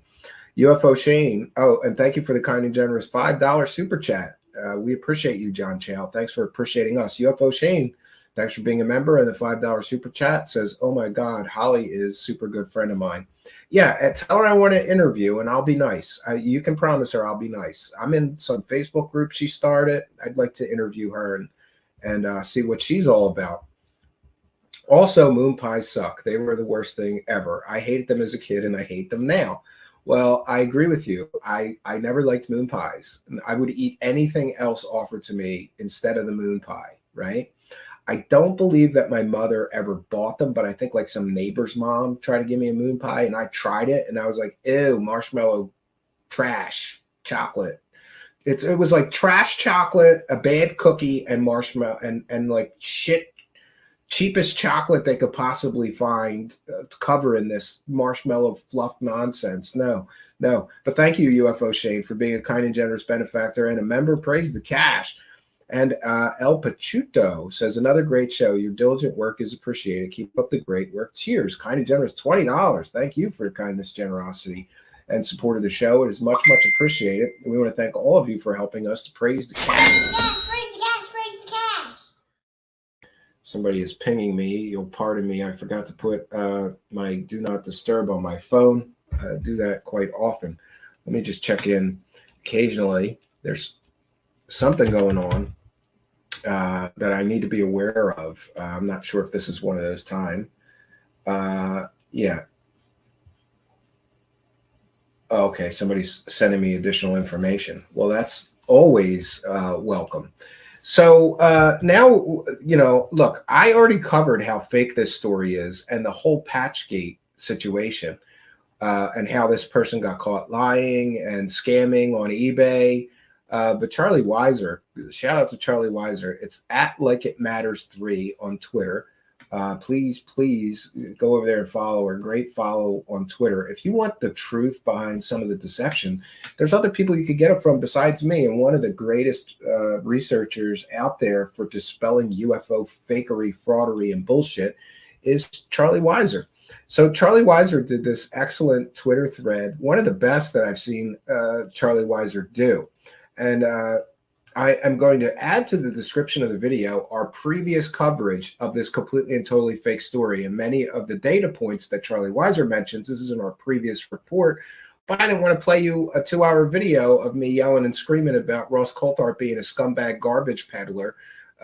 So we're going to go with the quick version. This is Charlie Weiser's thread. Eric Tabor lied about the patch when he put it on eBay, and he lied to Coulthart about sneaking a photo of it while Grunkle was sleeping.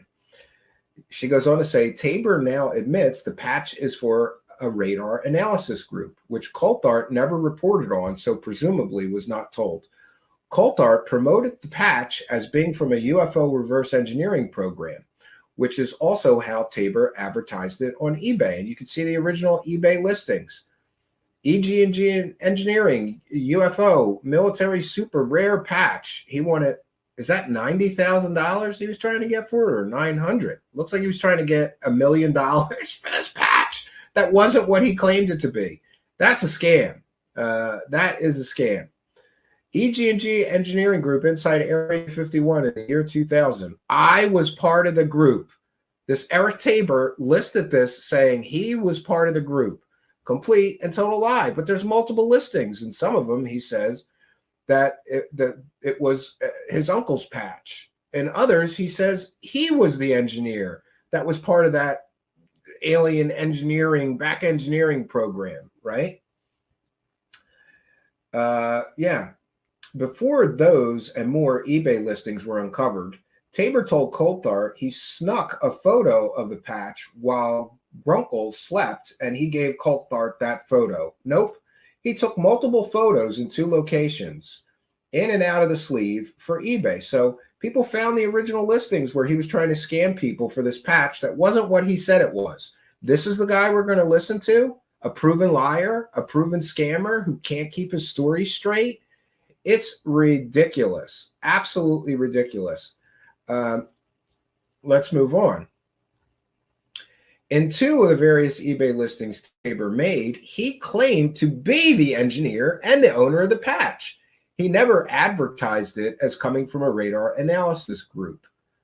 Bleeding debunkers discovered that it was, so now he admits it to the Daily Mail.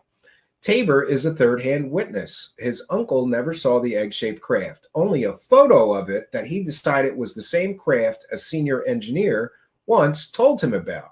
A photo of this craft was stuck on a frickin' wall, because that's how top-secret photos are handled. Exactly. If this object was, they wanted to hush this up and cover it up, you're not taking pictures of it and putting a big picture of it on the wall.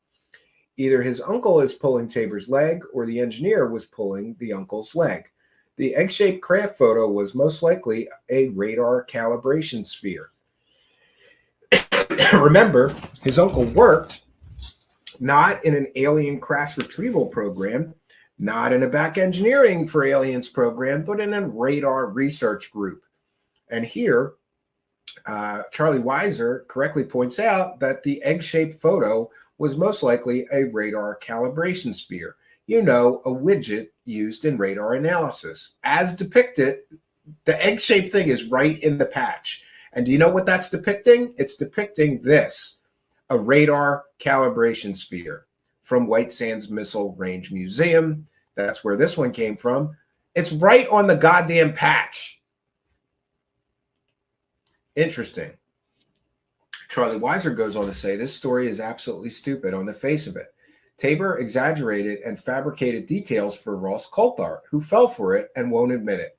Tabor has to walk it back because the patch was debunked. He's an unreliable witness. I'd call him a liar and a scammer. Charlie Weiser is being kind and calling him an unreliable witness. Coulthart on podcasts rarely fails to blast the bleeding debunkers using funny voices. He is so far down the rabbit hole, he doesn't recognize that debunkers are doing the good investigative work that he has forgotten how to do after becoming a true believer. And here's Ross crying. You can just hear them now, the bleating debunkers. You can just hear them now, the bleeding debunkers. Tabor needs to answer the question about whether or not he knew this patch and Uncle's work was from a radar analysis group. He didn't tell Coulthart that, but he didn't say that in the eBay ads. So he was trying to get a better price, or his uncle lied to him. If his uncle lied to him, his uncle's story about the egg-shaped craft becomes worthless. If Tabor lied and knew the true meaning of the patch all along, he is a worthless witness. But we all know that the debunking will be forgotten and the egg-shaped UFO story will survive. For your information, Charlie goes on to say, this is radar analysis. It catalogs aircraft radar signatures using a sphere to calibrate. It is not reverse engineering, even if it uses retrieved foreign craft. Nothing is reverse engineered. It's called exploitation. Here's the meaning of the patch from the Area 51 experts via Metabunk that debunked Tabor's story, forcing him to now admit it is from a radar analysis group. Here's Ross Coulthart at the State Library of Victoria a few months ago with the patch on the screen while he relays Tabor's fake story about its meaning and origin. It's important to realize and understand that originally, when Ross Coulthart sold this fake story, the patch was the proof that the story was true. The patch completely and totally falls apart. Ross Coulthart did not do any research on the patch. He just ran with the story. And by the way, the experts on Metabunk found an Area 51 historical expert who identified the patch in minutes. It took minutes to find out that their so-called evidence of this entire story was complete and total horseshit. Coulthart's characterization of the behavior of those skeptics as the usual spite, malice, and bitchiness from UFO Twitter. Let's hear Ross Coulthart acknowledge the work by Metabunk and aviation historian Peter Merlin, who ID'd the patch in a few minutes and demolished Tabor's exaggerated nonsense.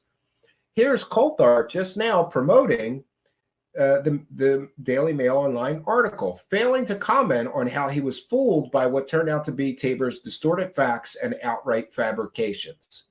In August, Tabor tweeted, account verified by Coulthart, now deleted, that he wouldn't release the Aero memorandum of his interview because it had names on it. The Daily Mail reproduced the memo. It has no names on it. Yeah, I have a signed and dated official Aero memorandum of record. Unfortunately, it has names on it, and I want to keep it private for now. I know Lou Elizondo and Hal Puthoff. I also knew Apollo 14 astronaut Edgar Mitchell. Why is that relevant? I really don't know. But isn't it great? So this story comes from a friend of Lou Elizondo, the fake Pentagon UFO program director, and a friend of Hal Puthoff, who ran the TTSA techno investment scam with Lou Elizondo and others, where they lied to investors and promised everybody they were building a spaceship. What happened to all that money? This guy's in with those guys? That doesn't add to your credibility. But hey, he said that there was names on the report, so he wouldn't be releasing it. I checked through this. You have to excuse me because I'm visually impaired, but I blew it. I have a blowed up. That's not a word. I blew up a version of this. He names no names in this memorandum that was flashed on the screen during the selling of this latest version of this, I believe, completely and totally fake story from a known liar and scammer who, by the way, is friends with other known liars and scammers. Great. This is just great.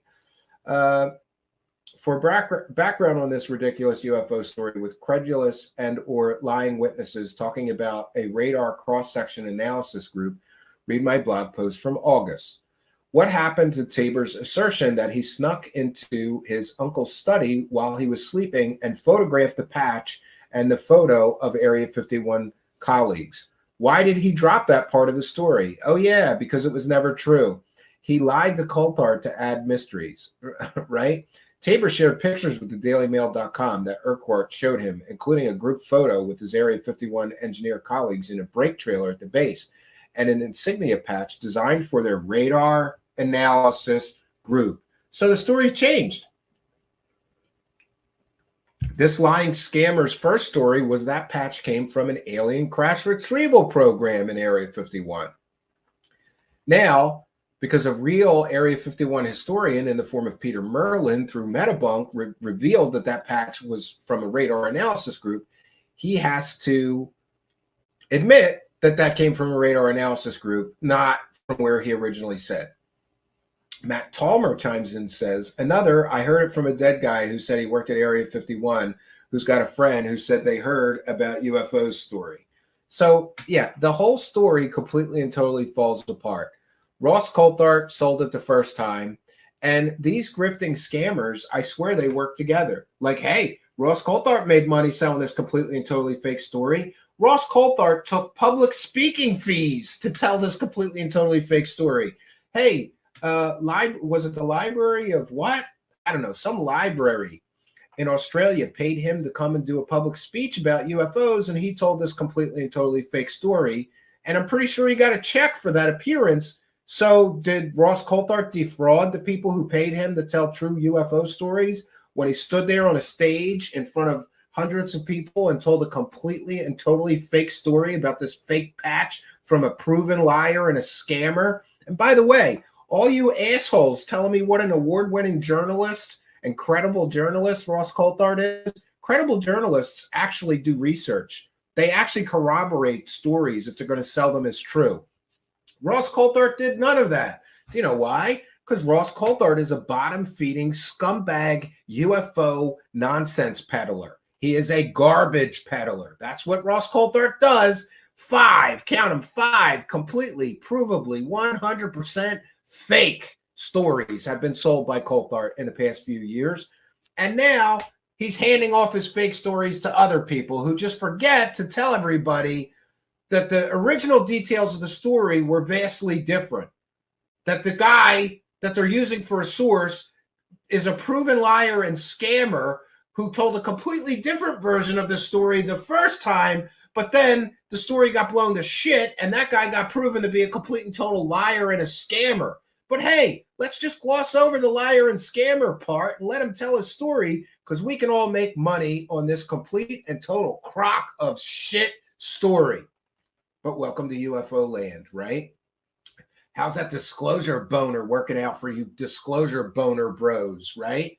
Is this what it takes? You got to use a proven liar and a scammer? What reputable news organization would run with this story, knowing that the guy had to completely and totally change his story because he got caught lying so many times on the first go-round of this nonsense bullshittery?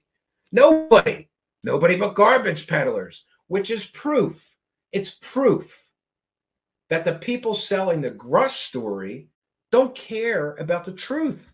They're willing to use a complete and total liar and a scammer and forget to tell you how many times that guy got caught lying and scamming and just sell the story anyway. And by the way, I'm not saying Grush is lying, but what I'm saying is that these people aren't here for the truth. They're not really investigating anything. They're carefully, deceptively crafting stories for clickbait garbage so that they can make the most money possible from the most stupid people on earth clicking on their bullshit fake story, with the only source of which being a completely and totally busted, proven liar and scammer.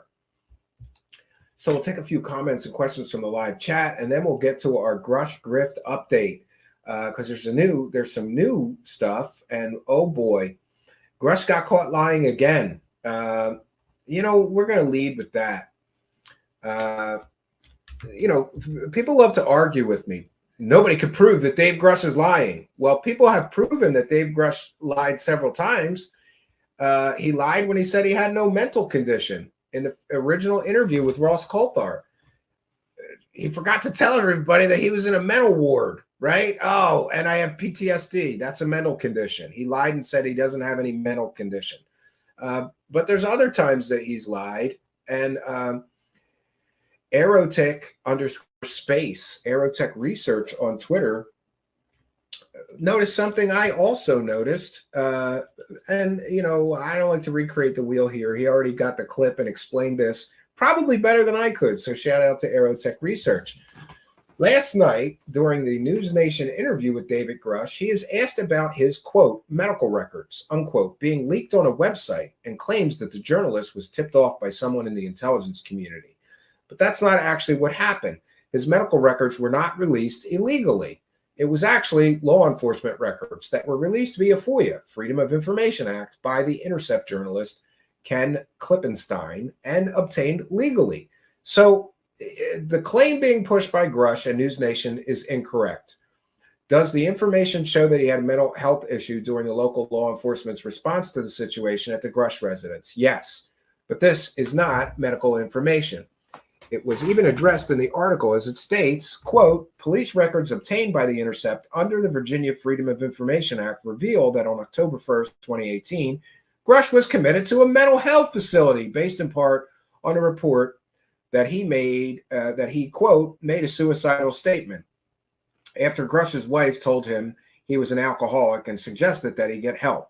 Again, nothing suggests medical records were involved, and Grush, along with News Nation, owe the Intercept journalist Ken Klippenstein an apology. And he quotes the original. So here, Grush is claiming that his medical information was released illegally. That's not what happened. There was nothing illegal done to release that information. How did your medical information wind up on that website? Yeah, about a week after the hearing, there was a hit piece on me out of the Intercept, and people that are showing accurate information that a man with severe mental health issues who spent time in a mental institution is making a lot of wackadoo alien claims. That's facts. Those are facts. That's not a hit piece. You might not like those facts. You might be able, you might say it's a hit piece. Is it factual? Yes, that story was 100% factual. We've got a UFO wackadoo who spent time in a mental institution claiming all kinds of stuff about aliens and UFOs. And by the way, we're up to 190 days now. He has provided no evidence, and he's pissed off because people revealed that he spent time in a mental institution, which is an absolute 100% verifiable fact that people verified through Freedom of Information Act, which is a legal process. Nobody released any illegal, nobody did anything illegal to get to that information. So he's making false statements on News Nation here, completely and totally false statements. The journalist, although I wouldn't call this guy a journalist, sounds like he's just a immature troll, to be quite honest with you. Oh yeah, that journalist is not a real journalist, but the fake journalist, garbage peddler Ross Coulthart, is a real journalist, according to Grush, I suppose. You know, the guy that forgot to tell everybody that this guy was a mental patient. He went on The Hill's talk show, if you will, a few days after the article dropped, and he said that there were multiple DOD and IC personnel that verbally tipped him off on where to look to get some records on a previous, mental health evaluation that I had almost 6 years ago. And again, none of that is illegal. Nothing illegal was done. To the best of my knowledge, journalists get tips all the time. And he said it was more than intelligence people giving him that information.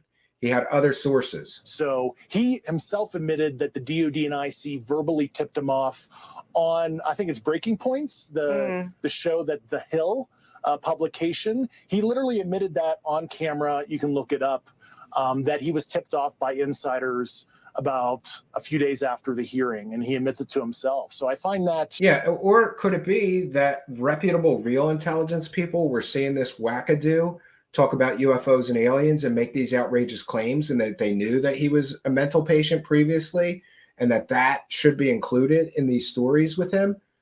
You do have to understand that his credibility is at the heart of everything. He has no evidence, so the whole story rests on his credibility. And if he's going to lie in an interview, the first interview he lied in, no, I have no mental condition. No, I never had a psychotic break. No. He lied in the first interview. Maybe people were pissed off and said he shouldn't be lying to sell a story, and people should have the whole story, so they tip off another journalist. Here's where you can find that information about his mental problems. And the journalist followed it up. I would have done the same exact thing in that journalist's position. Very troubling, and I encourage the DoD Inspector General, Whistleblower Reprisal, and his investigation staff to look into that, because you basically have probable security officers, because who would know this kind of information, providing a journalist's private health information, right? Wasn't private health information. It was publicly available information via FOIA. So Grush is making completely and totally false accusations and false claims here, in my opinion. But it is a complicated issue. I can see why they wouldn't want the fact that he was a one-time mental patient to get out, because it screws up the story. Oh, he's such a credible intelligence analyst who also was a mental patient. Kind of important to the story, especially when somebody's running around talking about alien crash retrievals and alien bodies and has no evidence for 190 days now. It's part of the story that should have been included in the original story.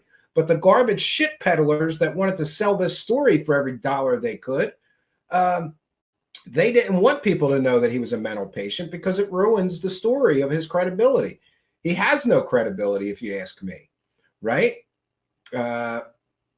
So there's two recent interviews. We're going to share them both. I'm going to cite fair use. We'll take a moment to welcome in the live chat once again. I see you there, John Chow, with another kind and generous $2 super chat. Thank you. I'm behind. Why is the B-roll brewery footage? Yeah, I noticed that too. I don't know. Maybe he's a brewer bro, right? Nothing says credibility when you're trying to be credible, like showing a guy inside a beer brewery, right? Cooking homemade beef stew. What the hell are you talking about, Six Design? All right. Oh, and by the way, I just want to mention something. There was a little confusion last night.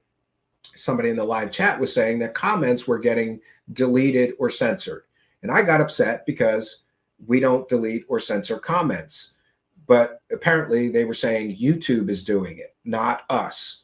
I have no control over what YouTube chooses to if YouTube chooses to delete your comment or not allow you to make a comment here, I can't control that. We don't have an echo chamber here. People could say whatever they want, including telling me how wrong I am, which people often do. We don't have an echo chamber. Just want to make sure that everybody's clear. And one of the reasons that I got upset is because I think there would be this miscommunication. There's somebody in the live chat who keeps saying comments are getting deleted. People are going to think we're doing that. We don't delete comments. We only have one moderator. Shout out and thanks to Art and Paranormal, doing a great job keeping our peanut gallery in in a good place. All right, so we're going to get to these Grush interviews because he's doubling down on the Mike Turner bad guy, stopping disclosure, bullshit, fake narrative, which I think it's funny. But let's get to that next. I have a few more things to share with you, and then we'll have time for the live chat. Look at that. Talmud. Whoa. That is so very nice. By the way, all I want for Christmas is somebody to gift 8,000 memberships. Is that too much to ask? But we'll take your 10. Talmud, who is also a YouTube channel member, just gifted 10 Truth Seekers memberships.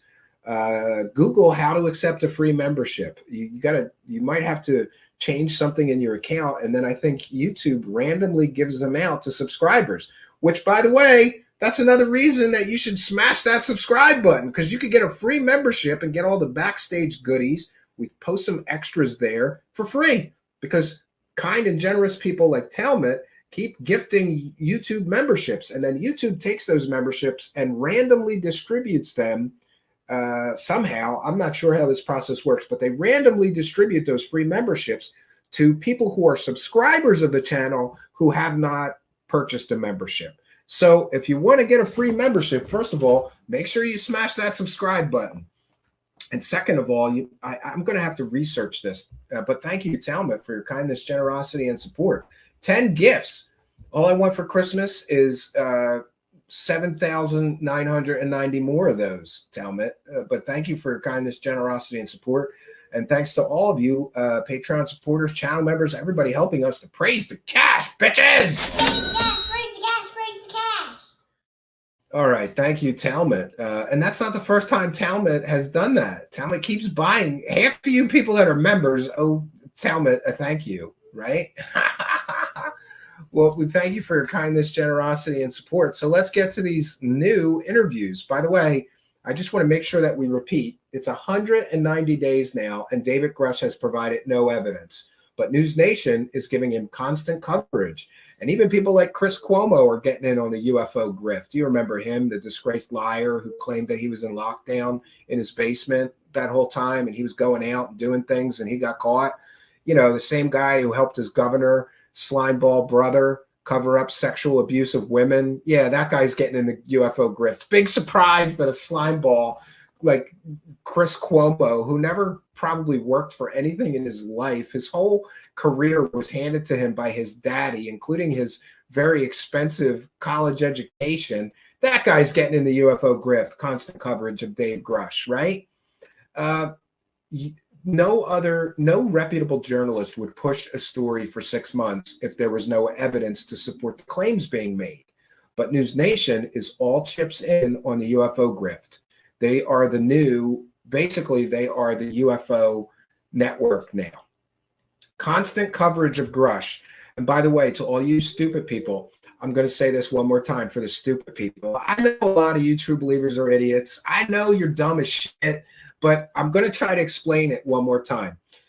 Hundreds of thousands of dollars has been made off of Dave Grush and his stories. Now, I'm not aware of what his financial end of this is. People are claiming he's not being paid for interviews. Other people are claiming he might be getting paid for interviews, but it's not that much money, Stephen. I don't know. Grush won't answer questions from skeptical people. He stays in the UFO believer echo chamber, or in other words, the UFO circle jerk crew. He'll only answer questions to those people. So I'd love to ask him how much he's made so far in the past 6 months off of his stories with zero evidence. We're at 190 days, over 6 months, zero evidence. But people want to argue with me. So here, if you can do third grade math, you can go to News Nation and add up all the views and then take whatever the average YouTube pays per 1,000 monetized views. And what you'll get to is the figures that I'm saying. Hundreds of thousands of dollars they have made with this constant coverage of David Grush, a story that has had zero evidence for 6 months now. They've made hundreds of thousands of dollars. And to you stupid people and true believers who want to argue with me about that, come back and argue with me when you figure out how to do first grade math, you dumb dickhead. Anybody can look at the public YouTube views and know that I am correct when I assert correctly that hundreds of thousands of dollars have been made from David Grush so far. And that's probably just News Nation. Then you've got Ross Coulthart cashing in, George Knapp cashing in, Jeremy Corbell cashing in, The Hill cashing in, Weaponized Podcast cashing in. How many of the True Believer, we've got the Good Propaganda Show, right? They're getting tens of thousands of views off of covering the Grush bullshit story. How much money is that clown making, right? Singapore, the Singapore guy, right? Where does he go? He goes to where the prostitutes are. That's where he goes, the good trouble guy. Great guy, right? That's who I want to get my information from. Good job, Matt Propaganda. But let's get into this. Luckily, there's 2 short interviews because I didn't really, unless he's going to provide evidence, I don't want to listen to this guy for hours at a time. That Joe Rogan interview was goddamn brutal. And then one thing that everybody should know is almost everybody at News Nation is a disgraced journalist. I'm not familiar. Elizabeth Vargas got fired from somewhere. Let me check. Oh no, she left Good Morning America, and there was a big controversy about that. Yeah. Bravo decided to not renew her contract.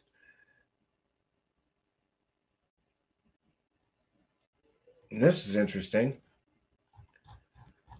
Oh no, that's somebody else. Anyway, it's enough to say that almost everybody on News Nation is a journalist that like got fired for being a shit peddler, like Chris Cuomo, Ross Coulthart. Well, Ross Coulthart, contract not renewed. Elizabeth Vargas, contract not renewed. Chris Cuomo, contract not renewed. In other words, most people would understand they were fired for being garbage peddlers or for being disgusting, despicable shitheads like Chris Cuomo, who would help his governor brother get away with sexually harassing all those women, right? So he got let go. Ross Coulthart got let go for selling a completely and totally fake story, accusing a whole bunch of members of the British government of being pedos, right? He got contract not renewed. Everybody at News Nation, it's like, did you get fired for being a shit person, for being a despicable scumbag of a human being?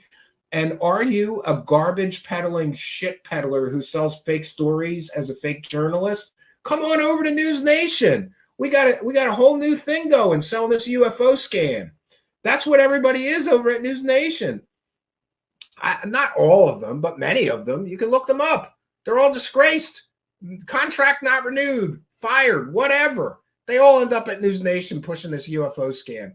That's not a coincidence. And by the way, the CIA loves assets like that they can manipulate. Well, they're not going to get a job anywhere else, right? And by the way, I'm not claiming they're CIA, but something's not right about this whole thing. No reputable or real news organization would push a story this hard for this long that has zero evidence for more than 6 months. And boy, that's another screenshot for you. Why does this guy always look like he's shitting his own pants, right? Or sharding himself? He always looks like he is, I don't know, he looks high in this shot, but let's see what he has to say. He's going to, listen, here's another thing. When you have no evidence, just start claiming everything's a cover-up, right? They have the evidence. They're covering it up. Why can't you show it to us? Bullshit excuses, right? And by the way, we're going to get into his bullshit excuses for why he can't provide any evidence. They're fake excuses. I got to say, when I write my book about all of my journey here, this is going to be a big chapter.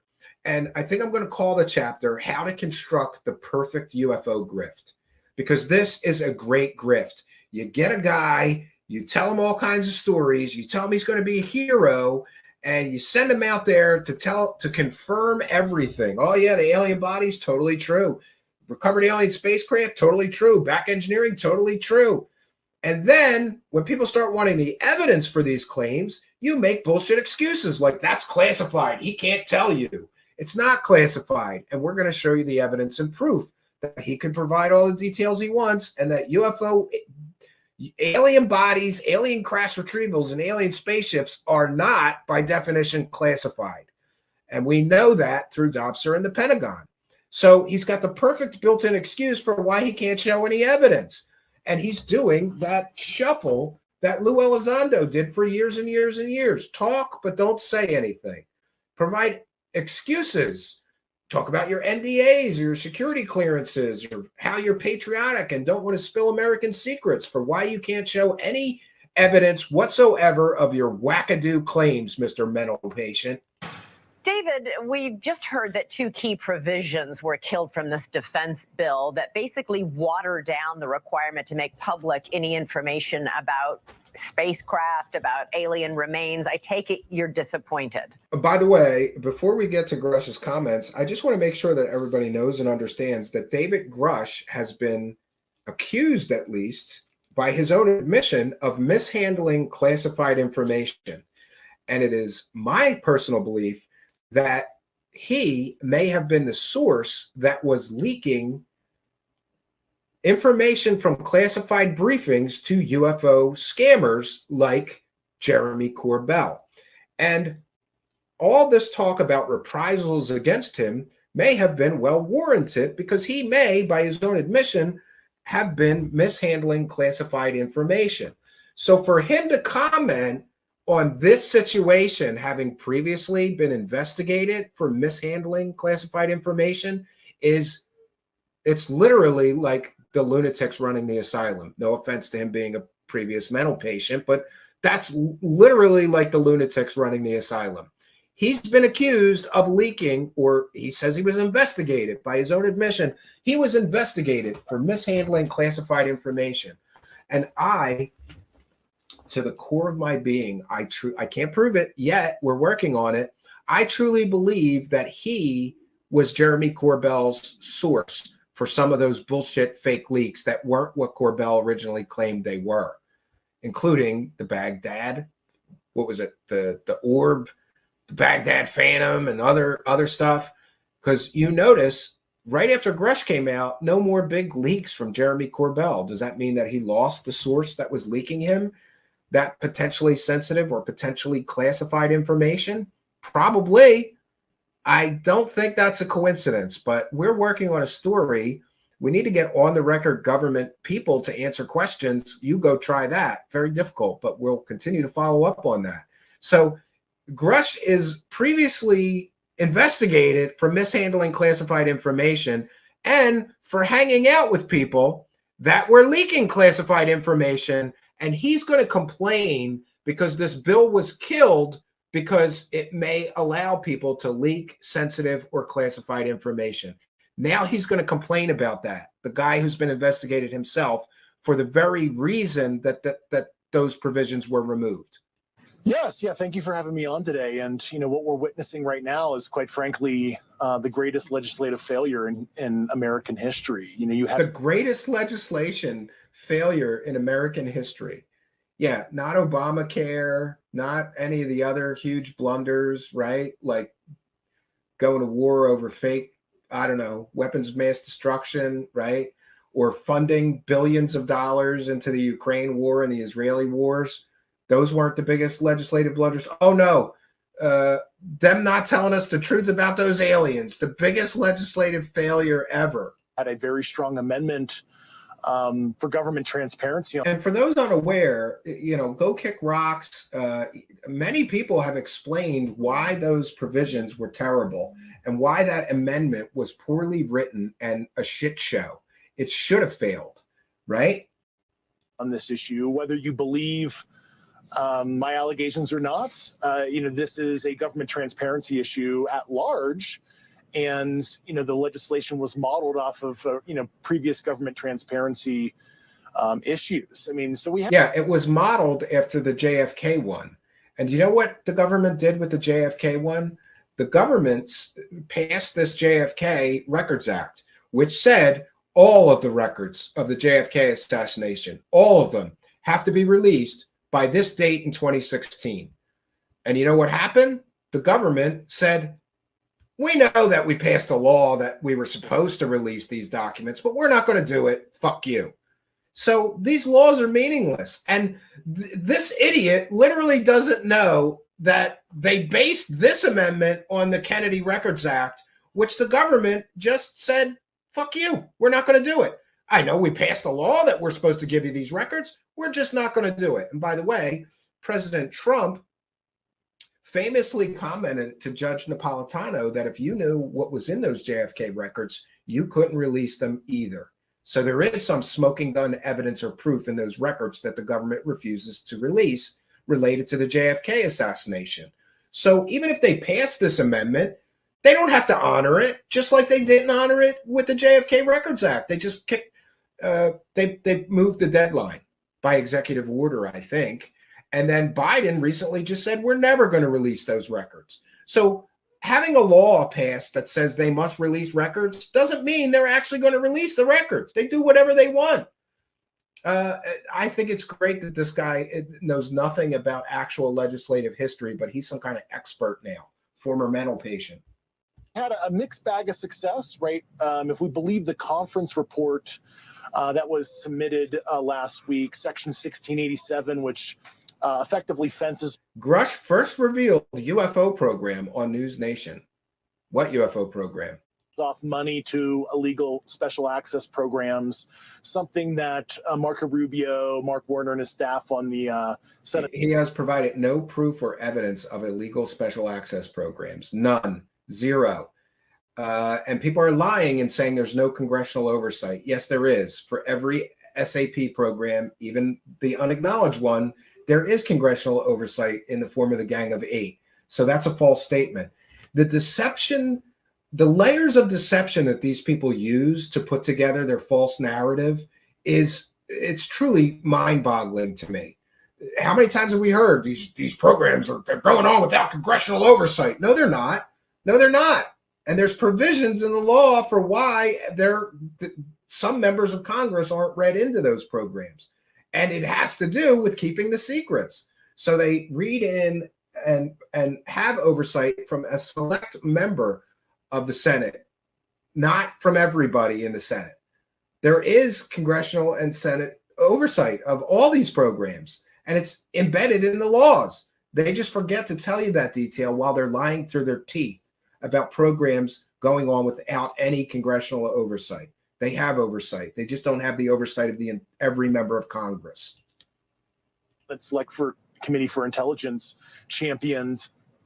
That did make it through conference, and I do congratulate the senators that pushed hard to make sure that that was not removed during conference to help further this effort. It leaves the door open for anything that is, quote, national security, we get to keep secret.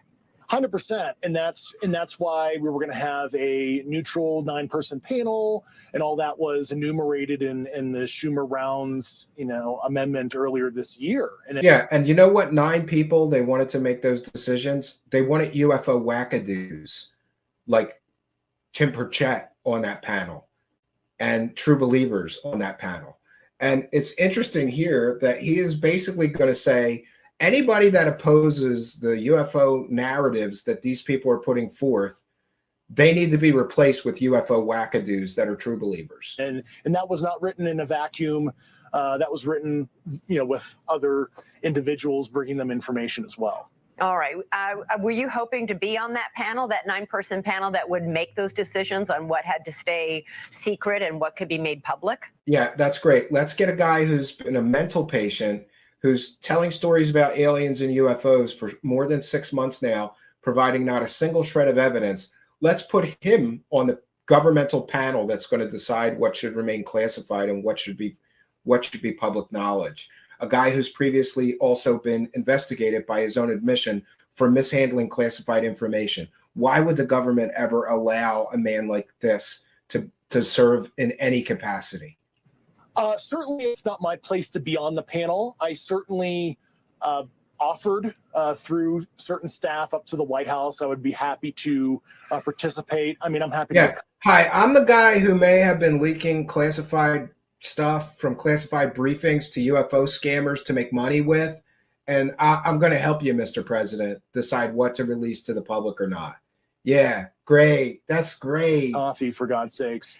But you do know I was actually behind the scenes interviewing former undersecretaries, former general officers, Nobel laureate type folks that would fill those specific billets on the URRB, which is the disclosure panel that was described in the Schumer amendments. So there are certainly people of high repute that were willing to serve on that panel to do their best to provide the president. I wonder who he's talking about. You talking about Hal Puthoff, Lou Elizondo, the fake UFO program, Pentagon program runner who never ran a Pentagon UFO program? What, your boss, Gary Nolan, who keeps getting caught selling completely and totally fake alien and UFO stories? Like, this is what these true believers want. They want the government to step out of the way and let a bunch of UFO wackadoos make decisions. Sorry, not sorry. No, that's not what should happen here. A recommendation on what he should disclose. And now that the panel is not signed into public law on the legislative branch side, I mean, we need to advocate for the executive branch, the Office of the President, through executive action.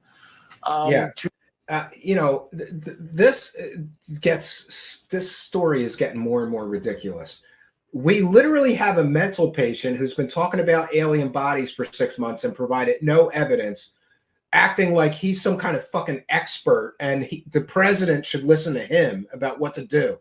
Yeah, sure. Sounds good, right? Yeah, let's let this guy Let's let this guy, who was a former mental patient who's talking about aliens and UFOs for 6 months, hasn't provided a single shred of evidence publicly, claims he gave evidence to this person or that person, gave 11 hours of testimony to congressional staffers who walked away calling him a, quote, unreliable witness, unquote. And these are Tim Burchett. He said that.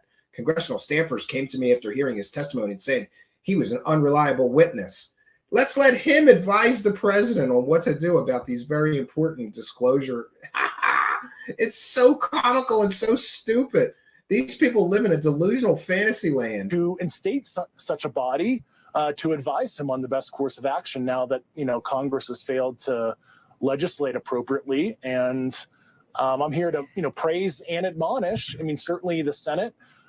Thank you for proposing that legislation. I'm glad you got some provisions passed, but folks in the House, I mean, here he's going to attack Mike Turner now. By the way, I reached out to a staffer of Mike Turner. I'm trying to get an interview with Mike Turner because I don't even think Mike Turner is aware of the ridiculousness. Did you know there was a protest outside? There was supposed to be this huge protest for Mike Turner, and 5 people showed up holding UFO signs. That's all they were able to get. 5 people holding, tell us the truth about alien signs. Great effort, guys. Disclosure dorks. Total failure. It's one of the biggest failures probably in the history of Congress. Yeah, you've had strong words for Representatives Mike Turner of Ohio and Mike Rogers of Alabama, both of whom helped kill those 2 key provisions. They're arguing classified information could leak. And yeah, kind of like the classified information that was leaked to Jeremy Corbell so he could make money selling a completely and totally fake story about aliens from something that wasn't aliens. Kind of like how classified information from, a classified briefing was somehow leaked to Jeremy Corbell. Yeah, maybe classified information could leak to places that we don't really want it to leak to, right? That would be dangerous to the United States of America. What's your answer to that?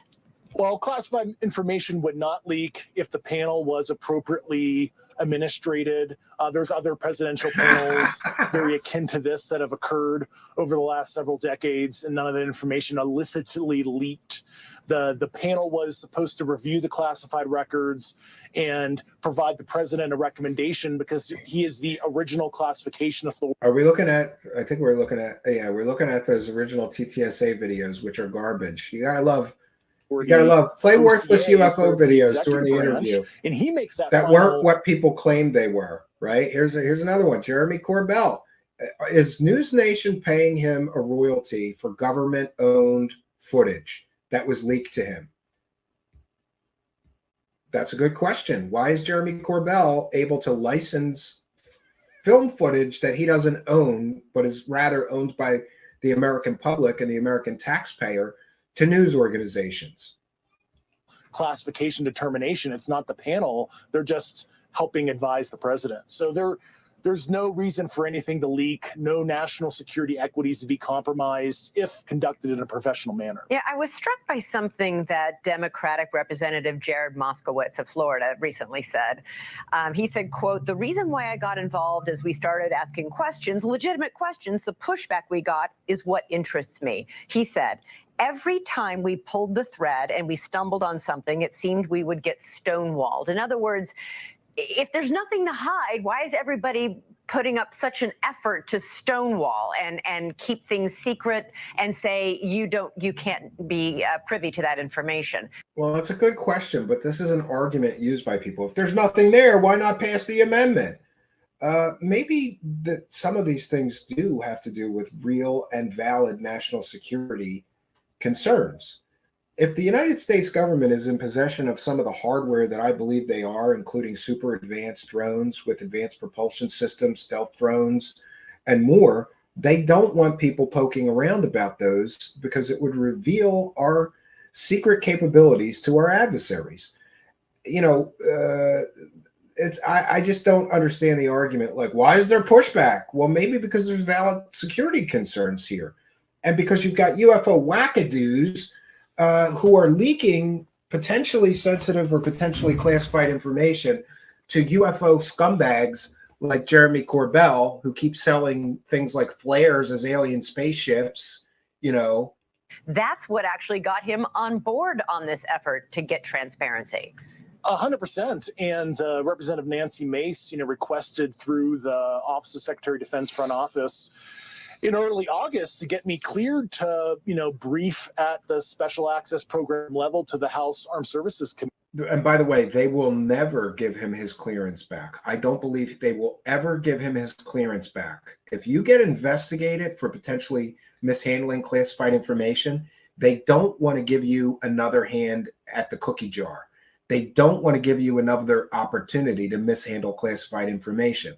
So all you people that think he's going to get his clearance back so he can, testify to this or that, and we're going to get into the classification false claims of these things are classified. He can't talk about it, Stephen. Wrong, wrong, wrong. And we'll show you the proof of that. Committee. And, as of this taping right now, I still have not been approved for access to even talk to the Armed Services Committee, even though Representative Mace, her staff, and other members, such as Matt Gaetz and others, have advocated for me to, get those one-time clearances, since I am no longer read into some of those programs, and the Pentagon has sat on it. People who saw your big interview that aired here on News Nation and who watched your congressional testimony, people who might not buy everything you're saying, who are skeptics, have said over and over again, he has no firsthand knowledge. And here's where it gets interesting, and there's going to be a whole controversy about this, because originally, as his story was sold by Ross Coulthart, News Nation, and others, Ross Coulthart said this, News Nation said this, that he had no firsthand knowledge. Now, all of a sudden, he's got firsthand knowledge. He is just telling what someone else told him or telling what he read. How do you respond to people who say, because you don't have any firsthand knowledge, maybe we shouldn't believe you? Well, I couldn't be very upfront about my firsthand knowledge until recently. I got some other security approvals through the pre-publication and security review process. And I did have some firsthand knowledge of some specific parts of the program. I'm currently drafting an op-ed that I'm going to release in a few weeks, and I will be discussing what I actually do know firsthand. Yeah, and by the way, there seems to be some debate over, first of all, what is his evidence? And people are saying that he's going to say he saw pictures, and that's his firsthand knowledge. I don't think that really qualifies as firsthand knowledge, but until we actually see what he's going to claim is firsthand knowledge, we don't know. But if you were going to call, this is where I'm confused. If you were going to call yourself a UFO whistleblower and you had firsthand knowledge, why would you start your story and the journalist selling your story would begin your entire story with, he has no firsthand knowledge. These are things that people told him. So he has no firsthand knowledge. Why would you start your story off if that wasn't true? Why wouldn't you say he has firsthand knowledge, but he hasn't been cleared for that yet? So he's going to give us the secondhand knowledge that he acquired from UFO, I believe, from UFO wackadoos telling him wackadoo stories like Gary Nolan, whose talking points he keeps repeating, like Hal Puthoff, whose fake science he keeps repeating, like Lou Elizondo, fake UFO stories. But you can't be surprised that you're going to get fake UFO stories from a fake Pentagon UFO program director that never was a real Pentagon UFO.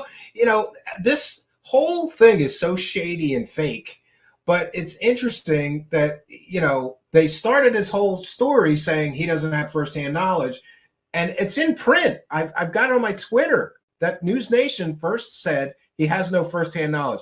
Now, all of a sudden, he's got firsthand knowledge. And people are going to argue with me or show me a transcript. Oh, no, in the congressional hearing, he said he had firsthand knowledge, but he couldn't discuss it publicly. Okay. But why would you lead with your shittiest evidence if you were going to call yourself a UFO whistleblower? More proof he's not a real whistleblower. A real whistleblower would drop the best evidence they have and say, here's the evidence, bitches. He hasn't done that. Instead, we got to hear him bob and weave and say, I can't talk about that. It's classified. When he was cleared, it's not classified.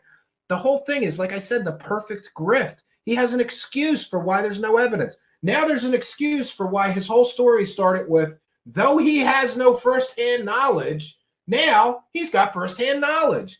And let me tell you, an ever-evolving, changing story is the hallmark of every UFO grifter. Their stories always change like this, right? The story always changes. And I'm very troubled by the fact that first he said, or the people selling his story certainly said, Ross Coulthart was asked, and Ross Coulthart admitted he doesn't have firsthand knowledge of these programs. Now, all of a sudden, he's got firsthand knowledge of the programs. And we're going to get into a little more of that in a moment. I just could not overtly discuss that at the time, including at the hearing, because the Pentagon and the IC were sitting on some of my pre-publication and review paperwork at the time, so I could not acknowledge that. When you say you have firsthand knowledge, you actually saw something yourself? Well, the deeper description of what I know has been redacted. They proposed a redaction in a pre-publication and security review response a few days ago, and they're telling me to withhold legally some of the firsthand knowledge I have, but I'm allowed to generally discuss that I was read into a UAP-related program directly by the U.S. government. Yeah, and he worked for, didn't he work for the UAP task force for Travis Taylor or one of those other UFO wackadoos for a while? So he could be talking about being read into that. We don't know what he's talking about yet.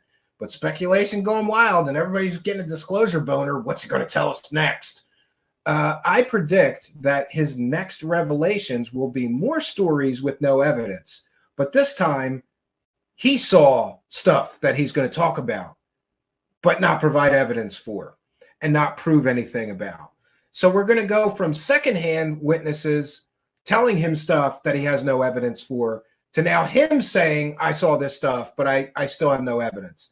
My prediction is new stories with no evidence. We're already at 190 days. Not a single shred of evidence of anything he has said so far. But his story keeps changing. He gets caught lying on a news broadcast, claiming that people illegally released his medical records when that's not the case. He got caught lying, claiming that he didn't have any mental problems. Now sorry, I forgot about the PTSD that I have, and I forgot I was in a mental institution during that. The guy's been caught lying several times already. But we're just supposed to believe, he couldn't talk about that. It's the Pentagon's fault. He couldn't talk about that when he first came out. Now they're going to let him talk about it. So I want to ask you about the fact that after you went public, okay, so this is the part about the medical information where he lies. We've reviewed that already. We're going to move on to the next video, I believe. So let's get to the next video. Then I've got some more information to share that proves that he could release evidence of his claims, but he won't. And it's no surprise that, one of the things that's very frustrating to me is, and I'm just going to say this, look, I want to say this as politely as I can to you true believers. And, I get you really want to, your disclosure boner's hard. You really want to believe this, but I'm just going to say this. And I'm going to try to be as polite as I can. Anybody that's repeating the talking points of the people that are selling these fake fucking stories, you're a dumb dickhead. You're a dumb dickhead. Alien bodies is not classified according to the Pentagon and DOPSR. Alien spaceships is not classified according to the Pentagon and DOPSR. Alien crash retrieval programs, not classified according to DOPSR. Non-human bodies, not classified according to DOPSR and the Pentagon. So this fake talking point excuse that he can't give us any evidence because it's classified falls apart. I'm going to give you a very quick example. If I worked for a classified program that was developing, we could just make something up, that was developing plasma propulsion technology, right? If I worked for a government program that was top secret developing plasma propulsion technology, then I got out of the government job and I applied to DOPSR to talk about plasma propulsion technology, I would not be approved because plasma propulsion technology is part of a classified program. They wouldn't even let me mention plasma propulsion technology. Dave Grush applied to Dopser to be cleared to talk about alien bodies, crash retrievals, alien spaceships, non-human body retrieval, back engineering of non-human spacecraft, retrieval of non-human spacecraft, all of which the Pentagon and Dopser said, you can talk about that, which means by definition, those things are not part of classified programs. If they were, they would not clear him to even mention them or talk about them. And this was told to me by several people that I verified are actual, one's an Army intelligence person and one was somebody that worked for the government in information technology that was classified, all of which told me they wouldn't let him say any of this shit if any of that was classified. So the excuses completely and totally fall apart under scrutiny. And we know that because Dopser approved him to talk about all this stuff. If this stuff was so sensitive and so classified, they wouldn't let him talk about any of it. So we'll get to the second part 2 of the interview, which I thought was a little more interesting. Then I've got some more information to share. And by the way, I am tired. I'm tired of dumb dickheads repeating UFO grifter talking points. Here's another one I love. UFOs are classified at a higher level than the atomic or nuclear bomb secrets. No, they're not. And you know where that talking point came from? A known UFO wackadoo, Wilbert Smith, who worked for the Canadian government, essentially got fired for being a fucking wackadoo crazy person, who was also claiming that he talked to aliens from Venus telepathically from his backyard. Context is everything. So, I'm not going to engage with stupid people that repeat UFO grift talking points. UFOs are classified at a level higher than nuclear secrets. That's a grifter, scammer UFO talking point. And the origin of that is a man who was a complete and total fucking wackadoo who claimed that he telepathically communicated with aliens from Venus from his goddamn backyard. That's who that statement came from. And if you're just repeating it, right, sounds good. Oh, yeah, UFOs are classified higher than nuclear secrets. No, they're not. There's no proof or evidence of that other than some UFO wackadoo who telepathically communicates to the planet Saturn from his backyard lawn chair. So do not repeat fake, false UFO grifter scam talking points. And by the way, it's like George Carlin says, you know how stupid you think some people are? You have to realize that no matter how stupid you think some people are, they're even stupider than that. Who would just mindlessly repeat UFO scam talking points to prove things that don't prove shit when you pick apart the talking point?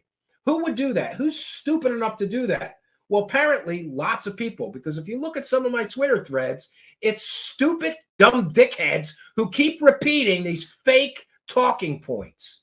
Fake talking points. And one of the fake talking points is Dave Grush can't give us any evidence because these programs are all classified. No, Dopser wouldn't have cleared him to talk about them if they were classified. They would never have cleared him to talk about what goes on in a classified project. And that talking point falls apart. So here we have the second part of the new Dave Grush interview. By the way, I want to thank Mike Colangelo, who's always providing us clips here, because I'm so glad he's out there doing it, because I'm too lazy to make all these clips. You can follow him on Twitter at Mike Colangelo. And by the way, he's developing quite a great Twitter following, right? Here is the latest second part of new David Grush interview from News Nation. The topics discussed. More whistleblowers went to the ICIG after Grush went public. Yeah, more whistleblowers went to the ICIG after Grush went public. But look who they're willing to call a whistleblower. We saw at the beginning of our broadcast tonight that they're literally willing to give the title of whistleblower to a complete and total proven lying scammer. So what kind of whistleblowers is he? Is he talking about the lying scammer that went to Aero, also went to the ICIG?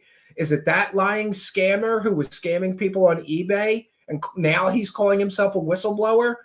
UFO disclosure dorks either have to understand what a real whistleblower is. And by the way, real whistleblowers have evidence, or they need to stop using this term whistleblower, because apparently the term whistleblower can apply to anybody, including lying scammers who are scamming people, trying to scam people on eBay for $1 million for a fake patch that isn't what he said it was, and has to change his whole UFO story after his original UFO story was based on completely and totally fake evidence, falls apart. We're calling that guy a whistleblower. So who is Grush calling a whistleblower?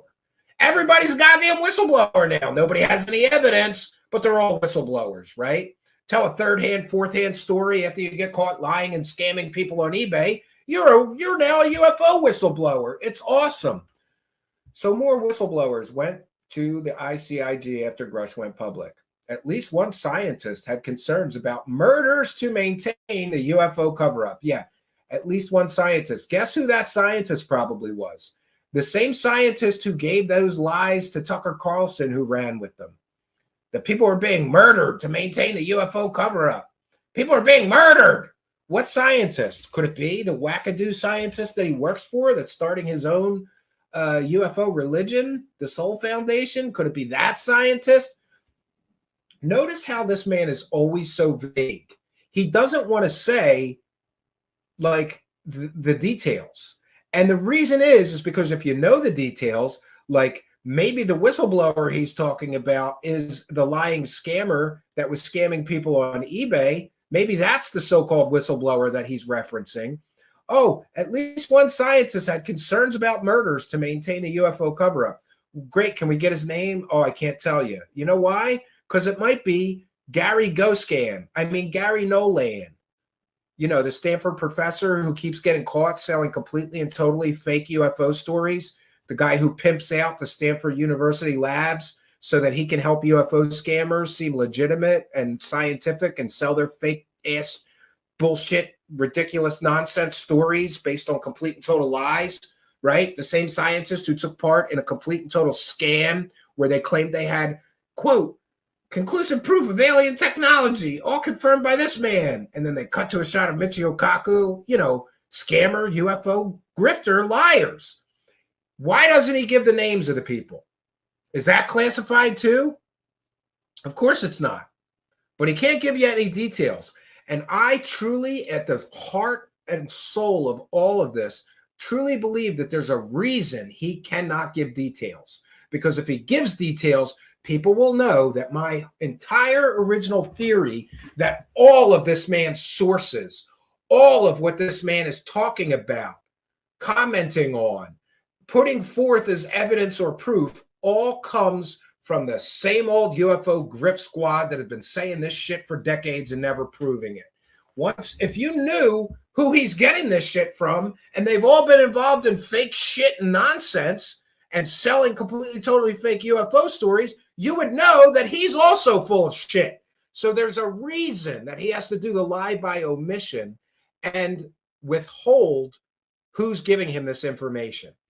I truly believe it's because if people knew where his information is coming from, they'd go, oh, his information is coming from the fake Pentagon UFO program director that lied about that to the New York Times in 2017. His information is coming from Hal Puthoff, who ran a techno investment scam with Lou Elizondo, claiming they were going to build a spaceship with a revolutionary power source that would change the world.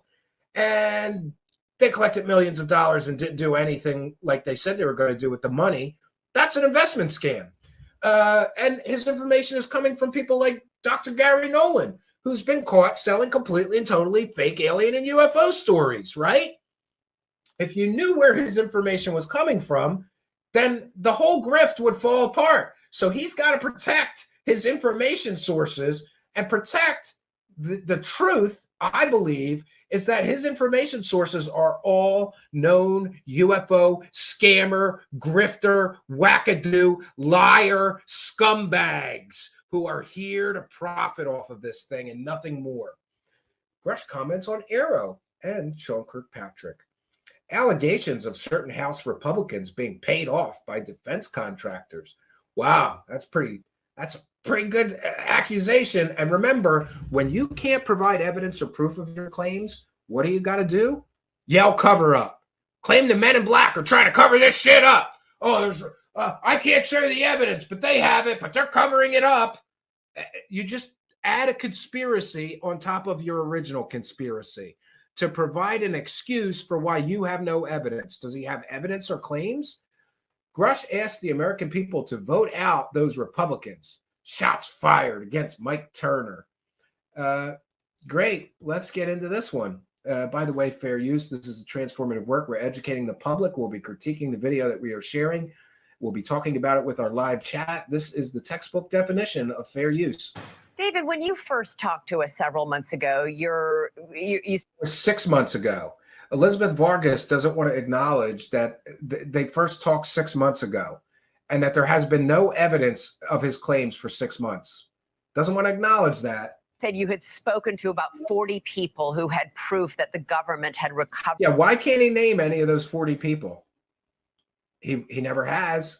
I think a lot of those 40 people are the same old people. You know, the people that Stephen Greenstreet calls the space ghost hunters, right? The same people. All the people involved with Skinwalker, Gary Nolan, Lou Elizondo, Hal Puthoff, the usual UFO grift squad. These alien spacecraft, non-human remains. In the past months since then, have you seen any more testimony to support that or any firsthand encounters with information? I am aware of some other firsthand individuals that did approach the intelligence community inspector general's office. Yeah, and again, the use of the term firsthand, what does that mean? Because according to some of these UFO wackadoos, if you saw a picture, you're a firsthand witness. So I think they're being very loose with their terminology to sell the grift. Of course, I'm not privy to their precise complaints because I'm not a recipient of that. But I do know of a couple other individuals that are known to me that did go to the inspector general after my testimony this summer. But he can't name them, any of them. So he starts his story with 40 anonymous sources, and now there's more anonymous sources. Yeah. Oh, yeah. More whistleblowers are coming forward. Great. What's their names? Let's interview them. Oh, I can't tell you. So how many anonymous sources does he get to use? It's worse than Linda Moulton Howe level anonymous sources. Linda Moulton Howe would use one or two. Linda Moulton Howe, as shitty as she is at this, she's never used 45 or 50 anonymous sources, but we're up to that with Grush. In what other genre of anything would any... Ooh, sorry, I didn't realize I was doing that. In what other area of any news would somebody be allowed to use 50 anonymous sources to prove their claims or to back up their claims that have no evidence? So what we're allowing David Grush to have 45 or 42, at least, he said a couple. So we let him use 40 anonymous sources to begin with. Now he's tacking 2 more anonymous sources on it. But remember, there's more than that because, there's that guy that saw the triangle craft that modified the paint job on his car. That's another anonymous source. Oh, I spoke with a PhD level scientist. That's another anonymous source. Or is that included in the 40? Who knows? But we're going to allow this guy to just use unlimited anonymous sources instead of providing the evidence. People who have real evidence don't need 40 plus anonymous sources. There, I said it. So your testimony sparked other people to come forward with their stories of what they've seen in these secret programs? Yes.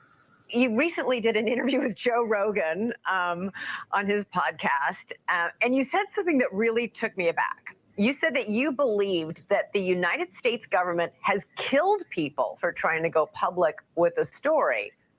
Really? Those are concerns that certain scientists on the program that are known to me, presented that to myself, but I did direct them to the appropriate authorities on that. That's an awfully big claim to be making. People were murdered to cover up the UFO secrets. And by the way, that is an accepted part of UFO mythology. Remember, people claim Phil Schneider was murdered. Turns out he was a complete and total mental case that was in and out of mental institutions his whole life, suffered from depression. He lied for years on UFO stages. He killed himself. Oh, no, the Men in Black killed him. People have been bandying about these claims that people were murdered over UFO secrets for decades now. No one's ever proven it. Those are huge allegations to make, especially with zero evidence. What's his evidence? An anonymous source, another anonymous source whose name we can't know. How many anonymous sources does a fucking whistleblower need? Whistleblowers name names. Whistleblowers drop terabytes, real whistleblowers drop terabytes of data to back up the claims they're making. Dave Grush just keeps inventing or talking about new anonymous sources. Something that I don't know firsthand. That's something they espouse, but because of the serious nature of that, I directed them to the appropriate authorities, such as the Inspector General staff and law enforcement. So I can't speak to that because that's something that they espoused, and I directed them to the right authorities. Other people were worried about that, not you. I had some unique things happen in my personal life that he had unique things happen to him. Were some of the causal factors for me to file a complaint, some things that my wife and I had noticed, some intimidation. I can't get into the exact nature. I did provide that information to the Inspector General, and hopefully they've referred it to appropriate federal law enforcement. Isn't it great? Every time that he gets pressed for information, he just says, I can't talk about that. This is the worst whistleblower in the history of whistleblowers. He's using, 50, 40 anonymous sources. Every time he gets pressed for information, he pulls out an anonymous source, or he says, I can't talk about that. Isn't that at least a little suspicious, even to you true believer dumb dickheads? I mean, it's a little suspicious that every time he gets asked for any form of detail, a name, a location, any form of information to back up a claim, it's either I gave that information to appropriate authorities, I can't discuss it, ongoing investigation, NDA, it's classified, or, oh, here's an anonymous source that I can't name or mention that told me that. It's more than a little suspicious that every single time he's pressed for real information, he's got these outs that he keeps using. Did Snowden use outs, or did Snowden name names, provide documents, terabytes of documents to prove that everything he was saying was correct? That's a real whistleblower. This is a goddamn fake story time, fantasy land, mental patient selling a story. And News Nation is right there to sell it with them. And counterintelligence personnel, but I can't discuss that publicly because of the sensitive nature of that for my own protection and for the integrity of the investigation. Yeah, because if you really believe that the government has done that in the past with people who've tried to expose this UFO program, why are you still alive? You've done more to expose it than anyone else. Well, that's one of the reasons why I went public, and certainly... Yeah, and by the way, let's be very clear. Go look into the dark history of the United States and assassinations. The United States is not shy about assassinating anybody that they term as a threat. We saw the evidence and proof that they were trying to murder Julian Assange. If they wanted him dead, he would be, which is proof to me that his stories are all bullshit. Because if they really, really were intent on covering up these massive UFO and alien secrets, they would have just killed him before he came out, right? And the United States has no problem with murdering people that they consider a national security threat.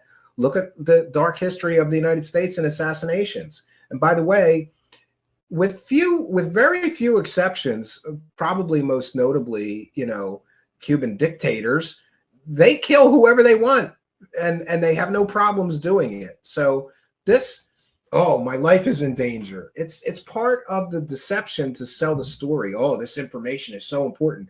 And you know who else uses claims that he's under constant threat or attack?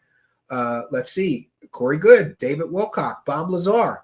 All UFO grifters use this as some sort of prover maneuver. Like, oh, this information is so important. They might murder me for talking about this. No, if they wanted you dead, you would have been dead before you said a word.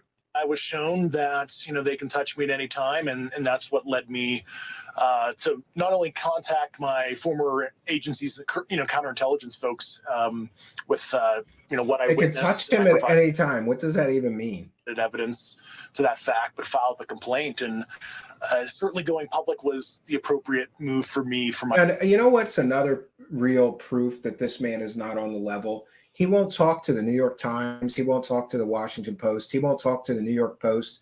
He won't talk to Stephen Greenstreet. Who does he talk to? News Nation. The people that have been pumping his story nonstop for 6 months now and have made hundreds of thousands of dollars selling his bullshit. There's a reason he won't talk to real journalists. There's a reason he only goes to the safe zones. My own protection. So, for a lot of reasons. I wanted to also direct you to some video that we're going to show you from April of 2023. AARO director Sean Kirkpatrick presented the world with the video that we're going to be looking at.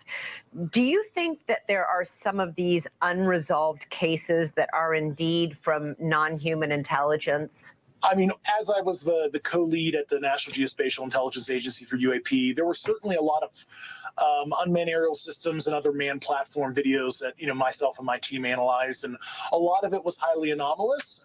We didn't come down to a definitive answer with some of the cases, which, of course, those cases are classified, so I have to talk generally, but definitely showed a lot of different weird we'll just say morphologies and other optical characteristics that didn't comport with kind of known things that, my team was familiar with. But I think the jury's out on that, and I really hope that Aero is investigating those with, the full power of their office. All right, so the aliens are here and they're visiting us, but while he actually had the authority to investigate them, he can't say that anything that he saw was alien or investigate it was alien.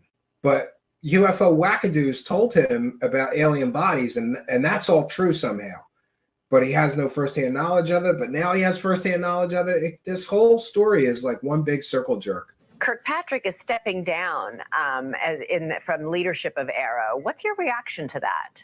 Of course, I've known Dr. Kirkpatrick for many years. I believe his last day was December 1st, and his deputy, Tim Phillips, is currently filling in as the director of Aero. And I think we need to find a new director that the American people would have more confidence in, and I certainly provide. Yeah, in other words, anybody who doesn't go along with the disclosure grift, anybody who doesn't do that is a problem.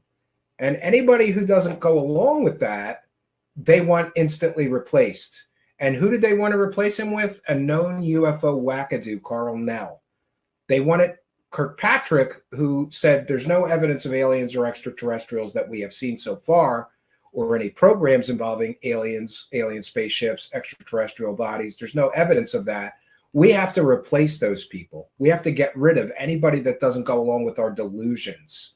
I did a senior senator with my pick, a former individual who's very senior in the Pentagon that I used to work for as a potential director of Aero. But I do think we need to. Yeah, and who did he work for? UFO. He worked for several UFO wackadoos. And he's recommending a UFO wackadoo replace Dr. Kirkpatrick, who said there's no evidence of extraterrestrial life or aliens. But instead, let's replace him with a known UFO wackadoo who was my boss, right? Isn't that the guy who claimed that werewolves followed him home to his house from Skinwalker Ranch? Yeah, let's give that guy a government job, a complete and total fucking wackadoo like him.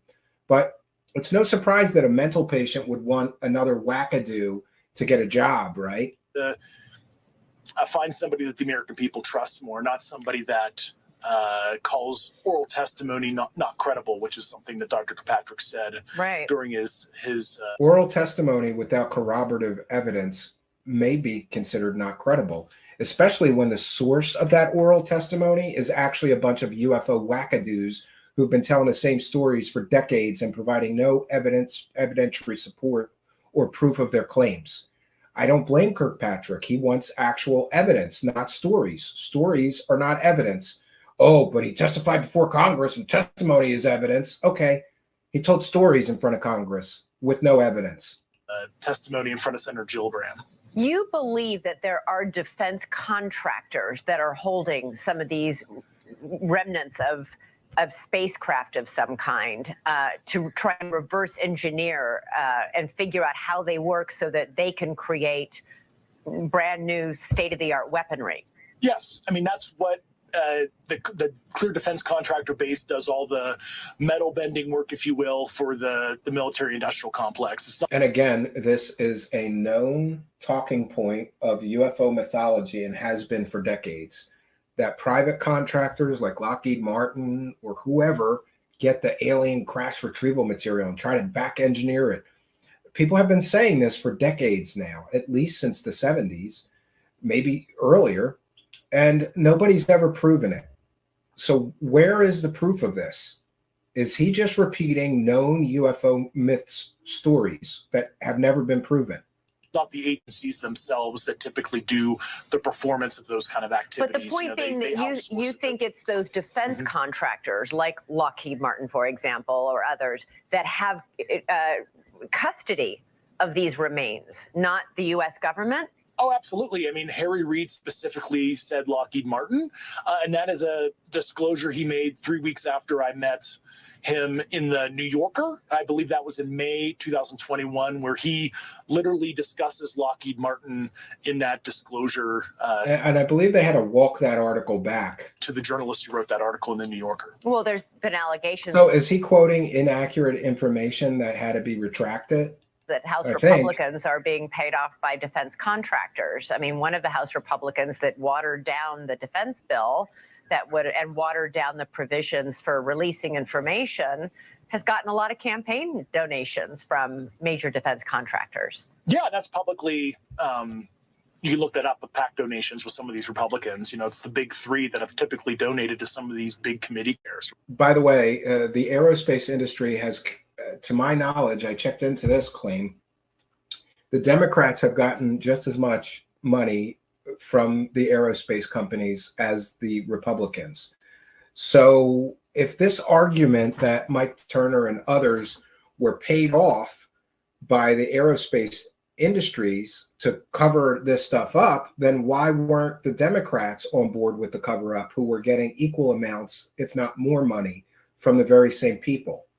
The argument falls apart, because if it were true that people, you know, these lawmakers who are getting money from the aerospace industry are contributing to the cover up, then all of them would have to do it, right? All of them getting money from the aerospace company did not stand in the way of anything. Not all of them objected to these, but several did, that just so happen to be Republicans. What about the Democrats that are getting money that didn't try to stop the amendment? Why wouldn't they try to stop it if they were paid off to the equal amount of Mike Turner and others? It makes no sense, falls apart under scrutiny. It's a bullshit, fake talking point. Right? Same thing with Mike Rogers. I'm just curious how your life has changed since you went public with all this. Since I went public, I mean, certainly this is a nightmare for me. I mean, I was an intelligence officer for 14 years. I'm behind the curtain, if you will. I never wanted to do this, but my sense of service, you know, I decided to do this for the right reasons, I think, to hold Congress accountable, hold the IG accountable, and the executive branch accountable, because we have a severe constitutional crisis right now. A severe constitutional crisis is being claimed, and this man is going to hold all these people accountable. A man who has been telling alien and UFO stories for 6 months and not provided any evidence is going to hold the president, the senators, the Congress people, the intelligence community, inspector generals. He's going to hold them all accountable for not reinforcing his delusions. A former mental patient who's been telling alien and UFO stories for 6 months with no evidence, he's going to hold them all accountable. You know how you can hold them accountable? Drop evidence if you actually have any. He won't. He can't. Why is that? It's not a coincidence that he's trying to hold people. I'm going to hold them accountable. Well, you know the best way to force disclosure? Drop the evidence and say, here's the proof, bitches. Now you can't deny any of this shit. But he won't do that. Just like Ross Coulthart won't tell us the location of a giant alien spaceship. Just like George Knapp won't tell us the location of that Element 115, both of which would be smoking gun proof and evidence of their claims. So, you know, when pressed to drop the evidence of their claims, they provide excuses. And there's a reason for that. They have no evidence, no verifiable, no real smoking gun proof or evidence. It's been the same way for 70 years. But hey, let's all chase shadows for another 10 years here, claiming disclosure is going to come any day now. This is not a laughing matter. We have a severe oversight issue where there's a caste system of individuals. And again, he's going to repeat the false talking point that there is special access programs that are operating without congressional oversight. That's a complete and total lie. We showed you proof of that previously. Previous presidents most likely were abusing their authority under the unitary executive theory, right? Which is a theory that the president, the chief executive, has ultimate power, and with a stroke of the pen can, decide certain things. So I think we have a severe truth and reconciliation process we need to, start in this country. And we have a problem with truth and reconciliation from a guy who keeps getting caught lying about all this shit. Great. Here to help the current administration. Yeah, he's here to help the president. You know how you can help the president? Drop irrefutable evidence of your claims. Then the president even would be forced to acknowledge and admit that you are correct and that your claims are true and real, and not some delusional fantasy generated by a bunch of UFO wackadoos for the past how many decades now. And I'm happy to help. I'm not here to totally admonish people, and I want to be, a tool for change here. So he wants to. He's being a tool, all right. Joe Rogan called him a useful idiot. Oh, I want to help the current administration. If not, we need to make it an election issue. Here's another thing. Anyone that doesn't go along with his UFO delusion should be immediately voted out of office. Not let's get the best people into positions of power that care about transparency. We need to get rid of anybody who doesn't believe my claims that I've been making for 6 months with absolutely no evidence. We need to get rid of them. It's their fault we can't get disclosure. Not Ross Coulthart's fault, who could provide disclosure right now. Not George Knapp's fault, who could provide disclosure and proof of everything right now. Not Dave Grush, who could provide proof and evidence of everything right now. And by the way, there's another false argument that's constantly made. Oh, he would go to prison for lying to Congress. No, he wouldn't. Go look up how incredibly rare it is for anybody to be charged for lying to Congress. Even in clear-cut examples, when you can definitively prove they lied through their teeth sitting in front of Congress testifying, they're not prosecuted. So he would never be prosecuted.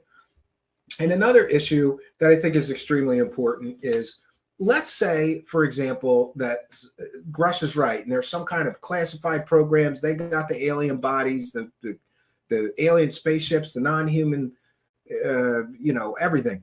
Let's assume he's true and accurate and correct in all of that, but he can't talk about it because he would get arrested. What if he did just drop the information? How could they arrest him? He would be the most famous person in all of human history. And no one on earth would sit back and let them arrest him or punish him for divulging the greatest secret in human history. So this is another false argument that falls apart. What if he did have evidence and he just dropped it? Would they really be able to arrest him or punish him for providing proof of the greatest cover-up in America, not just American history, in human history? Of course they wouldn't be able to do anything to him. He would be the most popular person on planet Earth for decades.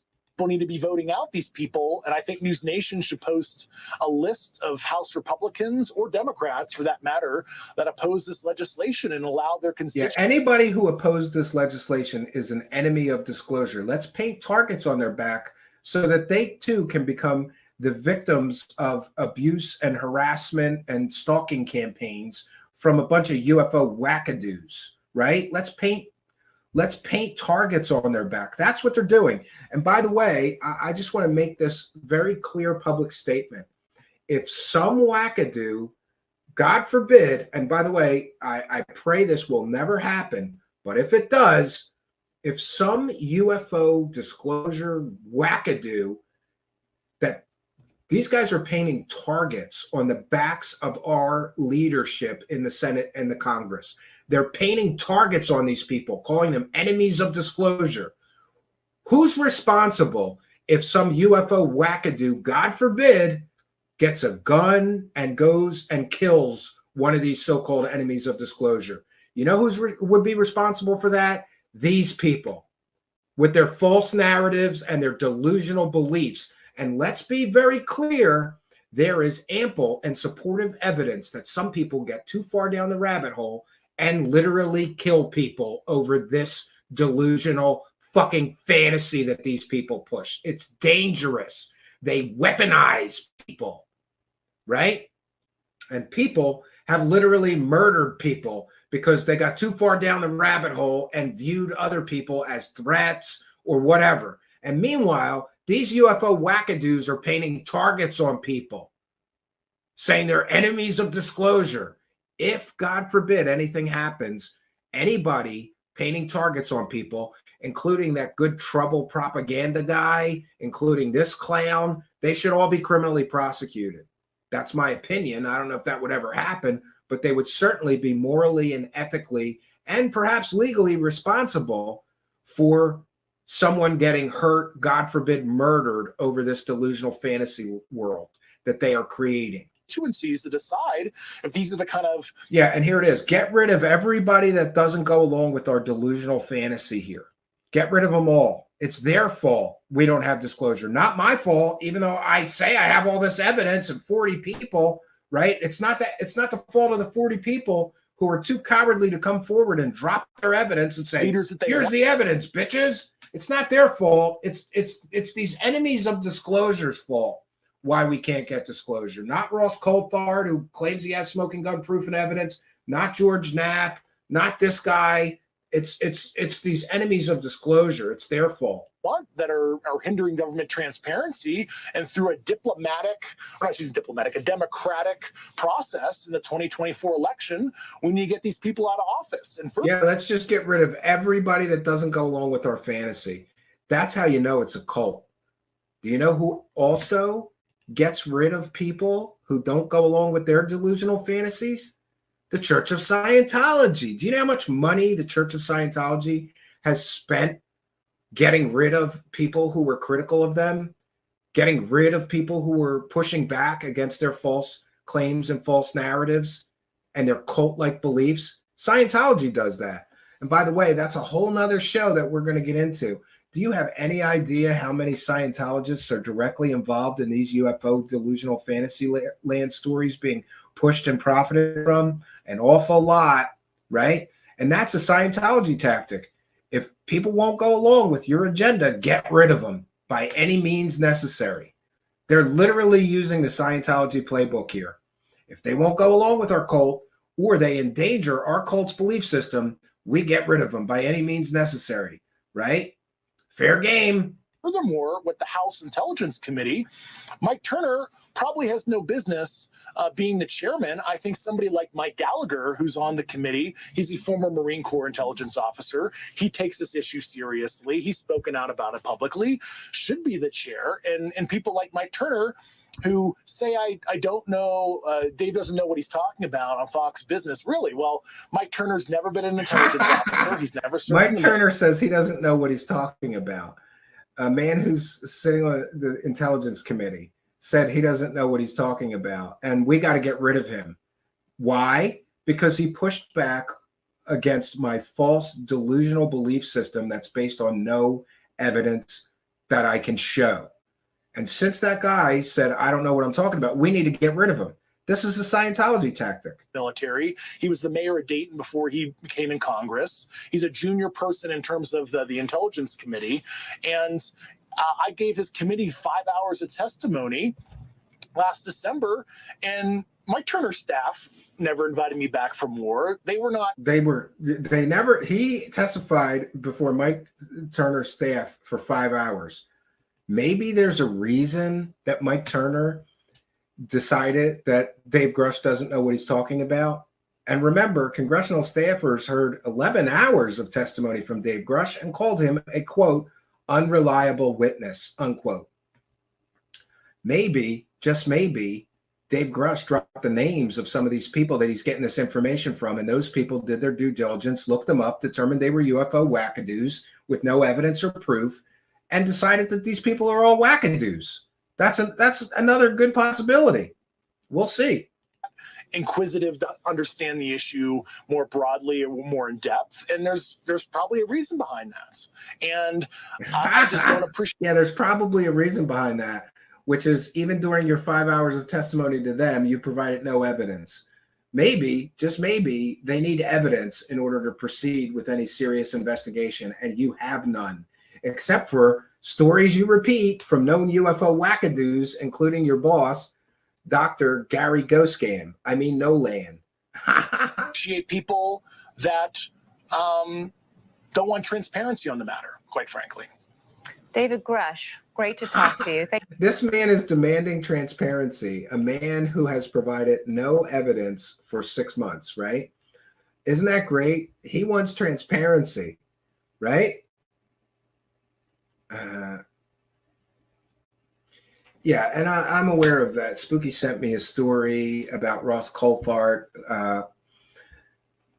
A decorated war hero was accused of war crimes. He sued the 9 network for defamation. Coulthart was hired by the owner of the 7 network to find info to discredit the findings of the investigative journalists.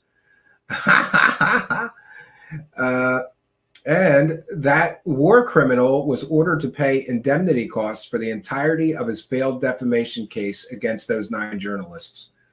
So, we want transparency. But if Ross Coulthart can get a paycheck for trying to discredit real investigative journalists who determined that that person was a war criminal, then fuck him, right? Fuck him.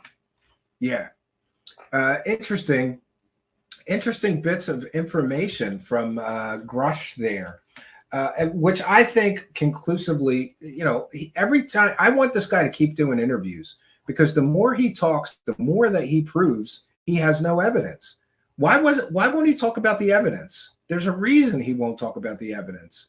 And it's not because he has classified evidence he can't drop.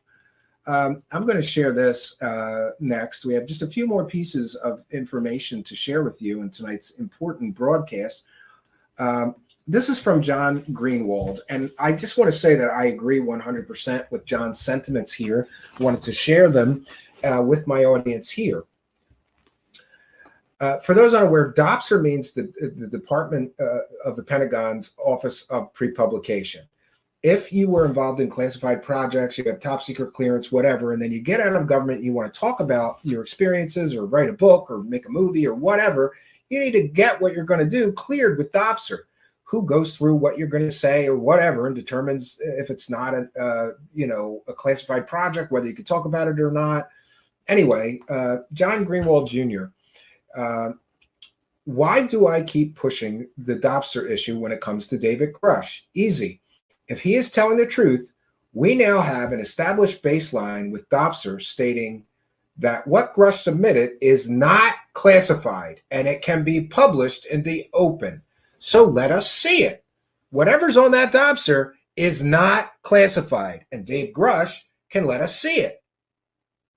That submission is usable by people like me to pursue the same unclassified information through official documentation and support. Why would anyone fight that, right? Disclosure advocate, they want transparency from the government, but we can't get any transparency from the Griff Squad. Why is that, right? Why is this so difficult for some people to understand? And why are they fighting me as I try to give more evidence to support Grush?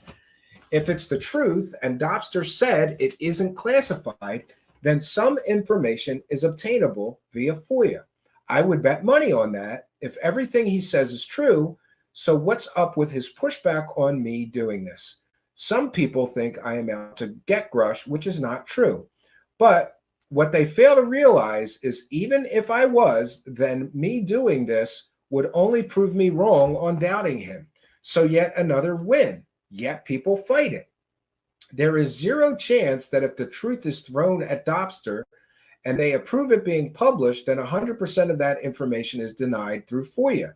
Some denials and only partial releases, of course, but not on what Grush approved. If it's unclassified in his request, then those portions are unclassified in documents.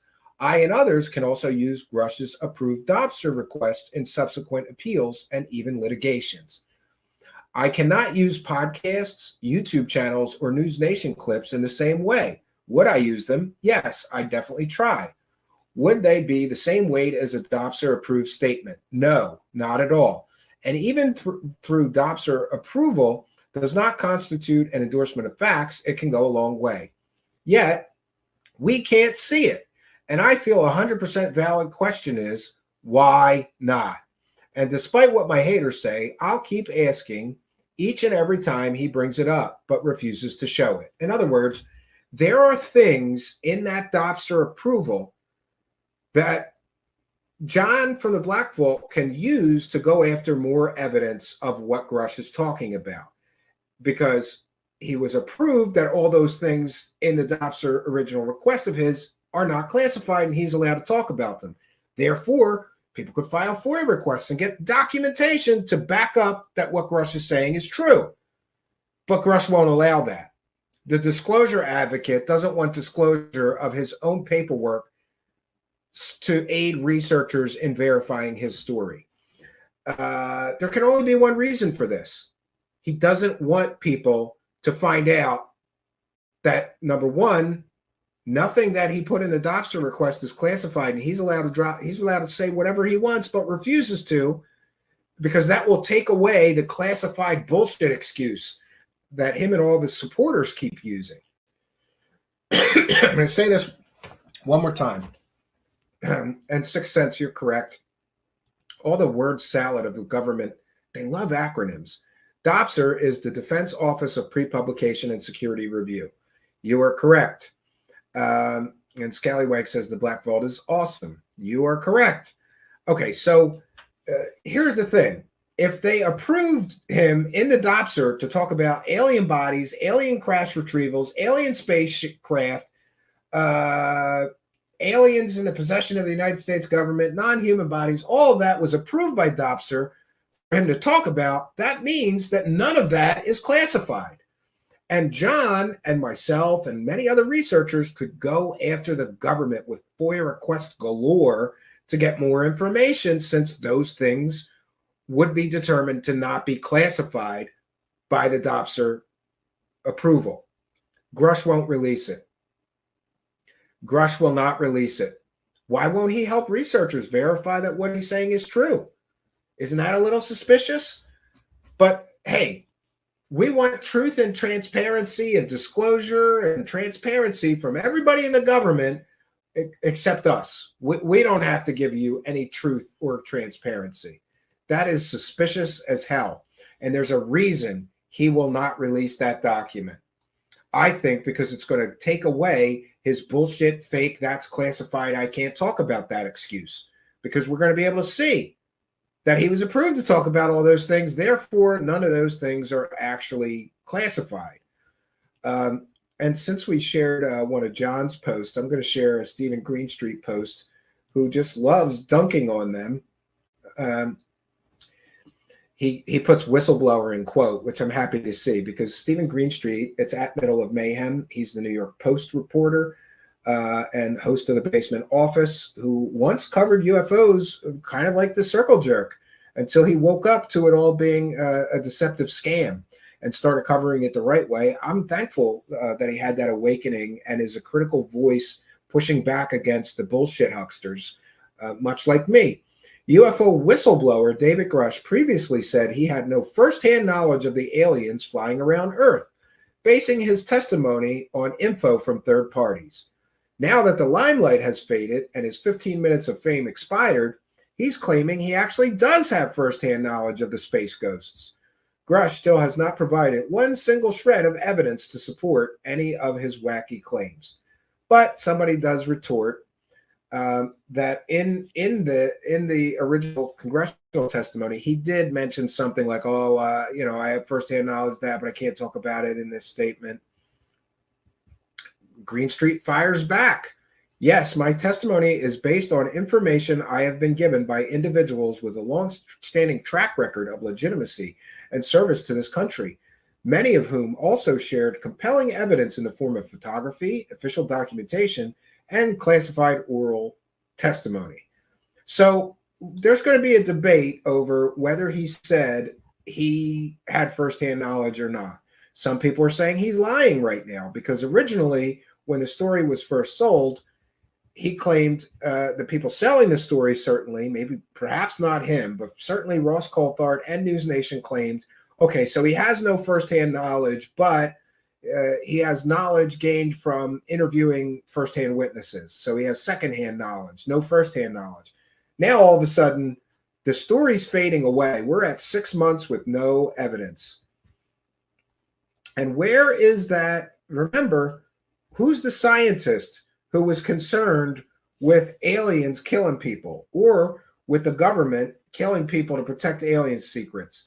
It's known UFO wackadoo Eric Davis. Poltergeist phenomenon is always attached to UFOs. So poltergeist phenomenon is always attached to UFO encounters.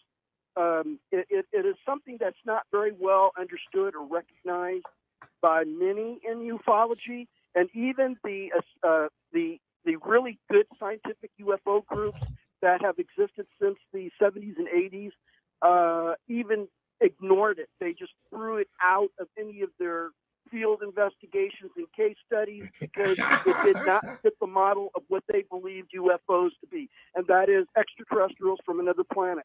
And unfortunately, that's not the truth. Okay, so they're not aliens.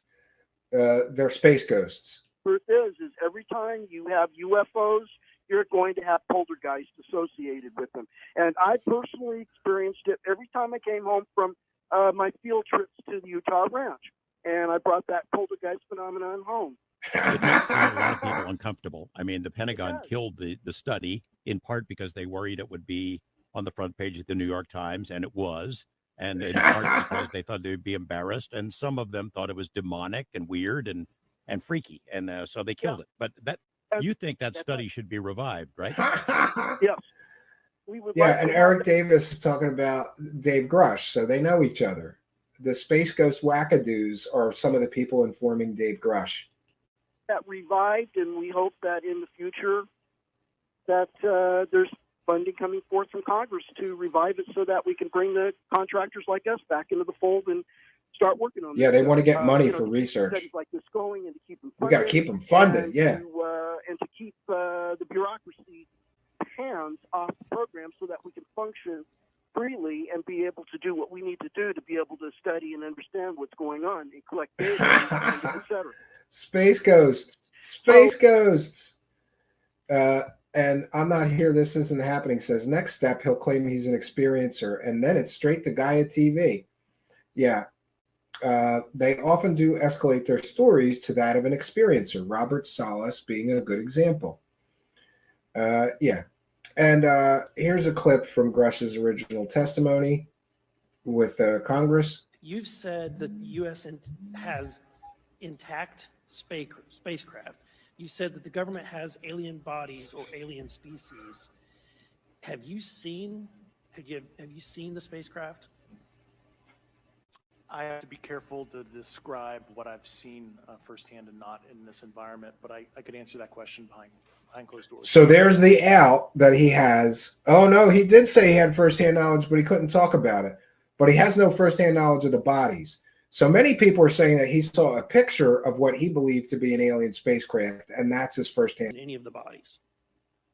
That's something I've not witnessed myself. So he hasn't witnessed the bodies himself. Phil J 1974, shout out to @Phil J 1974, another skeptical voice on Twitter, says he'll be claiming alien abduction in no time. And then, of course, I chime in, 190 days making huge claims, zero evidence shown so far. And I have a real and important question for the true believers, and I will refrain from calling you all dumb dickheads because I truly want to know this. At what point will you admit this man has no evidence of these out of this world claims? We're already past 6 months. What if we reach a year and he still has not provided any evidence of his claims? At that point, will you have to admit that he has no evidence and has had no evidence since the beginning, except for stories from other UFO wackadoos that are repeated over and over again for decades and weren't proved decades ago? We're at 190 days of Grush making huge claims, and he's shown zero evidence so far. A man who, has been caught lying several times. a man who's now changing his story around, and the people selling the story are now changing it. I think that's relevant. But I really would like to know from anybody that is a big supporter of Grush or a true believer, what is the drop-off point? At what point? What if he goes for 3 years and still doesn't provide any evidence? And nothing that he said, that he gave the evidence to this person or that person or the cover-up shit, none of those excuses pan out. At what point?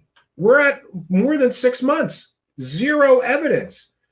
And again, I want people to show me another example of a news organization pushing a story that has absolutely zero evidence for 6 months straight, cashing in on a story with zero evidence and constantly pushing that story that has so far provided zero, not a single shred of actual evidence or proof of the claims being made. Real news organizations and media organizations wouldn't do that because it's not ethical and it's not moral to do that. Do you know who's okay with that? Shit peddlers! Shit peddlers love fake stories they can profit from, and they're going to push this fake story for as long as people allow them to. And, you know, I am proud that from the very beginning, I was skeptical of this story. One of the few skeptical voices, right? 6 months. We're at 6 months and there's no evidence. What if we hit a year? Are you still going to be telling me how wrong I am 6 months from now? What if we hit a year and he still has not provided any evidence of his claims? At what point do, even if you want to support him and want to believe him, do you have to jump off of this delusional train to nowhere and admit that he has no evidence?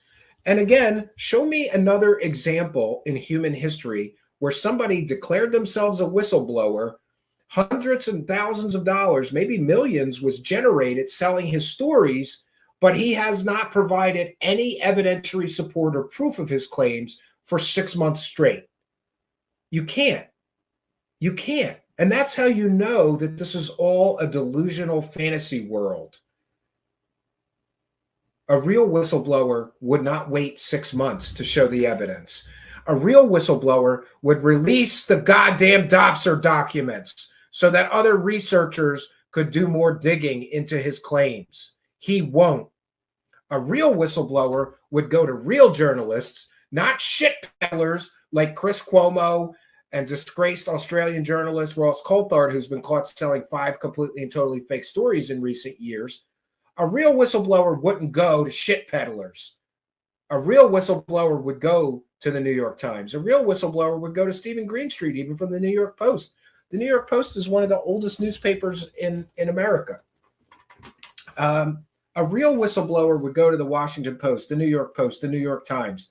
They wouldn't go to a disgraced journalist who keeps getting caught selling completely and totally fake stories. A real whistleblower would not allow a news organization to provide nonstop, constant coverage of his fake stories for 6 months straight and not provide any evidence. But that's where we're at. My question for the true believers, and this is a serious and genuine question, I'm really genuinely curious. At what point do you have to admit he has no evidence? 1 year? A year and a half? 2 years? 3 years? And by the way, somebody said, how many times are you going to post the same meme, Stephen? I'm going to post it every day until you dumb dickheads realize that this man has no evidence, only excuses. More importantly, the story that he told me that I related in my vodcast with Bryce Zabel, Need to Know, an exemplary vodcast if any of you are interested, was that this guy's relative had been working, I can actually tell you a little bit more about him. He had been working as a data configuration specialist at Area 51. He collected data from engineering tests and was in charge of storing it inside large, secure vaults. And he had access that others didn't have in that regard. And he told me that he was part of a group of 10 individuals who worked on terrestrial-based technology. But there were specific groups, he alleges, within EG&G, they are the former administrators of Area 51, that did certain things. And there was a senior EG&G engineer who his relative spoke with in 1997, who was in charge of reverse engineering what his relative told him was non-human technology. And he said that in the data room where all of this material was kept, there was a huge image on the wall of an egg-shaped craft that had been found fully intact, resting on the desert floor of a remote US location. He didn't his relative didn't tell him the exact location where it was found. In fact, his relative was very non-compliant. What happened, to be honest, was this was a young man who took an interest in the fact that his relative worked at Area 51 and one day wandered into the study and snapped a picture of this patch. And the reason why I'm sure that he's telling me the truth is because he also snapped a picture of a group of people.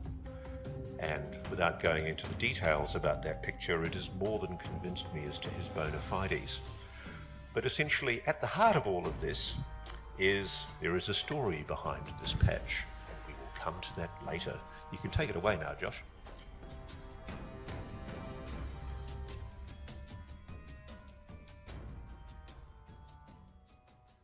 I'm going to show you the evidence that the whole story is a complete and total fabrication, a falsehood. And by the way, any good or decent investigative journalist could have found the evidence and proof that this latest story, we're just going to call it Patchgate, because it's all based on a patch that Ross Coulthart said came from a secret Area 51 back engineering aliens program. No, it didn't. And we have the smoking gun evidence and proof that no, it didn't. And his only source for this was some guy who was telling stories about that patch on eBay to make money. And Ross Coulthart didn't do the least little bit of research into that patch. Instead, what Ross Coulthart did is make a monetized video repeating a completely and totally fake story. Some person took some umbrage, right? And objected to me saying that Ross Coulthart sold this fake story, because what they said was, well, he was just repeating a story somebody told him. Yes, he repeated a story somebody told him irresponsibly, that and the story was 100% fake, and we're going to prove that for you right now. Not only did he repeat that fake story, he repeated that fake story in monetized YouTube videos. He's made somewhere between $500 and $1,000 off of this latest completely and totally fake story, just in monetized ad revenue. And by the way, the story came crashing down probably, I think, yesterday. The monetized video of him selling this Patchgate completely and totally fake story of an alien crash retrieval and back engineering program at Area 51, the monetized video is still up on the Need to Know, his YouTube channel with this Bryce Zabel. A man of integrity, of honor, or ethics would say, oh, that story was fake. We can't leave that up on our YouTube channel and keep accepting ad revenue from a completely and totally fake story and take it down. They haven't taken it down. They're going to leave that up and suck every dollar out of this fake story that they can. But not only did he profit from, and in my opinion, this is a form of fraud. That's just my opinion. What he did is a form of fraud. It's consumer fraud to me, to say, oh, this is a true story and put it on YouTube and accept all the money. And then it turns out, oh, it's a completely and totally fake story. And he didn't do 5 minutes of research to determine that it was a fake story. But it is what it is. But not only did he accept the ad revenue money for this completely and totally fake story, he accepted a speaking engagement, which I'm told was probably very lucrative for him. He accepted a speaking engagement in which he spoke about this completely and totally 100% fake story. Let me share my screen just to show you. This is from a recent public appearance of his where he was paid to be a speaker. And by the way, I'm just assuming that he was paid to be a speaker at this special event in Australia about UFOs and aliens. And he pitched this story. This is the story that he told of this alien crash retrieval program. And his only evidence, here's a quote from him. There's a really interesting story there, and it's quite hilarious. It goes to what this person very, very convincingly, on the basis of information he's provided me privately, convinces me this is a patch for a team at Area 51 that are involved in reverse engineering. That's the claim being made. Now, before we get into Ross Coulthart's wonderful retelling of the story, there's some instant red flags that this patch is not from an Area 51 reverse engineering program. I'm a computer science guy, so I instantly noticed the binary, and I went rushing to see what that binary means, what it translates as. And interestingly, one of the things that I found was that that binary code, you see the ones and zeros on the right-hand side of the patch, on the right-hand side of the lightning bolt? Well, that binary number is actually from a Star Trek The Next Generation episode. And interestingly, it's one of my favorites. It's the one where the Binars take control of the Starship Enterprise because they have to save their home planet's primary computer core, and they were afraid that the Enterprise and crew would say no. So they sort of to the best of my recollection, they knocked everybody out, and they took over the Star Trek Enterprise, and the Enterprise had to go and get back into their computer system and take control of their ship back. And the Binars, which is a race of aliens, they were sort of knocked out while their computer system on their home world was down and rebooting. Here's just a quick clip from that. They're successful. This is them taking control of the ship back from the Binars. Their system is started up. A resident diagnostic program is running. The system is absolutely incredible. And there's the Binars. And they're waking back up. So isn't that interesting that this is supposed to be a patch about an alien reverse engineering program at Area 51, and the binary on the patch is the title of a Star Trek episode. Isn't that great? That could have been Ross Coulthart's first red flag that this story was fake. But that didn't stop Ross Coulthart from selling this completely and totally fake Patchgate story. He doubles down, he triples down. He still has not, to the best of my knowledge, he hasn't tweeted, "I'm sorry, that story was false." He hasn't taken the monetized video down. He's still collecting money for this 100% completely and totally fake story. But before we show you the proof that this is indeed a completely and totally fake story, let's share with you Ross Coulthart's story that he was selling here about a reverse engineering alien program at Area 51. And his only evidence is a patch that was sold on eBay. And wait till we get into that and show you the slimy character behind the sale of this so-called top secret Area 51 patch. And explain them. I will ask the questions along with you, Ross. So I say, let's get to it. Now, Bryce, this might be a good segue for me to tell you about somebody who contacted me just in this past week. By the way, fair use. Not one of my legacy program sources. They're not one of the first-hand witnesses, but they are. By the way, I just want to say that Ross Coulthart and Bryce's, or is it Bryce or Bruce? I always forget. Their show is called Need to Know. And what you need to know is they're garbage peddlers. That's what you need to know about Need to Know. They sell fake stories. They sell garbage. That's what they do over at Need to Know. You need to know that Need to Know are garbage peddlers. All right, let's get into this fantastical fairy tale that Ross is going to tell everybody.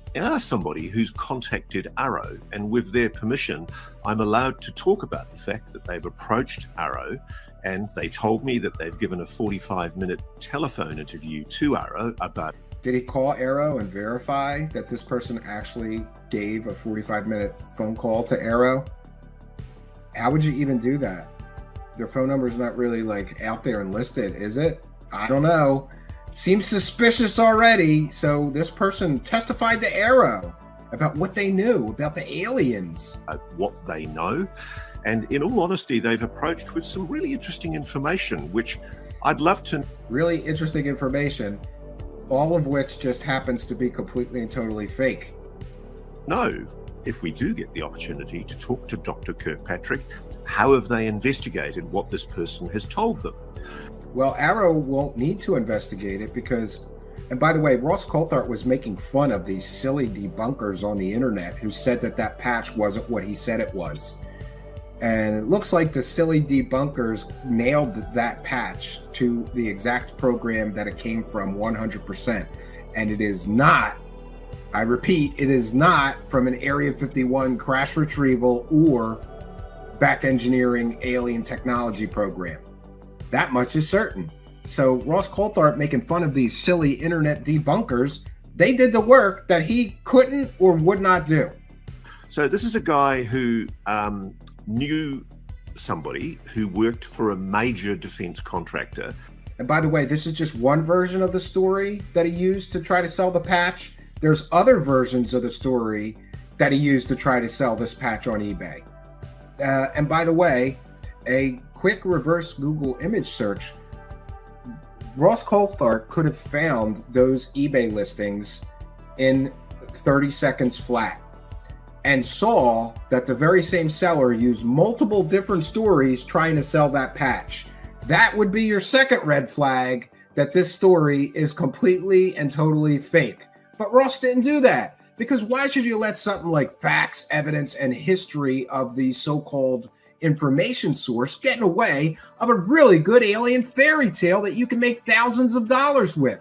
Because that's apparently what Ross did. He made thousands of dollars, allegedly, from public speaking fees and this monetized YouTube video, which is still up on the Need to Know YouTube channel. They're still accepting ad revenue for this now busted, completely and totally fake story.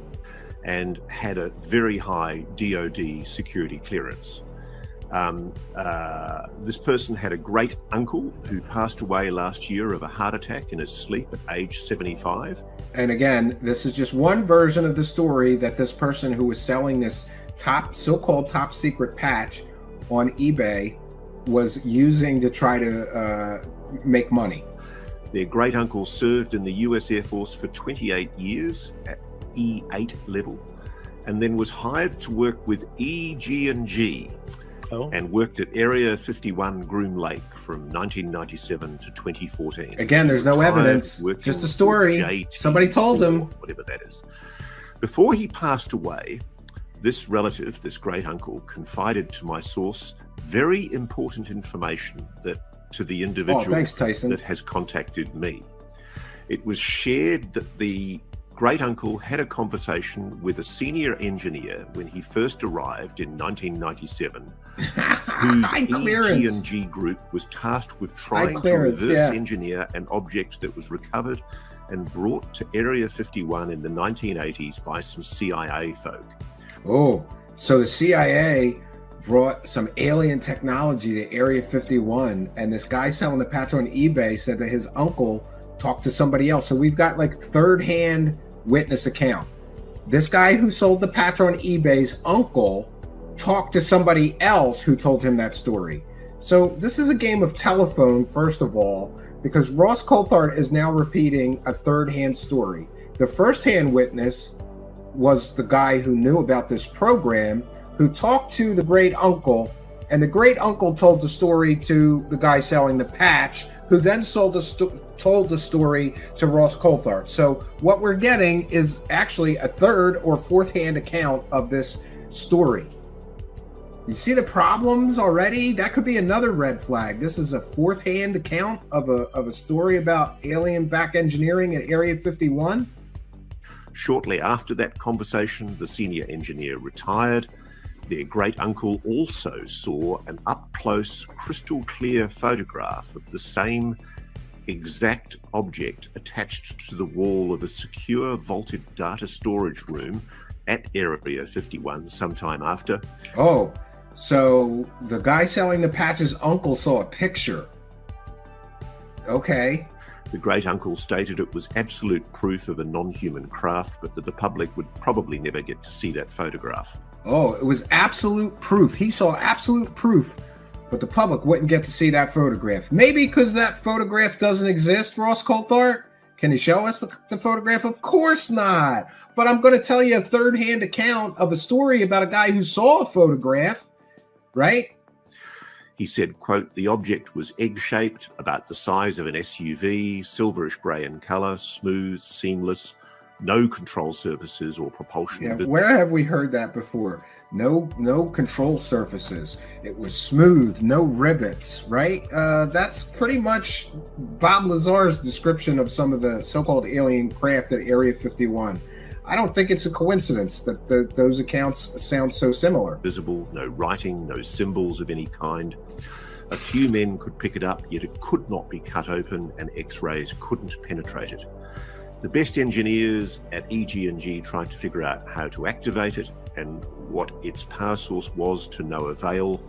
They finally came to they couldn't figure out the alien egg. The conclusion, it was a probe craft sent here from another planet. Oh, okay. So it was a probe craft sent here from another planet. Even though they couldn't figure out the power source or how to activate it or how to cut it open, they knew it was a probe sent here from another planet somehow. Come on, it's getting deep in here. This anonymous individual is willing to testify under oath before Congress. He also took a smartphone image of his great uncle's EG&G engineering group and their insignia patch, and he's authorized me to allow us to show that patch, which I'll send you after this chat, and you can. Yeah, and I don't know why they didn't show the patch in this. I don't cut it in, my friend. You can cut it in, but they didn't show the patch. Do you know why? Because they did not want people to figure out that the patch is not what Ross Coulthart is purporting it to be or reporting it to be. Because a lot of people don't know this, but there are Area 51 experts out there, people who worked there for decades, people who had very high clearances and could identify what that patch actually was, or verify that it really was from an Area 51 crash retrieval and back engineering program. But they didn't show the patch, I think, until Ross did the public appearance where he took money to retell this same fake story. Vigil has also interviewed with Arrow and has signed and dated an official memorandum of record. And he's also spoken with Tim. I agree. Burchett as well, the individual. Now, this is a really interesting example of somebody who's come forward to Arrow with information. With false information. I just wonder, when Dr. Kirkpatrick says that there's no credible evidence of extraterrestrial visitation of planet Earth, is he aware of this memo? Is he aware of this conversation that this person purports that he's already had?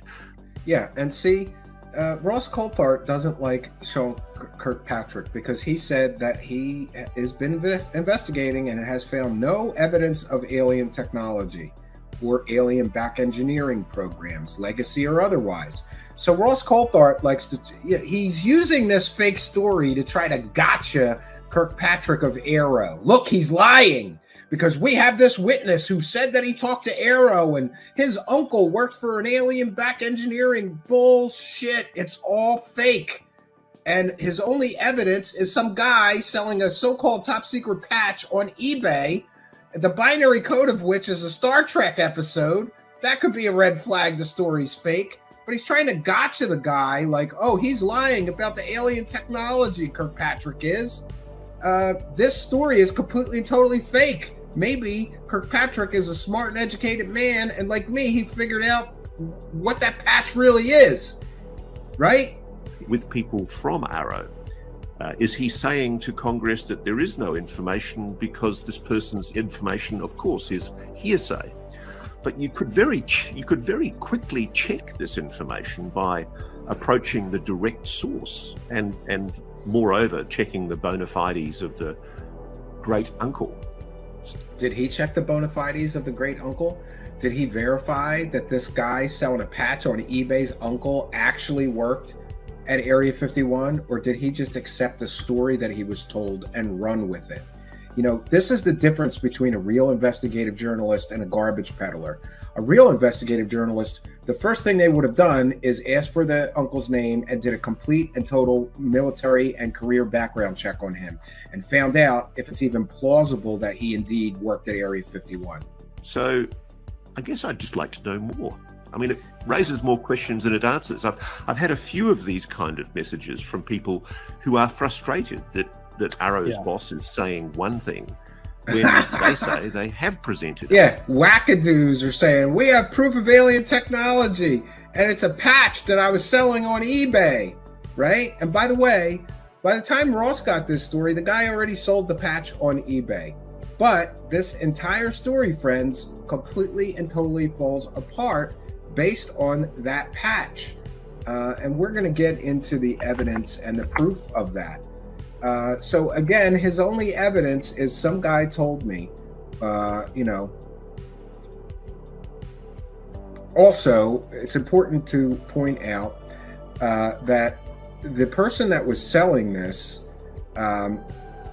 had multiple stories about where the patch came from, and we're going to get into it.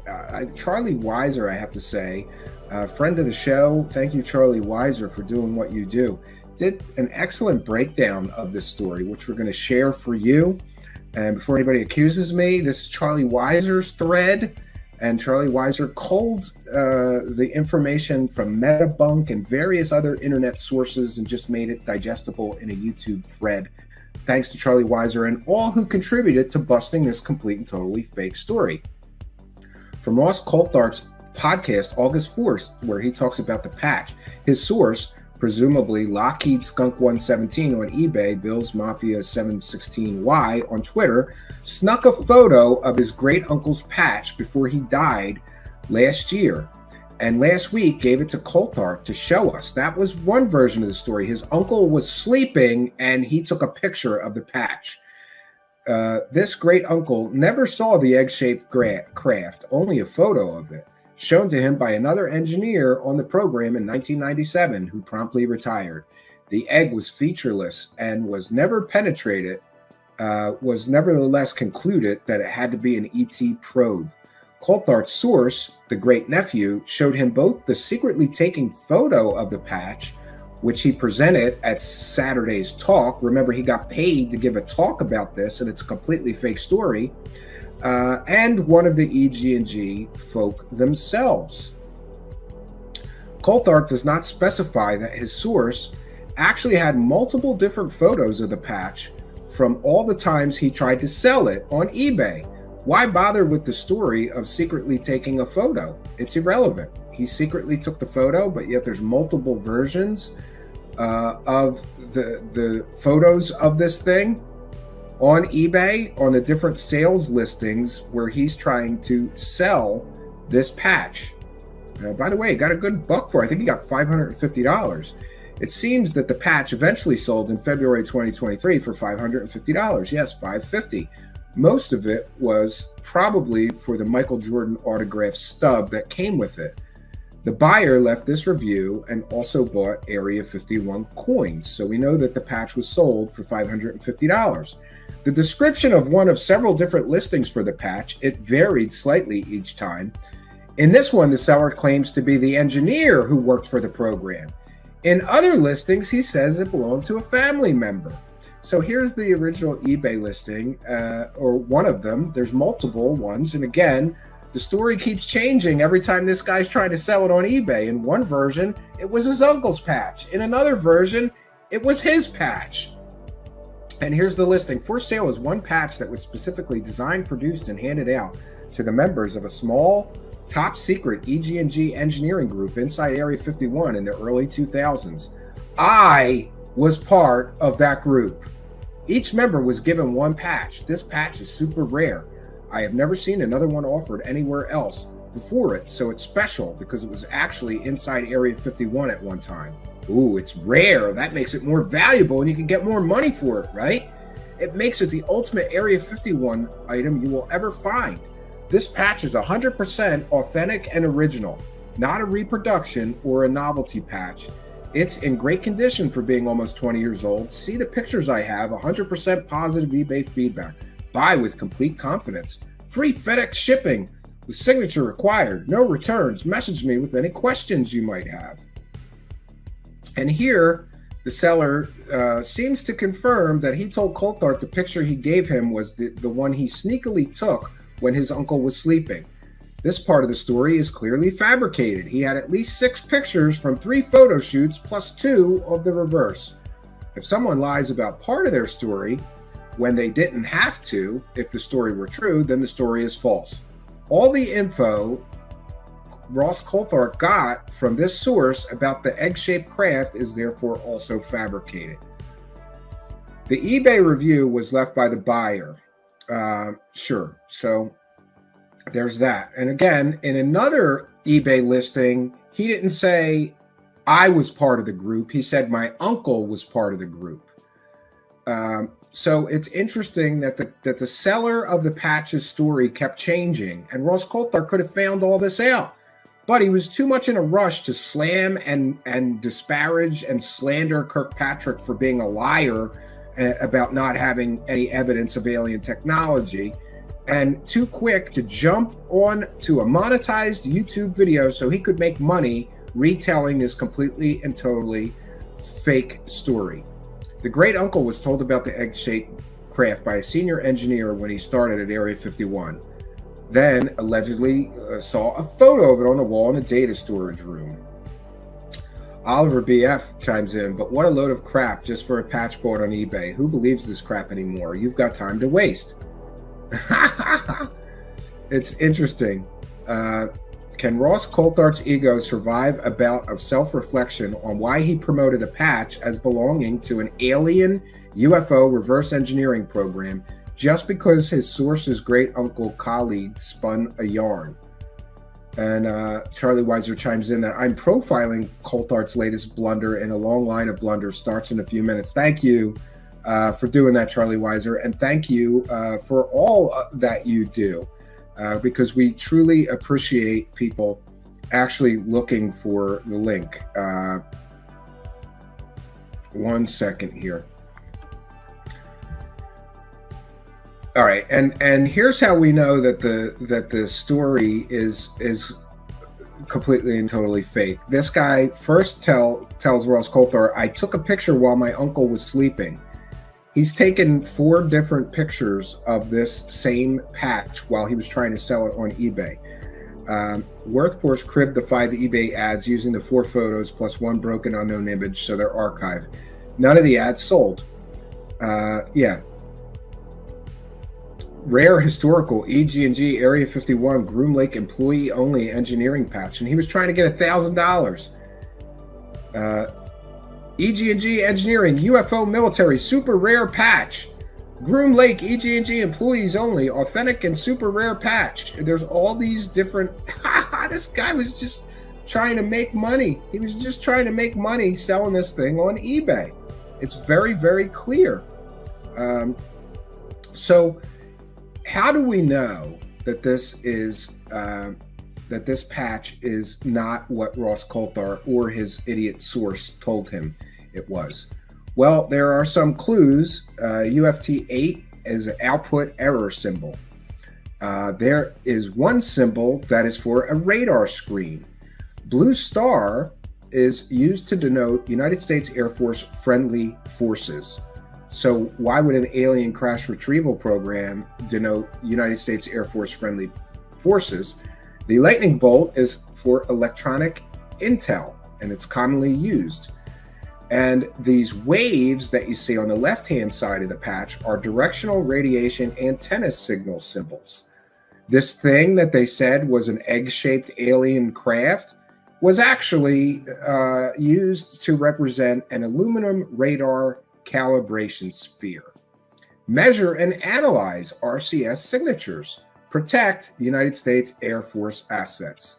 So the patch is actually from electronic warfare and radar cross-section test site, Groom Lake. And so it is from Area 51, but it has nothing to do with aliens. It's from an electronic warfare and radar cross-section test site. That's exactly where it's from. Has nothing to do with aliens, has nothing to do with alien crash retrieval programs, has nothing to do with an egg-shaped alien space probe, as Ross Coulthart sold this story. The entire story rested on this patch. And by the way, all of these facts are things that Ross Coulthart could have learned before he ran to the internet to sell an alien story, and he did not do that. And there is further confirmation from Area 51 experts that this explanation for what that patch is 100% accurate. It came from electronic warfare and radar group off of Area 51. Had nothing to do with aliens, nothing to do with back engineering, nothing to do with crash retrieval programs. It had to do with radar, essentially. And we're going to share more proof of that. So just bear with me. Let's share this tab. And this is from Duke from the Metabunk forum. You know, those pesky debunkers that keep ruining the money being made by alien story grifters like Ross Coulthart. And Duke says, okay, now I feel comfortable posting this. The link below is to a thread about the subject patch I stated on the forum, of which I am the moderator, of Dreamland Resort. For those unfamiliar with the site, it's a website devoted to Area 51 and black aircraft programs. Many of the posters are former Area 51 employees and or members, me included, members of Pioneers of Stealth. The site is owned by Jorg Arnoux, a true gentleman I am proud to call my friend. Jorg has devoted much of his life to the study of black programs. Jorg lives in Rachel, Nevada, near Area 51. One of the most prominent members of their staff is Peter Merlin. That's a name that may be familiar with you. He is an Area 51 expert. And by the way, Ross Coulthart, if he was unsure of something, could have sought out an Area 51 expert and asked him about the patch. He didn't do that. One of the members of the DLR staff is Peter Merlin. Peter is a highly respected aviation historian and Area 51 historian, known for his extensive knowledge of books and articles about Area 51 and classified programs. Peter Merlin would be accepted into a court of law as an expert on aviation history and Area 51 history. Peter Merlin has authored numerous books and articles on aerospace history and technology, as well as volumes on Area 51 and the Nevada test site for Arcadia Publishing. He has appeared in documentary programs for the History Channel, Discovery, National Geographic, and others. And by the way, I instantly recognized his name. I'm something of an aviation nerd myself. I have some of his stuff. In the DLR link below, please see Peter and others' responses to my initial request for info on this patch. If Peter says if Peter says this is the background on the patch, I take that to the bank. There are obviously others who responded, but I know and trust Peter. I personally consider this case closed, at least with respect to Coulthart's claims of the patch representing a UFO crash retrieval reverse engineering program. So this is from aviation historian and Area 51 expert Peter Merlin. He says, and I quote, "I have known about this patch for several years after first encountering it as an EG&G radar patch from the test site. Of course, EG&G has since become URS, now AECOM, but I digress. The main point is that it is from the EWRCS range, a radar range at Groom. Yes, the silver ball on the emblem represents one of the aluminum calibration spheres. The binary code 11001001 has been driving me crazy though. There are so many possible conversions, and it was even the title of a Star Trek The Next Generation episode. I do think the black rhombus with the white question mark is the very best explanation so far. It fits well with other test site iconography. Peter Merlin warns it's wise never to jump to conclusions when analyzing organizational patches and similar items. A lot of completely unrelated insignia share the same design elements: lightning bolts, stars of certain colors, generic aerodynamic shapes, etc. Names such as Mad Hatters or Dark Knights, and mottos, Latin or otherwise. A lot of people jump right on something that is labeled DET3 without checking to verify that the parent organization as FTC, now AFTC, a grouping of 6 stars, doesn't always denote Area 51. Sometimes this symbolism is obvious to the point of unbelievability, and other times it may be entirely cryptic. And so this Metabunk poster, Duke, says, I want to thank Jorg for his help and permission to cross-pollinate the 2 sites. Mentioning UFO, UAPs on DLR is highly frowned on. But after an hour or so on the phone last night, we worked it out. He could not have been more accommodating. My thanks as well to the DLR members who took the time to offer up their thoughts, and especially to Peter Merlin. Thanks to NorCal Dave for his patience and advice as I struggled with how best to provide this information in a somewhat different source for Metabunk. So there we have it. On the record, Area 51 expert takes one look at the patch and says, that doesn't have anything to do with the alien or crash retrieval program. It's from a radar test site. And interestingly, we do have some information on what that site actually does. And let me see if we can't get that to share with you as well. It's interesting. Actually, what they do is interesting. One second here.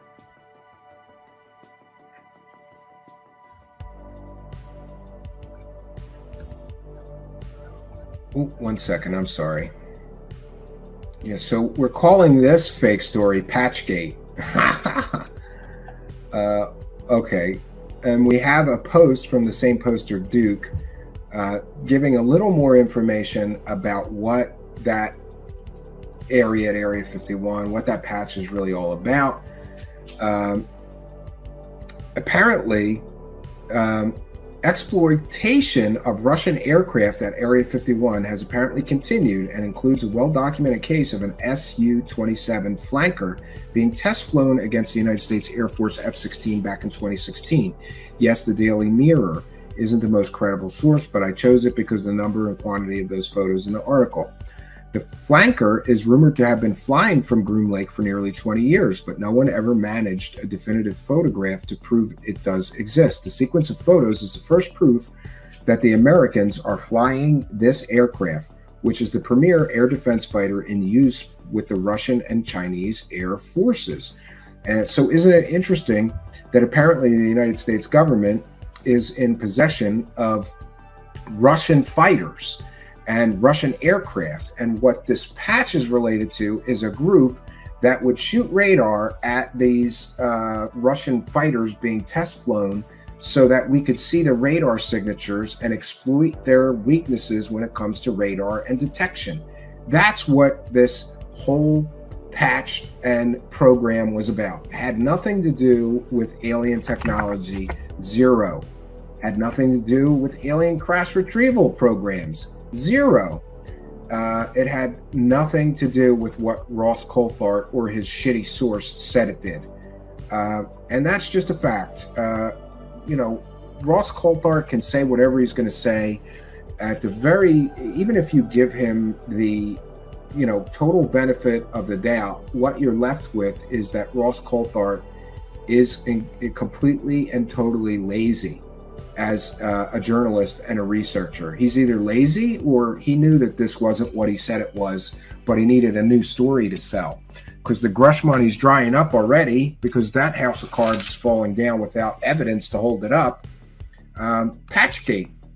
The patch is from Electronic Warfare and Radar Cross-Section Test Site, Groom Lake, Area 51. And one of the activities that this group would do, remember it says measure, analyze, and protect. And the blue star is for United States Air Force Friendly Forces. They want to help the United States Air Force Friendly Forces. And how do they do that? They measure, analyze, and protect.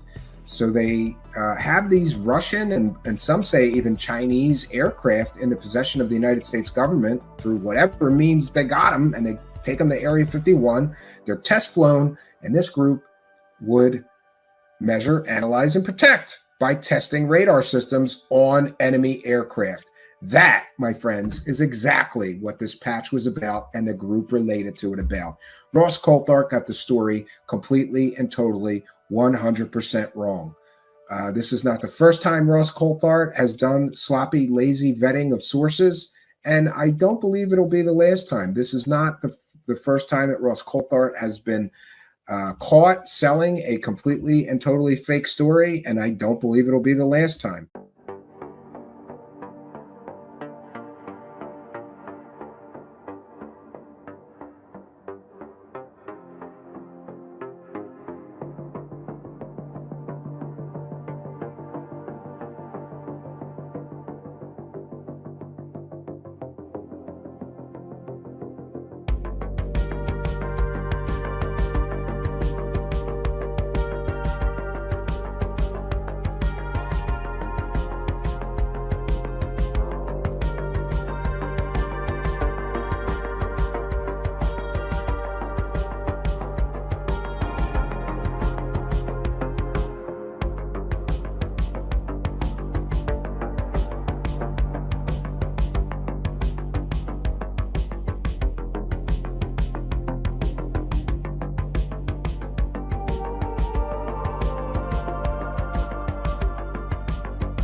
Greetings and salutations, friends, and welcome back. We are here tonight to celebrate that I found another probably or mostly fake story that Ross Coulthart has peddled in his past. You may recall the fake story of the giant spaceship, that he knows where it is. There's a giant spaceship buried somewhere on Earth, there's a giant spaceship, according to Ross Coulthart, somewhere on Earth that was just so big that they couldn't move it. So they built a building around it. And he knows where the giant alien spaceship is, but due to national security concerns and, things being classified, he doesn't want to put anybody in danger. So he can't tell us where the alien spaceship is. The giant alien spaceship. That's one of his fake stories. That's my favorite of his fake stories. But you may also recall that shortly after his contract, shortly before his contract with 60 Minutes Australia was not renewed, some people say he got fired. He claims no, they were just downsizing. But I don't think it's a coincidence that his contract was not renewed shortly after an incredibly sensational story that he pushed that was completely and totally false. In which he accused many members of the British Parliament, I believe, of being child predators. And that entire story unraveled. And then Ross Coulthart's contract was not renewed with 60 Minutes Australia. Imagine that. But there was other fake stories like the Patchgate story, which we detailed here, in which Ross Coulthart used a proven liar and scammer as a source for his story. And now they're calling that lying, scamming guy a UFO whistleblower. So Ross Coulthart has been at the center of a great deal of controversy, I believe, due to his constant use of incredibly garbage sources that no real journalist would run with. In the case of the British Parliament story, it turned out that one of his sources was literally arrested for lying about his story in order to sue people and force them into big money settlements for his alleged sexual abuse as a child, which, by the way, it appears never happened, according to investigators who thoroughly investigated his claims, coming up empty. And then, of course, there's more fake stories from Ross Coulthart. And I found one that goes back a ways, but still displays that Ross Coulthart is a garbage peddling scumbag, not a journalist. He's a garbage peddling scumbag that will do anything he has to do to sell a story. He'll use liars and scammers for sources. We've seen multiple instances. We've seen multiple examples of him using liars, literal proven liars and proven scammers. He's used as sources for his salacious, sensational, clickbait, garbage peddled stories. And, you know, somebody asked me, why am I so focused on his history? It's because, listen, if you would like to believe that this Dave Grush story is a true story, you should know just how many times one of the major people bringing us the Dave Grush story has been caught peddling completely and totally fake stories, or at the very least, having a complete and total lack of any real journalistic integrity or ethics, and is willing to use literal liars and scammers as sources for his stories. Now, I'm not saying Dave Grush is a liar and a scammer. That's still to be determined, I suppose. But, you know, to those people who love to argue with me about the Dave Grush story, why would, if Dave Grush really was a legitimate, you know, source of information and a real whistleblower, why would he go to a guy who keeps getting caught selling completely and totally fake stories to help him in the media? Wouldn't he go to somebody more reputable? Why would he go to somebody that keeps getting caught using literal liars and scammers as his sources? And again, you know, I'm not saying that Mr. Grush is a liar or a scammer. That's basically, you know, time will tell on that issue. However, you know, it doesn't look good for Dave Grush that he's going to use a reporter that keeps getting caught using liars and scammers as his sources for his stories. You know, birds of a feather seems to apply. And it's interesting that apparently Dave Grush called a content creator called Dark Journalist, you may be familiar with his show, for an off-the-record conversation. And apparently Dark Journalist basically told him to stop hanging out with scammers if he wants to be taken seriously. And as harsh as I've been on Dave Grush, you know, I do have to remind myself that he's a human being. Maybe he made a mistake going with these garbage peddlers when he should have went to someone more reputable. But again, if we remember the history of the story, the New York Times didn't want the story. The Washington Post didn't want the story. Who wanted the story? Garbage peddlers. Garbage peddlers ran with the story, but real media outlets, and then of course News Nation, who was decided to become the UFO news network, that's virtually a lot or a great deal of their content is all Dave Grush content all of a sudden. But you don't see stories of Dave Grush on CNN or Fox News or whatever. You don't see him on MSNBC, NBC, CBS. He's just not there. ABC. He's not connecting with real media. He's connecting with garbage peddlers, clickbait merchants of fake stories. It doesn't look good for Dave Grush that he goes with somebody like Ross Coulthart. And I'm sorry, but you know, I'm not an intelligence officer, but I'm pretty sure that a career intelligence officer knows how to use Google. He could have checked into Mr. Ross Coulthart's history of selling fake stories before he decided to, you know, go with him. A bunch of other YouTube channels all generated hundreds of thousands of views from him. Tucker Carlson generated 5.5 million monetized Twitter views. Now, I try to dig in. I can't find any information on how much 5.5 million monetized Twitter views is likely to pay. But it's probably a lot. It's probably a lot in today's attention-based economy. So for the stupid people who can't do first grade math, it's a factual statement to say that hundreds and hundreds and hundreds of thousands of dollars have been generated on the Dave Grush story, which, by the way, you know, we have been We have been at this for quite a while. It's over 6 months now, and there's still no evidence. We are at 197 days, and Dave Grush has still provided zero evidence. But why should this surprise us? Because after all, one of the principal people who brought us this story is Ross Coulthart, who keeps getting caught using scammers and liars for his fake stories and playing fast and loose with the facts in order to sell sensational clickbait garbage stories. It shouldn't surprise me that there's no evidence from Grush 6 months in. What does surprise me is that the story's not dead. What does surprise me is that people continue to cover this guy when he has no evidence so far. And, you know, I've said it before, I'm going to say it again. Show me any other whistleblower that came out and made claims and then waited 6 months or a year before he showed any evidence of his original claim. Did Assange do that?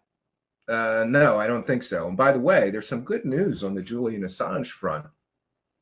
Many people are saying that he actually might get out of prison, and God bless Julian Assange. You know, what happened to him is ridiculous, but every other, you know, person who made claims, they have evidence. Dave Grush has no evidence, but that hasn't stopped people from generating hundreds of thousands, almost probably into the millions of dollars of revenue from him telling fairy tales, essentially. I'm sorry. If he doesn't have evidence, it's fairy tales. And don't give all these stupid people with their excuse, oh, it's classified. I'm going to say it one more time for the stupid people. If it was classified, he wouldn't have been cleared by Dobser to talk about it. Therefore, according to the Pentagon, alien bodies, alien crash retrievals, and alien spaceships are not part of any classified project in the United States government. If they were, he wouldn't have been cleared to even mention them or talk about them in the public media. But he was. Therefore, it's not classified. He can give us evidence. This is the greatest UFO. This may quite possibly be one of the greatest UFO alien grifts ever, because they're going to make more money than the alien autopsy film over time, I think. And it's a perfect situation. Anytime you get pressed for evidence, just say things are classified, even though the government already said they're not. You know, oh, he gave the evidence to the ICIG, and he can't talk about that because it's an ongoing investigation. Okay, well, how long does it take to investigate that? Because he made his, you know, debut here after he made the ICIG complaint. How long does it take for that investigation to conclude? And doesn't the United States government have a responsibility to correct this guy, this literal former mental patient who's running around getting all these huge interviews accusing, you know, everybody in the government of some vast major cover-up and conspiracy? I think they have a responsibility to set the record straight. And if it's true that Grush has no evidence other than UFO wackadoo friends of his who tell him stories, and it seems quite clear to me at this point that that's where we're at. Everything that Grush has mentioned came from a UFO wackadoo. Jacques Vallée, UFO wackadoo. Hal Puthoff, he mentions, UFO wackadoo. Lou Elizondo, UFO wackadoo and proven liar, who was part of the TTSA techno scam, in which they lied to investors and said that he ran a $22 million Pentagon UFO program, right? And they lied to investors and said they were going to build a spaceship. These are his sources. Wilbert Smith is another person he mentioned. Well, he didn't mention him, but he used Wilbert Smith as proof of the fact that UFOs are classified higher than nuclear secrets. And he said there's documentation that proves that. Yeah, there's a document from a Canadian wackadoo who claims some member of the United States government told him that. But it's the same Canadian wackadoo who telepathically communicated with aliens from the planet Venus from his backyard and built an alien landing strip. Yeah, these are not good indicators of Grush having any real evidence. Because so far, everything he mentions is from existing UFO mythology. He's mentioned nothing new, nothing specific, really, and offered no proof of anything. So what we may have here is just a Star Trek fan who was into science fiction who suddenly got into UFOs and read all the UFO literature. Now, at first, he claimed he didn't read any UFO literature. He's literally told people about 3 or 4 different UFO books that they should read. So if he's not reading UFO literature, then where is he getting the book titles from that he's suggesting to people? Doesn't look good for Grush. But back to Ross Coulthart, one of the principal sellers of the Grush narratives and stories. We have yet another example of Ross Coulthart, and this article slams him as basically a garbage peddling shit peddler. You gotta love it. So we're going to get into this tonight, but before we do, we're going to take a moment to welcome in the live chat, whether you're chatting on the Rumble chat, the Twitch chat, the YouTube live chat, the pill.net chat, the Facebook Live or Twitter feeds. We welcome one and all. And I see we've got a lot of generous people here. UFO Shane makes me laugh. He says, let's go. Ashton gave me $50. Moo-ha-ha. Yeah, he probably he was trying to pay you off so you don't rip him to shreds, UFO Shane. But congratulations, you got his $50, and I guess I got 2 of his $50. So that's good news. Thanks for helping us praise the cash, UFO Shane. And thanks for being a member. Tales of the Sonic Voyage, also a YouTube channel member with a kind and generous $5 for the tears of laughter that I know are coming. Well, tonight's not real. I don't really have a lot of funny stuff tonight, but I'll try just for you, Tales from the Sonic Voyage. We aim to please here. Thank you for being a member, and thank you for being a long-time show supporter. We appreciate you. Thanks for appreciating us. John Chow, kind and generous, $2. Please do a video on Grush, Putoff, Geller versus Randy. Well, we've covered Uri Geller, and we've mentioned James Randi many times here. As far as Grush Putoff, I don't know if I could fill very much time. He's just mentioned Putoff a bunch of times in these interviews, and but I will certainly look into it. And we thank you, John Chow, for being a longtime show supporter. Thank you for your generosity and support. Collie Armstrong, good to see you, Collie. A kind and generous £1.49 super sticker. Thank you all for your kindness, generosity, and support. Thank you all for appreciating us. We certainly appreciate you, especially when you're helping us to praise the cash. Praise the cash, praise the cash, praise the cash. All right. And by the way, I think it's funny this fake scientist with this wackadoo lab in New Jersey, which is a shame because it's right near me, and I like strange science, but that guy's just an asshole. He got quite upset because he's a big Stephen Greer fan, and he doesn't like me, telling people the truth about Stephen Greer. So I think that's what began it. Anyway, it's pretty interesting that guy's crowdfunding a whole lab. And also, he is offering people room and board if you work for him. So I just want to ask him publicly, do you have a license to, have apartments in that building? Does the city know that people are living there as a primary residence? You better think twice before you come at me, you dumb dickhead. All right. We got that out of the way. I feel better now. All right.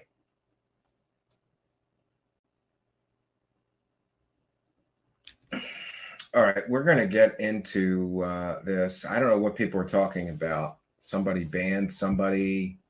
Coulthart. Yes, his name is Coulthart. Did I say it wrong? I always say Coulthart or Coulthart. I don't know. Anyway, we're going to get into this article sent to me by a kind and generous viewer. I did not, despite all my digging for information on Ross Coulthart's sordid history of fake stories, I did not find this. A viewer sent this to me. They didn't wish to be named or acknowledged, but we thank them for their kindness in sending this to me. Combank takedown, a low point for the once great 60 Minutes. And this story is from July of 2017.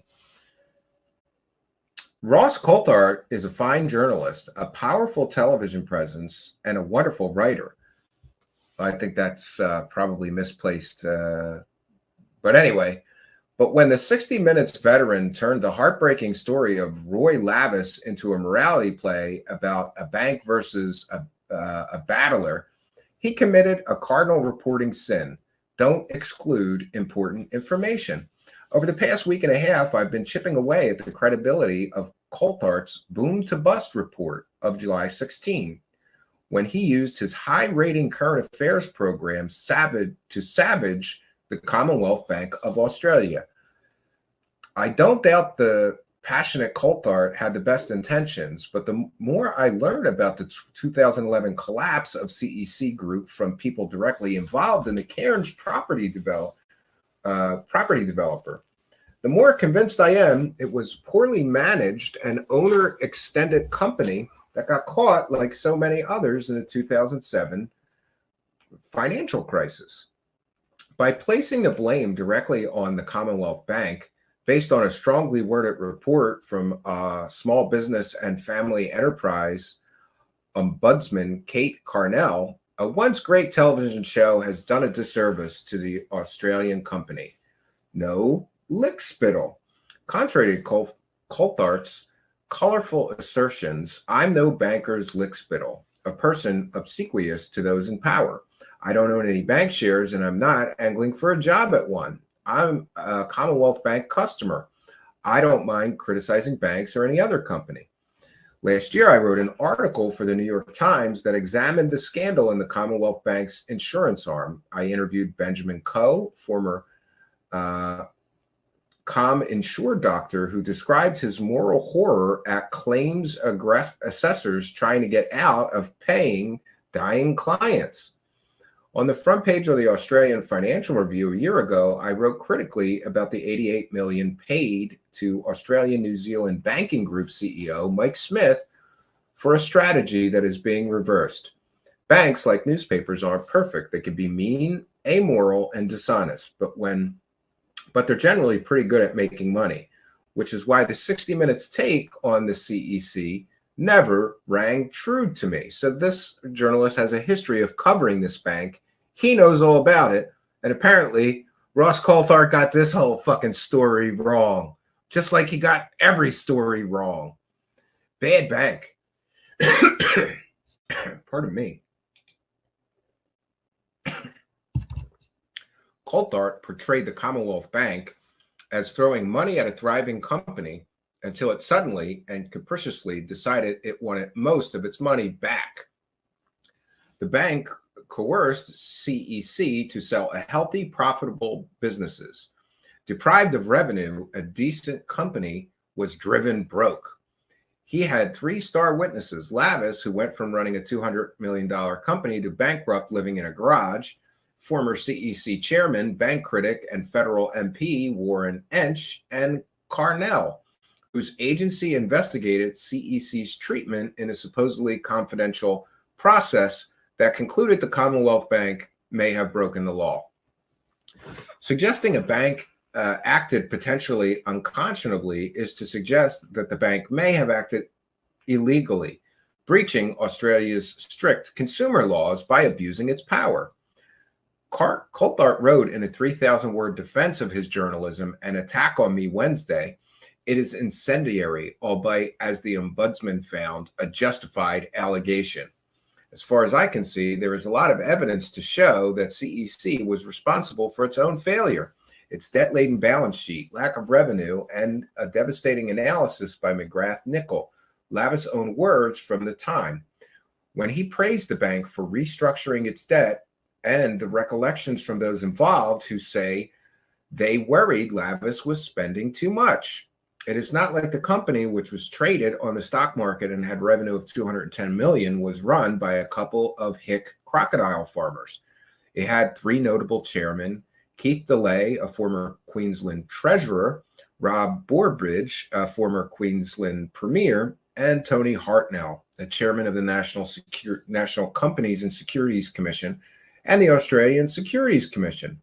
Hartnell, who was on the board during CEC's rise and fall, says in hindsight it spent too much on land, given Coulthart portrayed the bank as aggressively and deliberately taking actions that since the CEC broke. I asked a veteran lawyer if it was unpleasant chairing the company at the time. I was surprised by the response. Quote, by the time I left, it wasn't stressful because it was being supported by the Commonwealth Bank, he said. The primary evidence supporting a bank set out to destroy a healthy client theory seems to be letters given to 60 Minutes, apparently by Labus. Today, Labus insists the bank forced him to sell assets. The bank says it was CEC's decision. So interesting. Coulthart's would-be smoking gun is a letter to the bank in 2008 that says, please be advised that CEC is cognizant of the bank's concern in regard to the relevant debt level, and accordingly, the Commonwealth Bank of Australia wishes CEC to demonstrate that appropriate action is being taken in regard to an asset sale program to reduce the bank's debt to an appropriate level. My response is, so what? At the start of 2008, the global financial markets were in deep shock. Shareholders had lost faith in the company, which was running out of money to meet its interest payments. Property prices in northern Queensland were falling. The bank had $200 million riding on CEC's survival.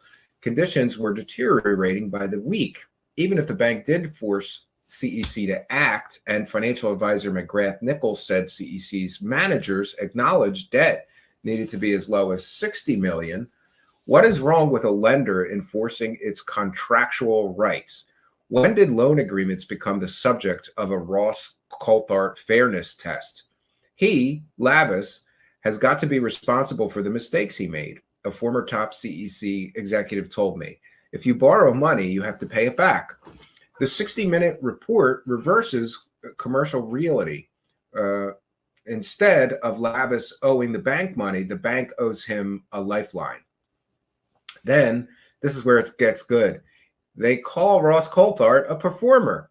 Television is theater, and Coulthart is a skilled performer.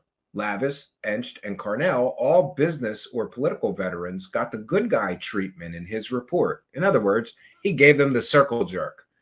The defense witness, Commonwealth Bank Chief Risk Officer David Cohen, received tabloid TV treatment, harsh lighting, accusatory questions, direct contradictions, and interruptions. The few quotes used by Coulthart include one where the banker stumbles over his words, although a longer version of the interview was posted to the 60 Minutes website. So here we see that Ross Coulthart is using all kinds of deceptive tactics to make this shit story work, right? Just like he's doing in UFO land. In the report, it is as though the global financial crisis didn't happen. It gets a passing mention.